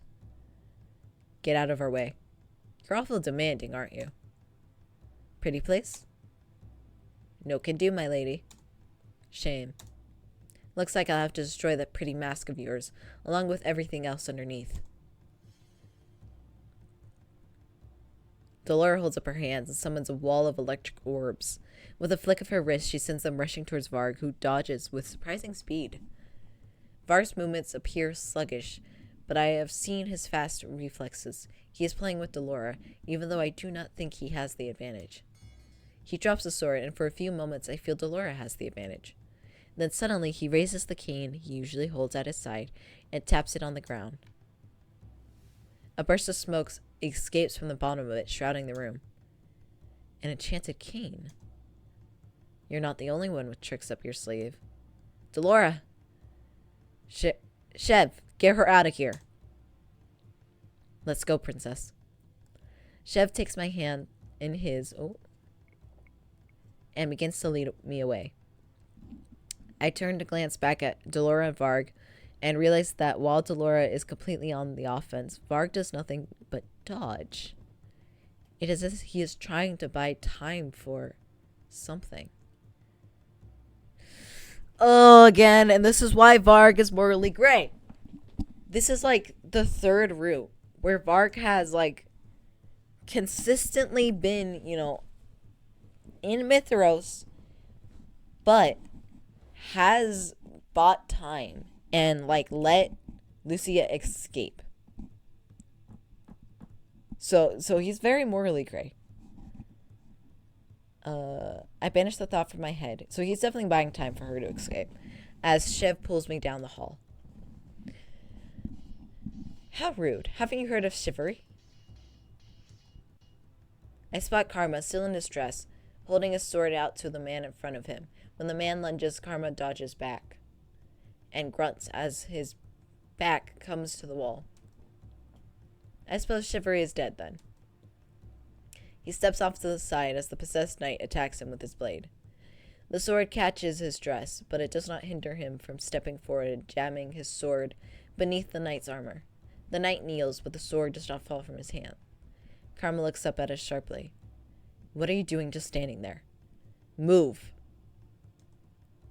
It takes me a moment to realize that just as I was frozen, so too was Shev.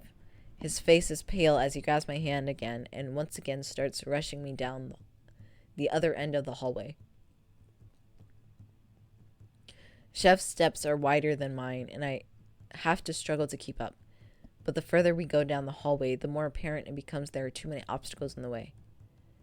We pass Jaren and Garland as we move too. They manage to clear a path for us these nights. Will they not stop moving until Mithros is defeated? I hope the king and everyone else is safe. As we pass Jaren and, I think I call her Julian and Garland, I tell them where the royal family is, but I have no way of knowing if the words reach their ears amidst all of the sound. Shev? So those stab wounds in the armor that I saw were from the knights themselves. But why would they battle each other? What? The punctures in the armor that we saw at the clinic, the stab wounds in the gut and at the arms. Shev's eyes are so distant, it's as if he's looking right through me. We need to keep moving. I take his hand and lead him forward. I do not know what he's talking about, but we can talk about this later. Right now, we have to escape. We are closer to the palace entrance when we see them.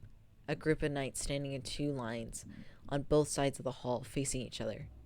At the far end of the hallway stands a gaggle of witches, and in between them, Mithros. Oh.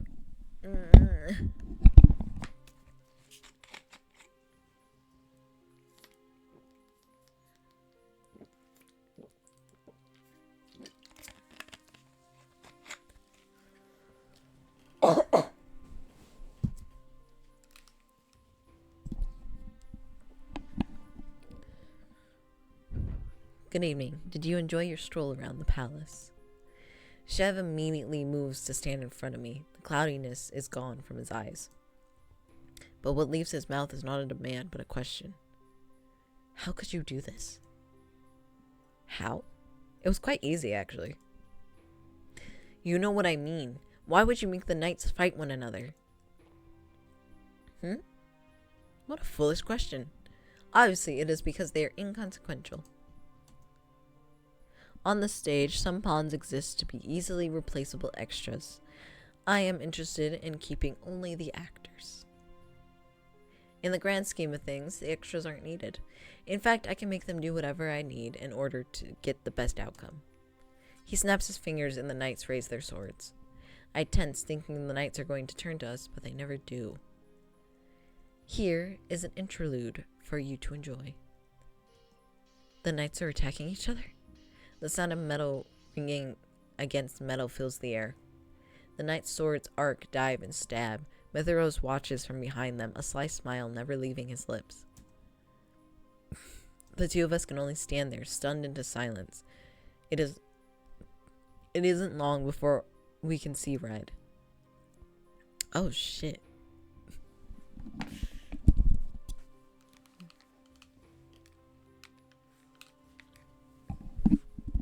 The smell of blood begins to linger in the air as swords cut through flesh. Damn.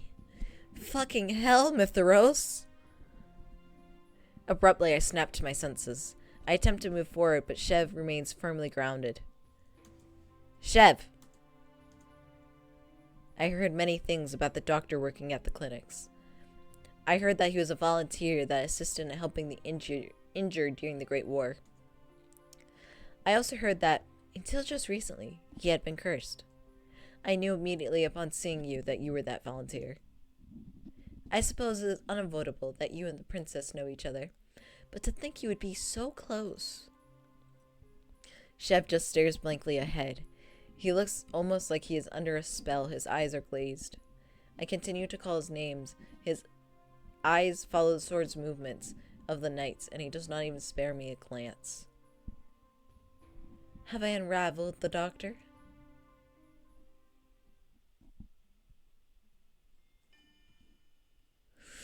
Oh, well, that's one hell of a title. Chapter 10, Not Like Mother. Shev, don't listen to him. Just look at all these men you cannot save. All of these men dying before your eyes. Shev, we have to get away from here. How many people have you really saved? In the grand scheme of things, you have no talent. This is why you sought help from a witch.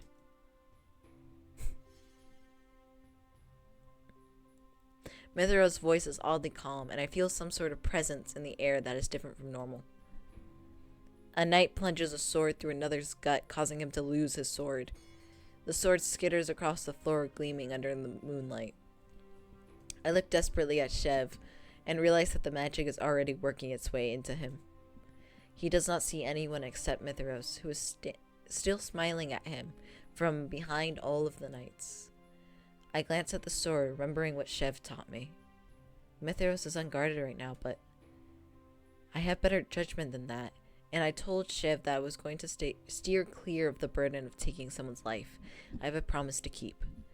I glance up at Shev and realize this is how he looked every time he regained a memory, like he was stuck in his own mind.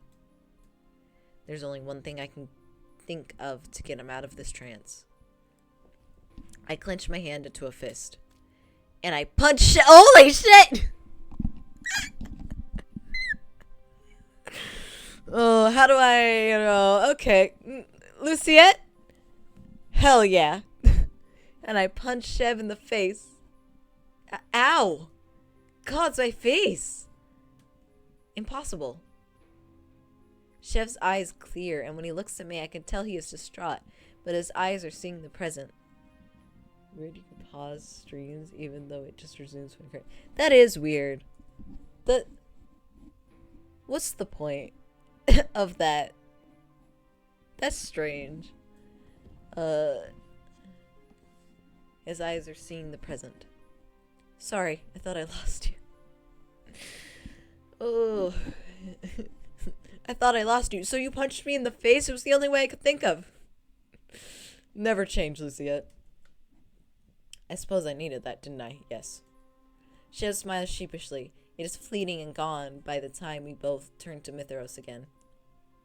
Chev looks straight past the still fighting knights. If this bothers Chev, which it must, he hides it beneath a neutral expression. How did you manage to break my spell? You cannot even use any magic. You took it like champ. He did! She didn't break it with magic. She broke it with the power of love. The power of love is apparently a punch to the face. Good to know. You know, take notes, kids. No, don't do that. Don't do that. I stare at him skeptically. We both know that is not true, and I know Chev well enough to know that he does not mean that. But Mithras looks furious. Love? As if some fairy tale love could save you from this predicament. Princess, you are a witch. We feed off of negativity, off of chaos and loathing. Love serves us no power. Life is about balance. Luciette taught me that. And though I might not be able to uphold a balance of negatives and positives myself, I'm at least going to try. You could try to do the same. Maybe look beyond your depressing life and start reaching for something that gives you happiness. Something that won't plummet you back into the same darkness. Mithras snaps his fingers and the knights all freeze. They turn to us, swords raised. Well, he didn't like that comment, Chev. I do not need to be lectured by some lovesick fool. By all means, cling to your love. I will show you how fragile it is.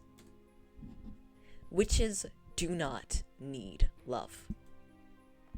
Mithras holds out his hands, and the knights begin their steady, deadly march toward us. Chev takes my hand and pulls me back. But I see my opening in the narrative. Mithras enjoys inflicting pain with his words. And I can do the same. If you do not need love, if you do not need affection, then why are you doing all this for Mother? She got you there, Mithras! I am not. You're doing it to be recognized. Why? Every student wants to impress their teacher. His words are calm, but there's a desperation in them. Mother was Mithras' teacher. I had thought, oh, congrats, you've been playing the game for about an hour now. It took you. It did. I'm trying to get through it because I do not want to end stream without finishing this route, okay? It's also been 4 hours with very little gameplay. We need to make it up somehow.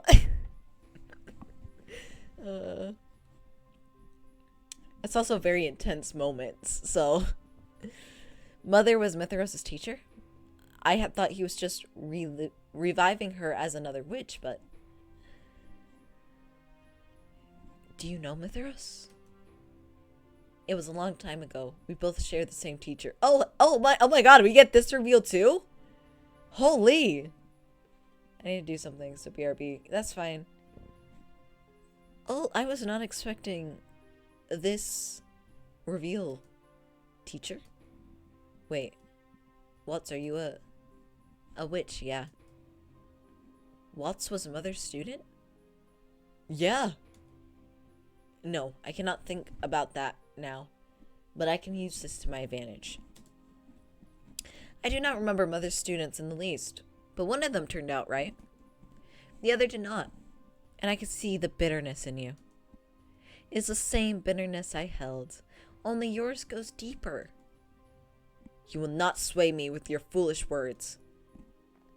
The knights begin to rush us. Their run is more of a pathetic shuffle, given the harmed state that they're in, but it does not slow them down. We're going to run.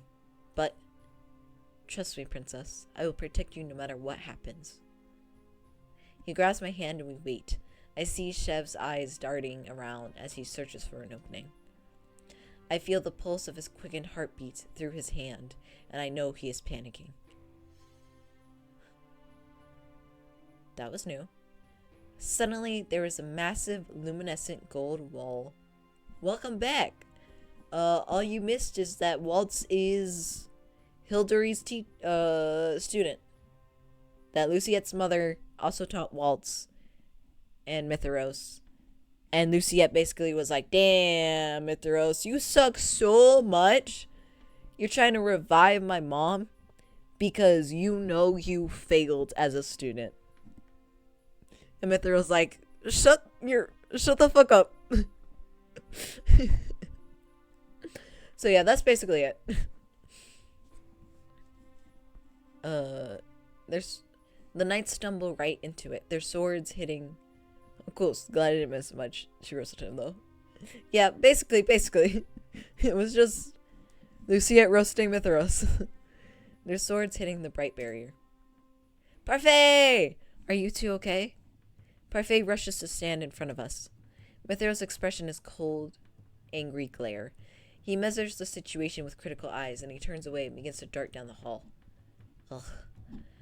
Parfait collapses to one knee, arms still outstretched to maintain the barrier. Delora appears. She's flustered and bleeding on one arm, but she still stands straight.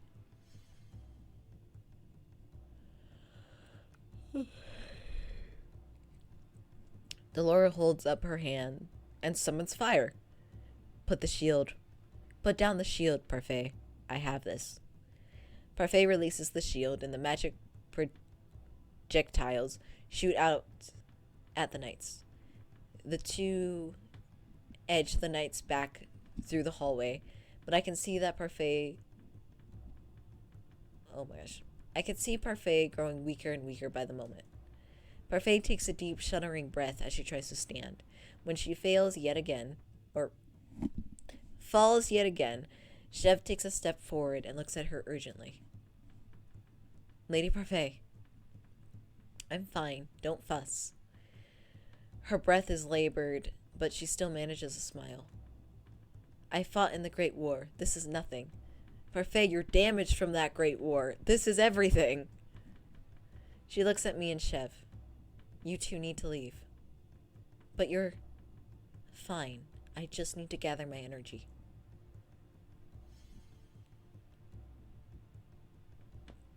A spell from Dolores sends the knight spiraling, whatever, to the ground after she creates a heavy downpour of rain that quickly turns into ice. You two keep going. The entrance is clear. I notice that the witches that had been standing behind Mithyros approach us now. Dolores stands at the ready. I can tell that she is hiding a great amount of stress behind her smirk. Parfait slowly gets to her feet. We fight together, Delora. There's no one I'd rather have someone blah blah blah blah blah blah blah blah. That's how you can tell I'm tired of messing up words more often.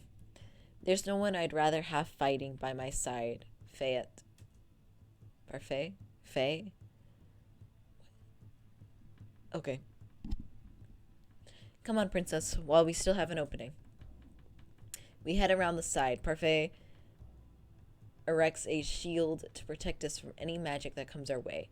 Dolores summons a whirlwind as a distraction. Ow. My foot is grazed by fire magic, causing me to stumble, but I force myself into a limping sprint regardless. This is nothing. At the entrance, I pause in the middle of the room. The main entrance hall is eerily silent. And then I see Mithyros edging his way to the king's throne room. He is holding tight to Emily. Oh no. He notices me watching and smiles. Then he disappears into the throne room. We have to follow him. Princess, he has Emily. Chef's posture and expression are indecisive, but mine are not. I know Mithyros is baiting me, but I cannot leave her alone. My gaze moves around the hallways as I search for the other knights. The place is empty, but it is not long before we hear footsteps. I tense at the sound, and Chev holds tightly to my hand. And then, suddenly, as the figure draws nearer, I recognize him, even if he seems a completely different, older person. Holy shit!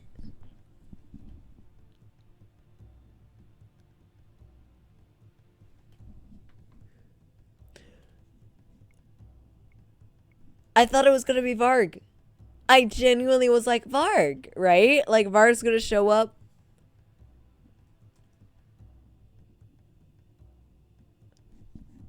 Hi, Waltz. I finally found you. Waltz? You broke your curse, but how? Chef stares at him in awe. I now dub you Waltz the Big. Thank you. This is the time to be knighting people. Obvious. Waltz the Big.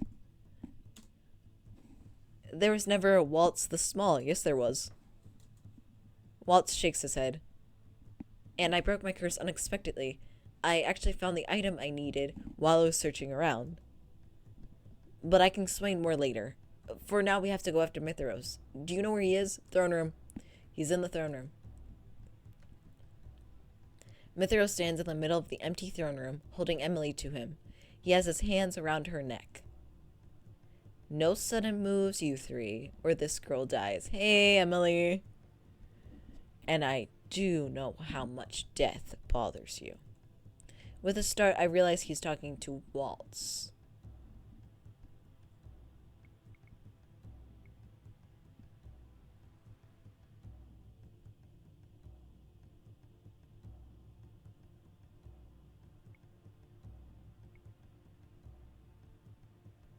I don't remember why.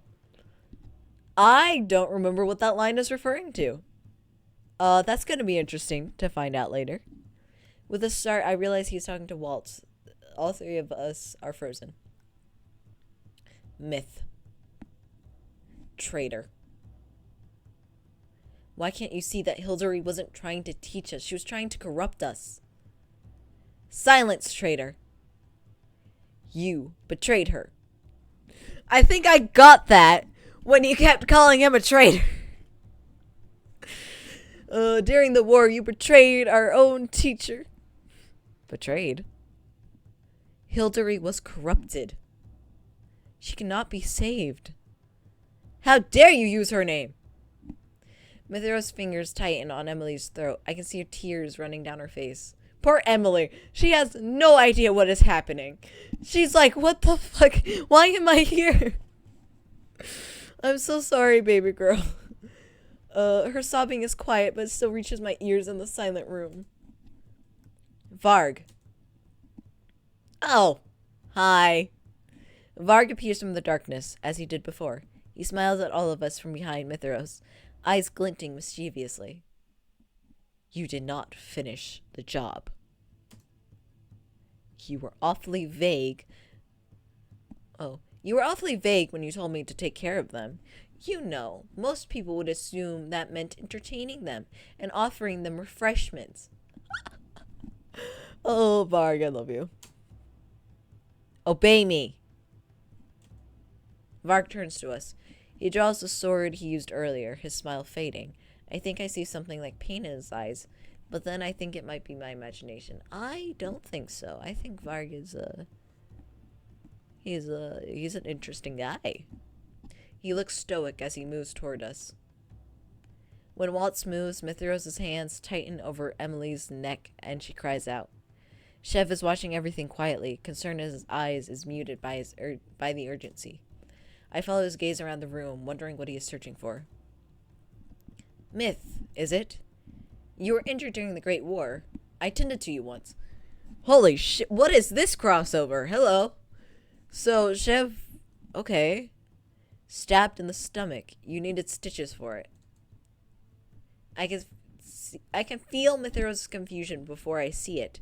Just for a few moments, his gaze is centered on Chev, his eyes probing him for information. No one came for you. Your teacher must have thought you were too weak. Baby boy has learned. He's like, my girlfriend, she can be very mean when she wants to be. I've learned from her meanness, and I shall use it against you. Mithros' hands fly away from Emily's neck as he lunges towards Chev with a snarl, his expression mad. The room breaks out into chaos then. I feel the rise of magic beside me as Waltz readies a spell, the tension in Shev's body as he prepares to shield me, and lastly I see Varg zip across the room. Everything goes white. When I look up, I see Waltz standing in front of me with a shield. Mithero's hand lies flat against the shield, and I can feel the heat of his magic. Varg lies on the ground beside his fallen sword, unconscious from the impact of magic. Even Shev is on his knees. I rush toward the sword at the same moment Waltz pushes Mitheros back onto the ground. Then, sword in hand, I stand above Mitheros and aim it at his neck. The blade touches his skin without sinking into it. Emily is hiding behind the throne. Good girl! Good girl! Emily was smart. Emily was like, let me not cause any issues and hide.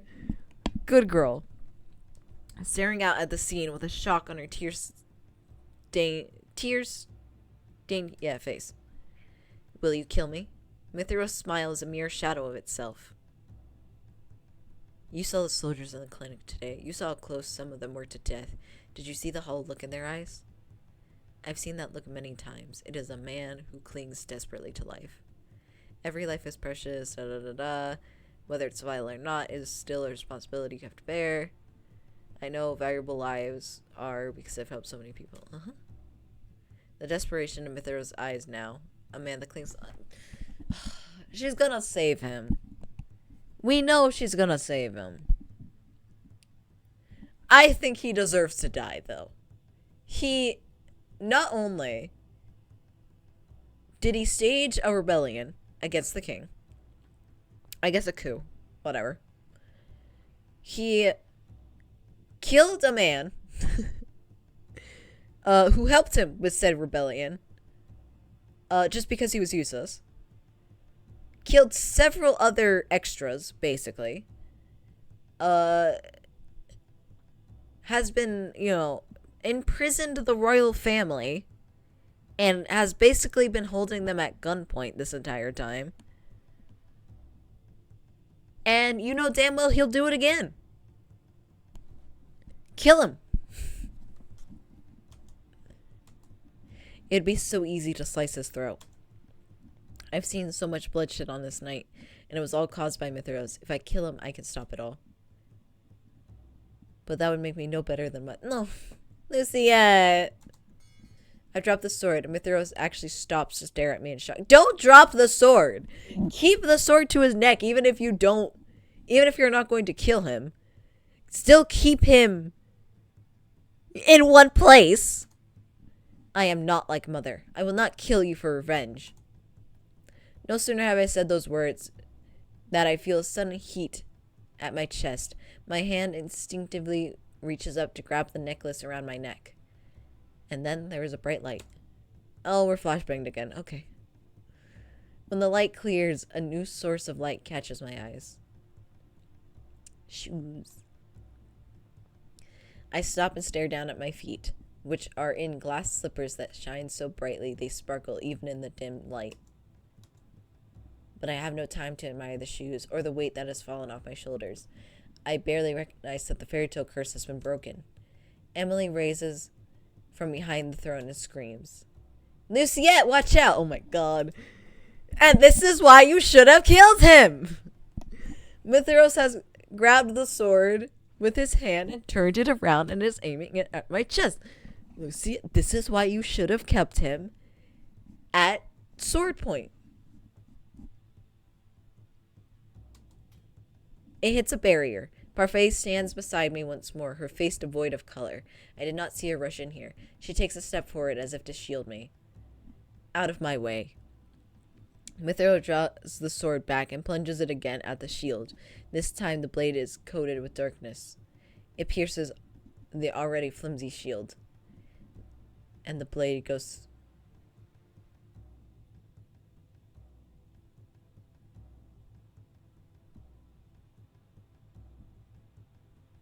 You know, the reason I don't remember everything that happens in the endings of these routes could be for shit like this.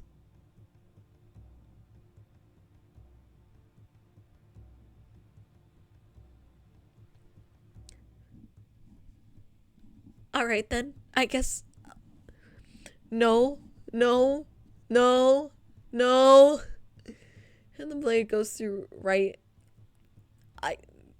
And the blade goes through Parfait's heart. Oh, thank you, music, for stopping there. Oh. Parfait! Parfait grabs the blade and narrows her eyes at Mithros. I am sorry, Hildary did not appreciate you. Damn. Something swells inside of me as I stare at Parfait. The sword is impaled in her, and I see her eyes go glossy.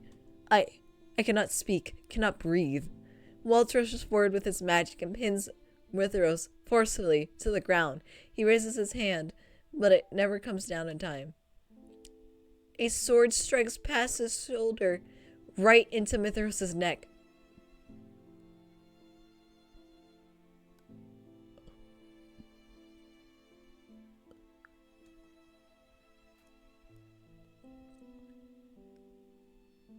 When I turn, it is Shev that is holding it. His body shakes as tears run down his cheeks. Oh my god, Shev. Oh my god, Shev. Shev was like, no, the fucking bastard does not get to live. Not with what he just did. Mithros holds his neck as Shev holds up the blade and throws it behind him. At the corner of my eyes, I catch the movement that can only be Varg, but I do not care. Lady Parfait, do not move. We can take the sword out. We can... But I see the hopelessness in Shev's expression, and I know that whatever wound Parfait took was lethal. I can see it in his eyes. I can see it in Parfait's. There is no need to fuss. When Parfait falls, Waltz grabs her and puts his hand on the hilt of the sword. Shev crumples beside her. He stares at the blood staining her dress with sorrow. I start to cry. I want to cry! Holy... No! That's not allowed! You can't kill Parfait! Luciette, do not regret this. I am proud. You don't get to say that! I am proud of you. The room is quiet, even with the newcomers that arrive. The knights and Karma watch the scene from the sidelines, all grim looks on their faces. The last to arrive is Delora, who sits down beside Parfait, with her lips pulled an uptight frown. Her face is stern, but I can tell it is a mask. Parfait, that look does not suit you, Delora. I told you to stay back. Had I not been there in time, the princess would have... Her words fall apart as she begins to cough. Delora leans over her and shakes her head. I'm sorry I didn't come sooner. Everything is as it should be, Delora. Parfait cranes her neck to look up at me. Wipe away your tears, Luciette. What you did was a good deed. You spared a man's life. But life is not a fairy tale. Humans are good and bad. No, it isn't. But the fear of death makes a life even more vulnerable. Oh, that was Delora. Okay.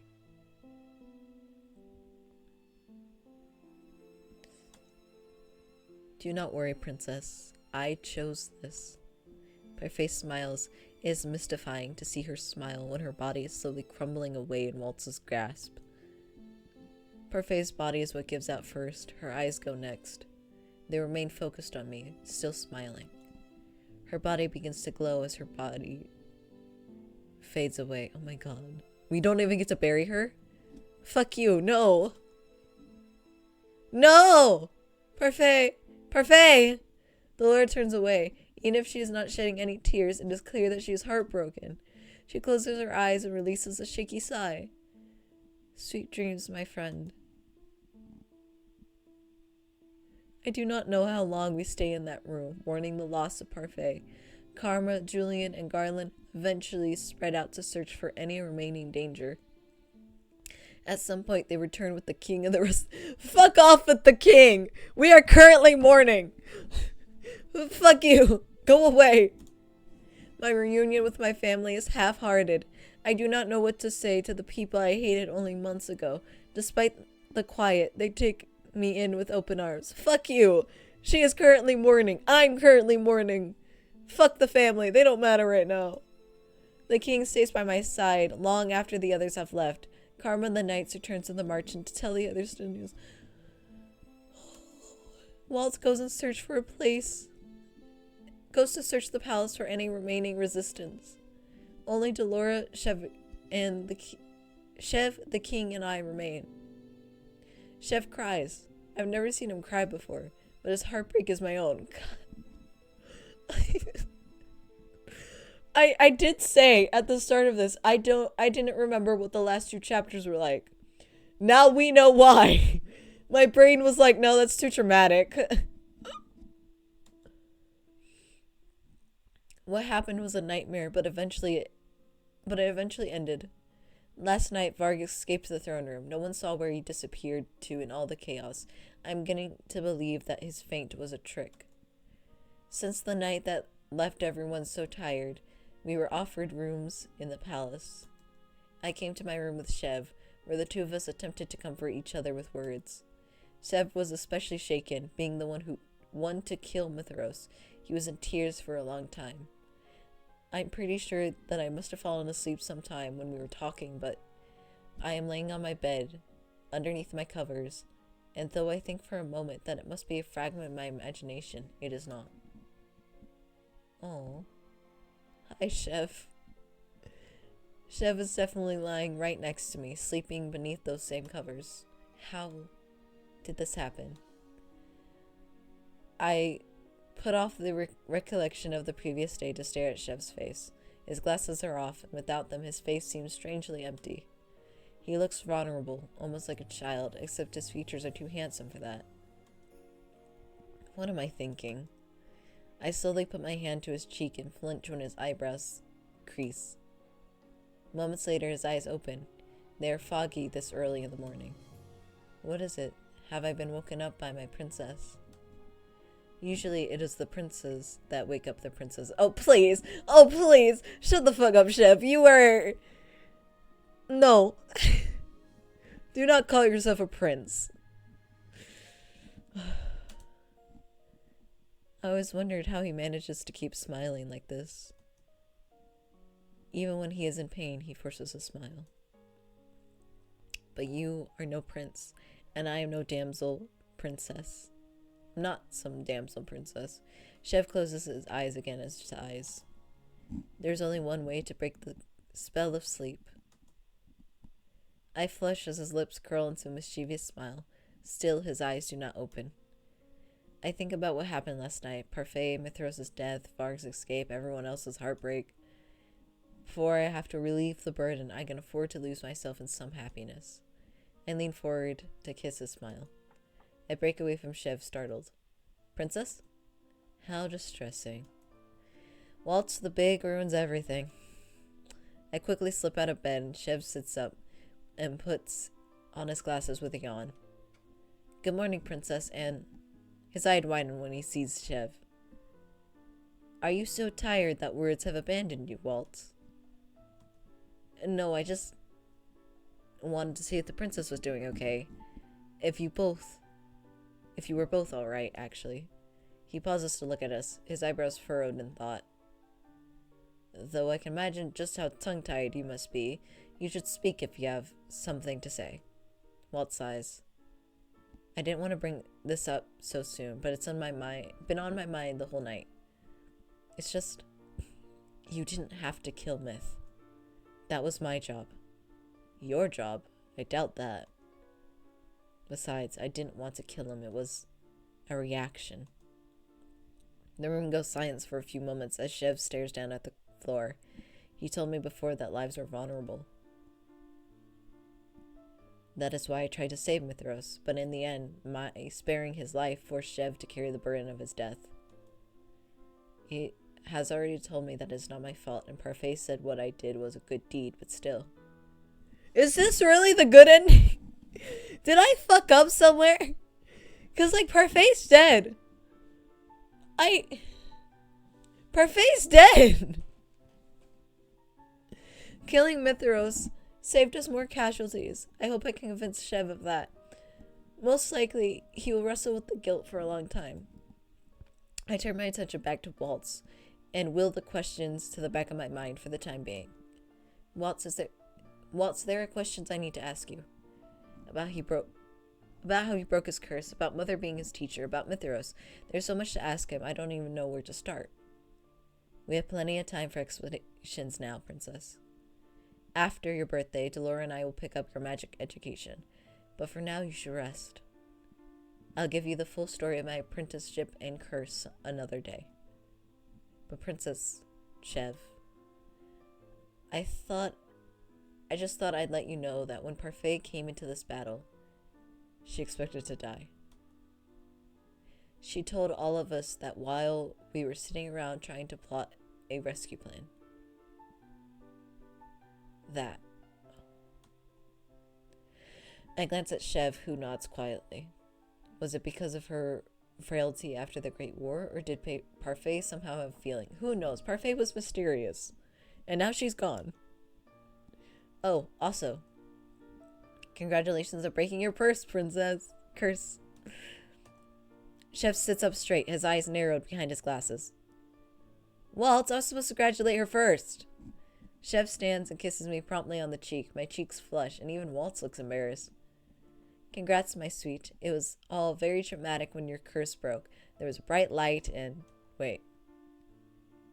Why was there no bright light when I broke my curse? Both Waltz and I burst into laughter. Shev just sighs dramatically. He leans against my shoulder, and I do not protest. I have a feeling that getting through the memory of last night might be easier with him here. If anyone could put a smile on my face, it is Shev. We hope to see you again at the Marchen soon, Princess. I will be back. After all, I have friends there. Did I speak falsely? No, of course not. It is the truth. Anyway, I need to get going. I have to explain what happened to your father, but you should talk to him privately soon. After everything that happened last night, speaking to the king is the last thing on my mind, but I suppose it must be done. Thank you, Waltz. And you, Shev, might want to ask for a guest room. But no bed is as comfortable as the princess's. I nudge him without realizing it, but Shev just laughs. We promised Waltz that we will see him and everyone else in the Marchen soon. Afterwards, Waltz hurries out and shuts the door. My eyes go to the edge of my bed, where something shiny catches my eye. Oh hey, they're still here! The glass slippers are a reminder of everything that happened yesterday. Of the fact that life goes beyond just black and white. Good and evil are subjective. In the end, life is gray, Mother. Both good and bad. But even though fairy tale endings cannot exist, I still want to live my life with everyone else. Mithros centered his life around a single person.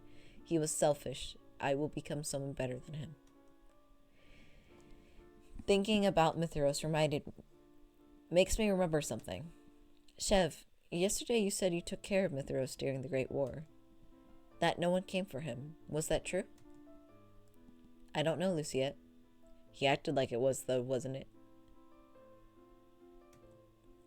So you never knew Mithros? No, I did not know him at all. I do not know if I would have been able to strike him down if I did. I don't know what burden he carried, but it seemed heavy.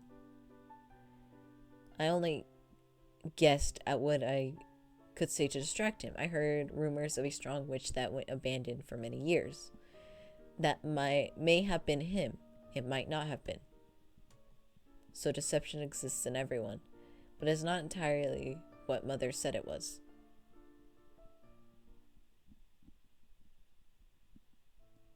Oh shit, okay. Hello. My birthday's tomorrow. I sit in the throne room speaking to my father, who has listened to my tale with patience.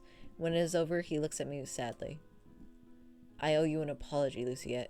The whole time you've been on your own, and I could not do a thing for you. Well, yeah, you've been a shit father.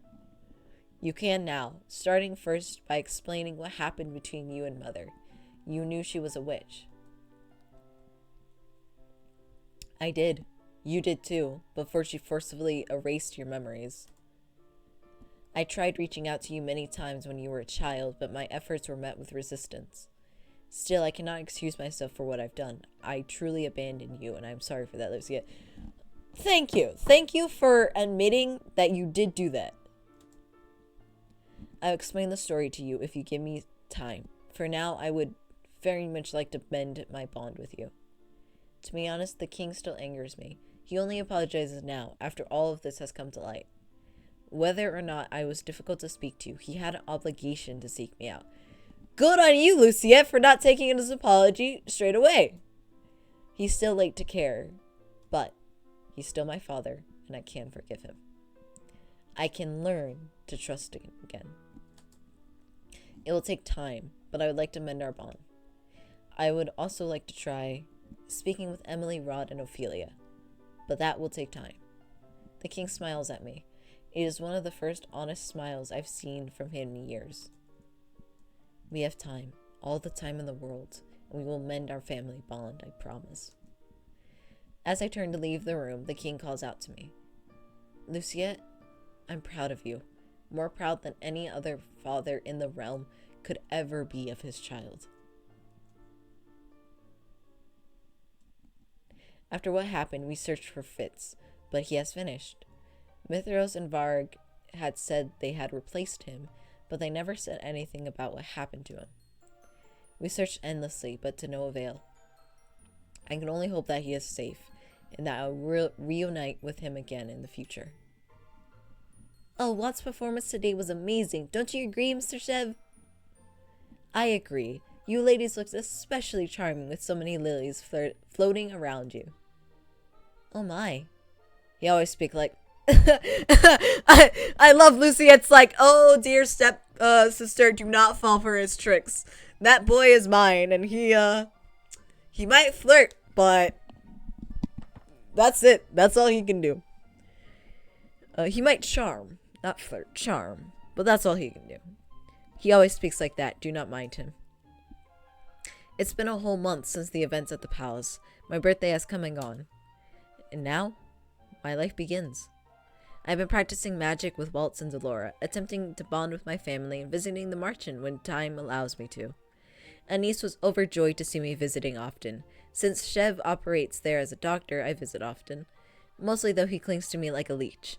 Oftentimes I find him in my bed when I could have sworn he was sleeping in the other room for the night. Sometimes at night he has nightmares, of blood on his hands, and of Mithros' death. And at those times, I am glad to be sitting right beside him, so I can promise him that things are alright. As for the fairy tale curse, I have no idea how Luciette puts up with you. Rod's voice comes out from between his lips. Now he can actually speak! Oh my god, Rod's alive! Hey, I joked about this earlier, but he's alive! Since the fairy tale curse was tied to Mother's still living soul in the crystal, her disappearance and my taking her— oh, that's exactly what I called. Her place immediately caused the root to vanish. I've been working for days to break everyone's fairy tale curses with magic, and when I am done, no one in this kingdom will have to suffer from it ever again. And now the Marchen is not just a place reserved for the cursed. Now it is open to the public. Luciette enjoys it, though. She finds my poetic weavings to be the best in the kingdom. What he means to say is, I only put up with them because of our relationship. Loving someone so much you can put up with their nonsensical poetry. I thought you were the nice one, Princess Emily. You were wrong. No, she has a point. Emily focused her attention on the musician standing off in the distance. She points excitedly, then rushes after them, pulling her brother with her. Her guards follow. Ever since the incident at the palace, we've had more security. I do not blame the king, though it can be tiring at times. Luckily, he is more lax with me. When I told him Chev was going to be there with me, he settled with having Emily and I share guards. So I get to be alone with Chev often. Father was wary of him at first, until they found out he was a renowned, whatever, doctor. Now he and Chev get along very well. It's like, oh, you're a doctor? Well, I mean, we have no use for money, but you a doctor? That's a pretty good career. Okay, I'll allow it. I think more accurately, the king saw how quickly Chev falls at the sight of Luciette and was like, yeah, no, they're fine. They'll be good. Chev takes a step closer to me and I place my hands around his arm. I no prince, nor am I a knight in shining armor. I am just a doctor who has been blessed with the most beautiful woman in this world. Aww. Chev begins to lead me through the town again. He is one of the only constants in my ever-changing life. He is the one that will always make me smile, and we share a burden, the burden of a friend's death. He is more burdened with nightmares than I am, and while I wish I could do more to help, I can at least listen to him, just like he listens to me. No matter the burden, it can be overcome. Lucia? Yes, I love you more than anything in this world. I love you too. We share one kiss, ignoring the specters in the town with a shared smile. Then we follow after Emily.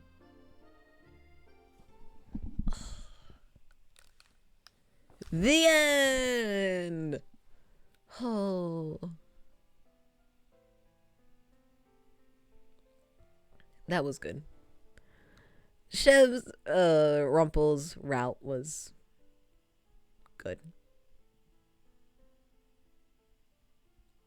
Yeah. Obviously, I have my favorite routes, so I'm biased towards my favorite routes, but this was a well-written route. I think the natural progression of Luciette in this was especially well done. I think Chev, starting out as somebody we hated to, toning it down, becoming someone we can adore.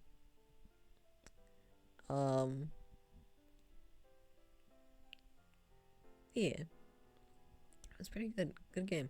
Yeah, it was really good. I'm happy. I'm still shocked that that's the good end. What the hell's the bad end? Parfait already dies. And the bad end, does Parfait live? Because if she lives, then...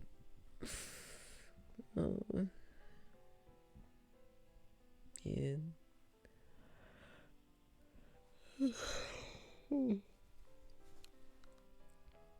But yeah, that was good.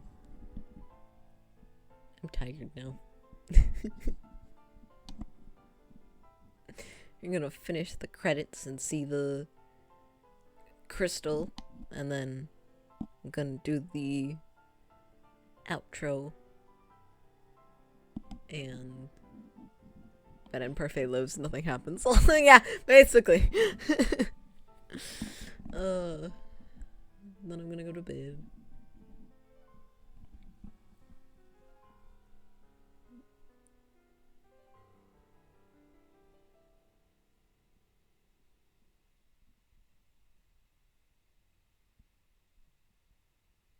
Alright.